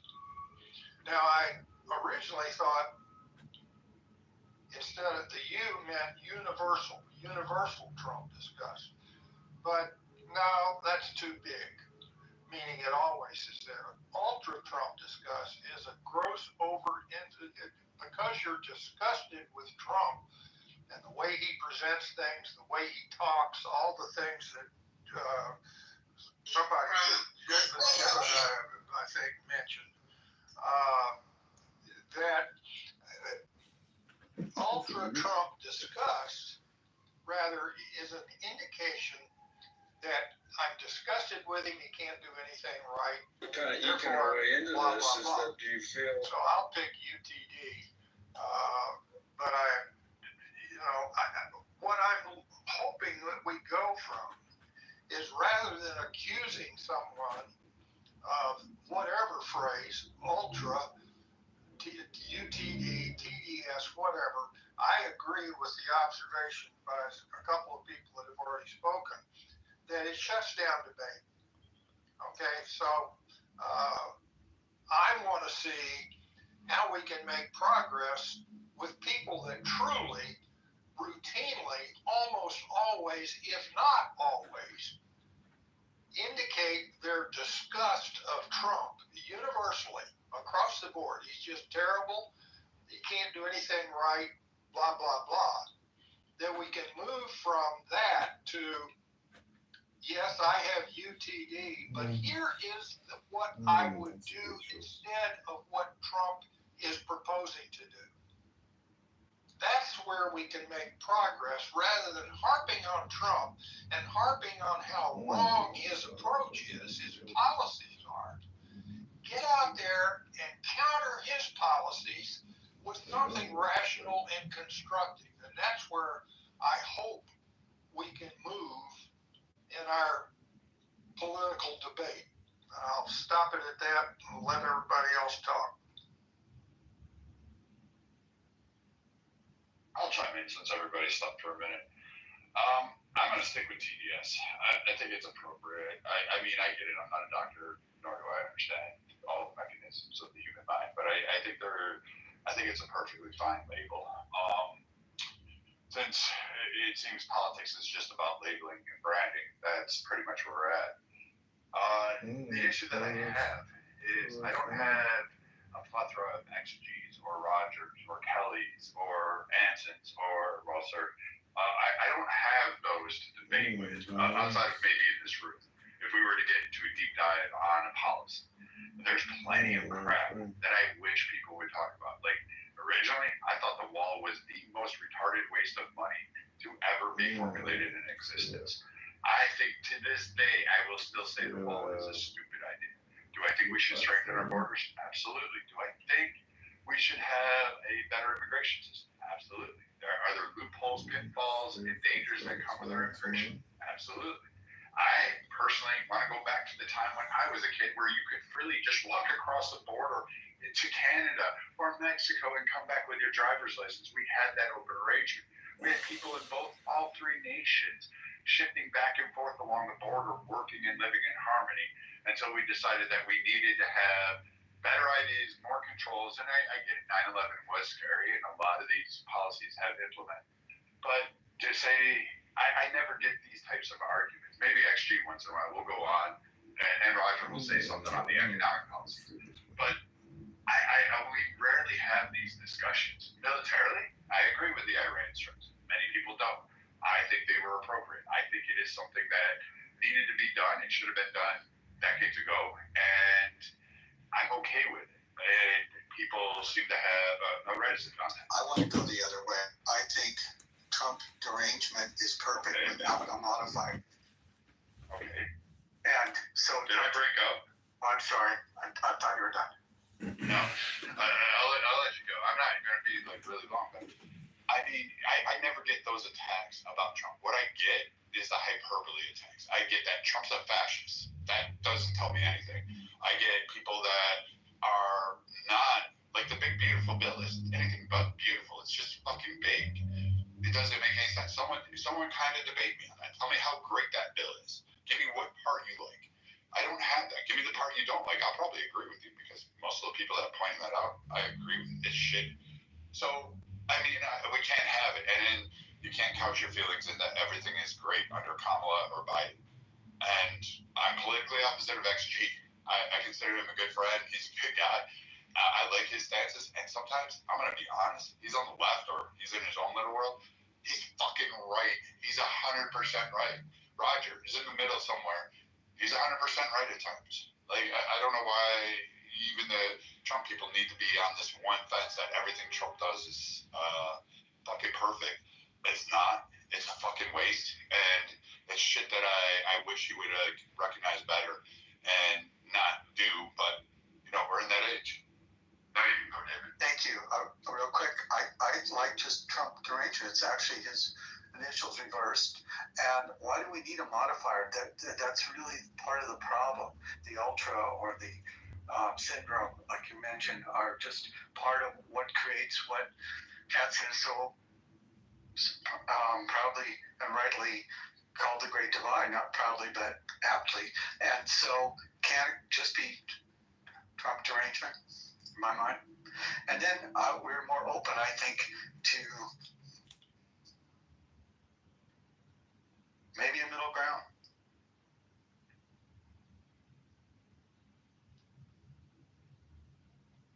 Yeah, for me, I don't find the term to be useful in multiple senses. As in, one, I mean, yeah, it's a shutdown term, but at the same time, I also think it kind of like dismisses a lot of valid complaints that are there from the left as well.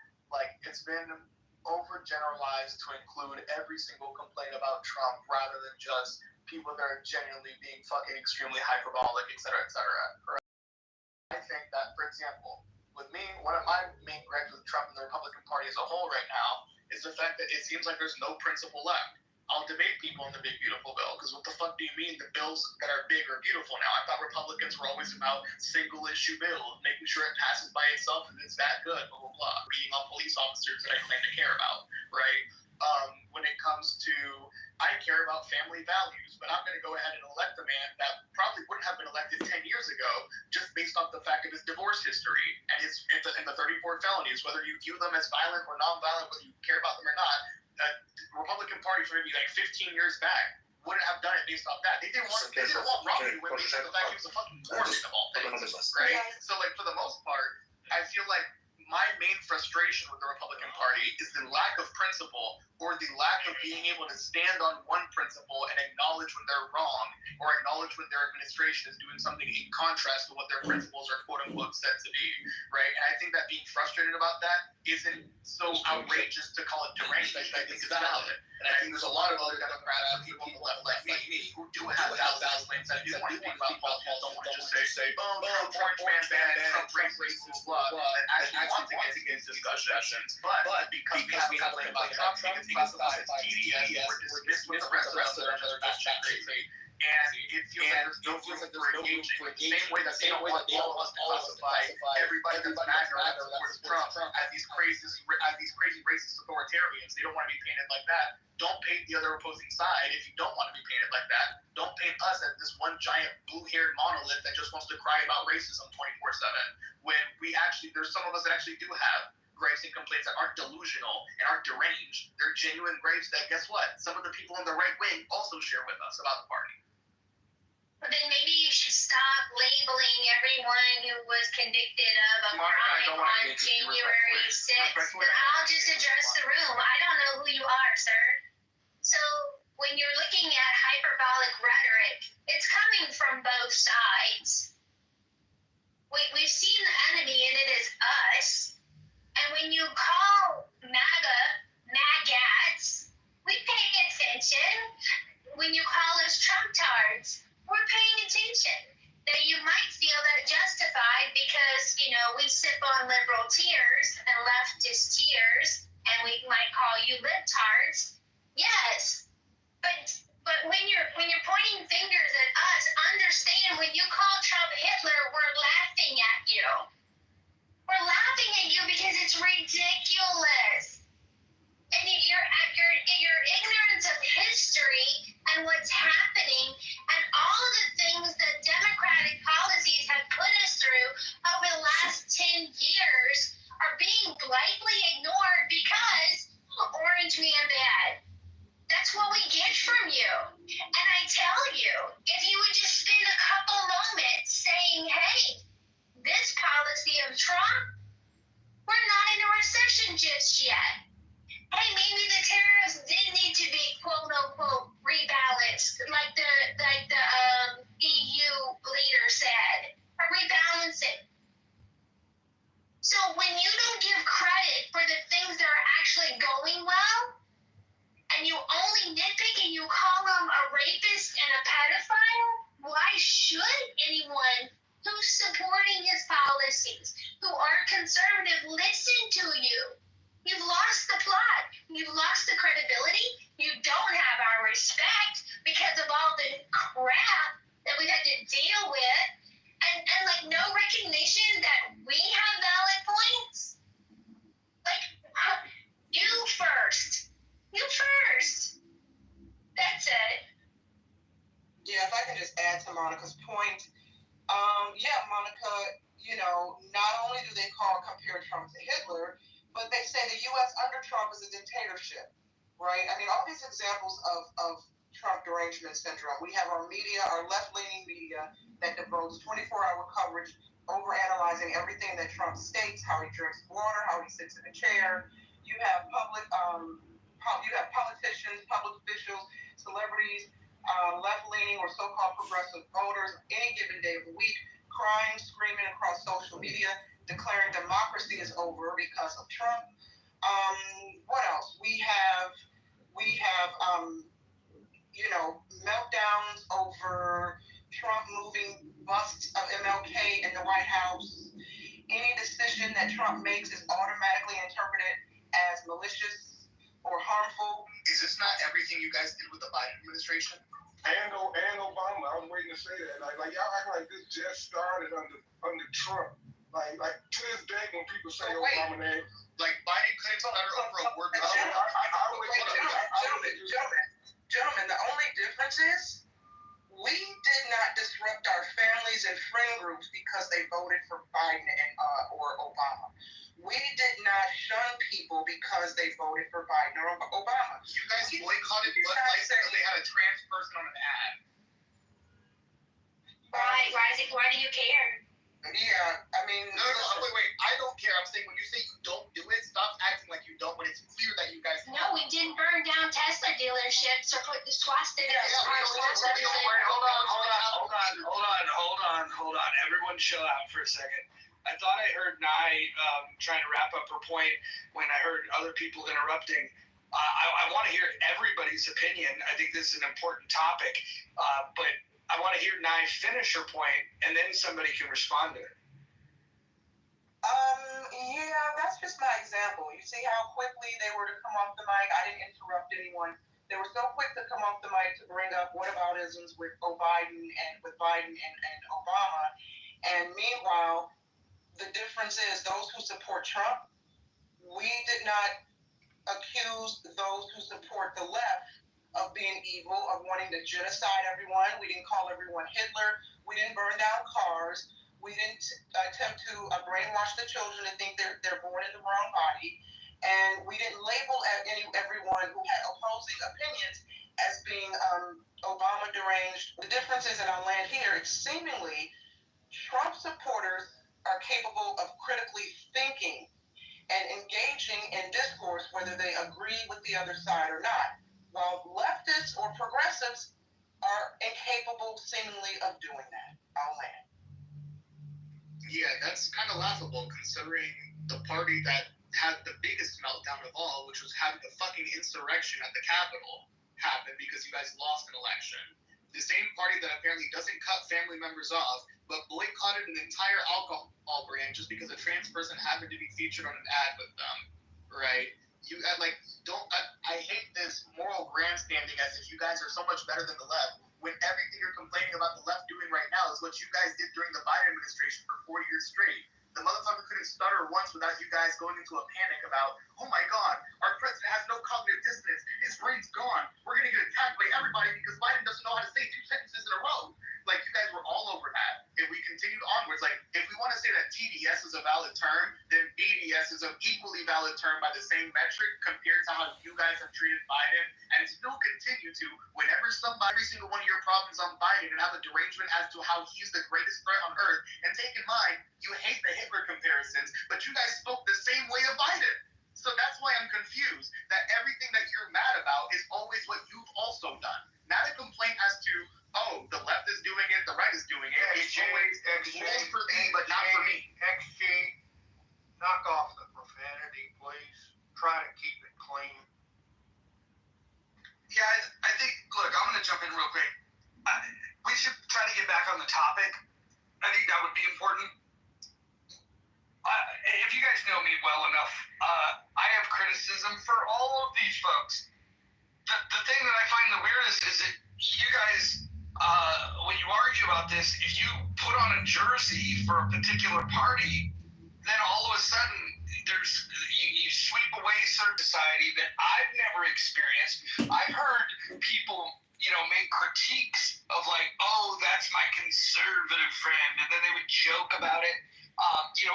During the Bush term, Bush was vilified, but you can still have family parties, and maybe the viciousness is going to progressively get worse. I don't know, but where it's at today, I just want to point out that, unless you want to go back to Reagan getting shot or go back to Kennedy, keep in mind that the political apparatus in this country wanted Trump to not be on the ballot. They wanted to forego democracy. They didn't like him so much. They also wanted to throw him in jail. They wanted to weaponize the justice system against him. And then finally, when that didn't work, there were attempts to take his life.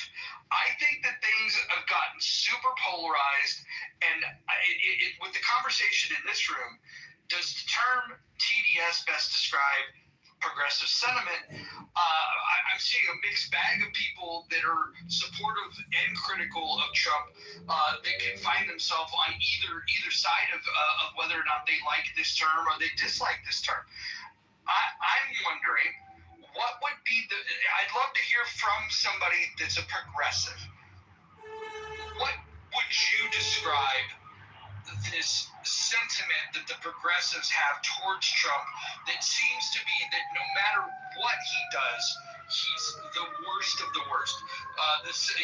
How do we, what's the term that we use for people to catastrophize Trump in such a way that they will say he's literally Hitler? I'd love to hear from a progressive explain it to me.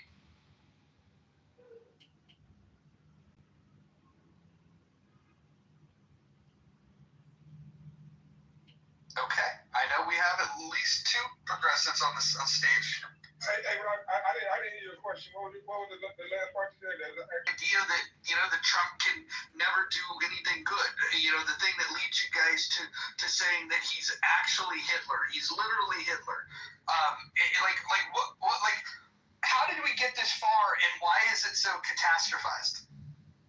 I mean, because it's right there. He's right on the verge of being Hitler. I mean, I'm not just saying this now. I've been saying this since he started running. When I found out about Project 2025, which he denied, but now he's running like a fucking playbook.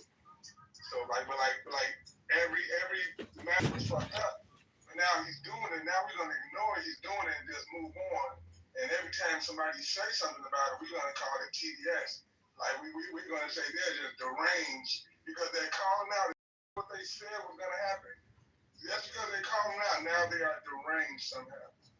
It's crazy. They don't want to talk about the points of what he's doing. They want to just talk about, they diagnose somebody with derangement syndrome, opposed to talk about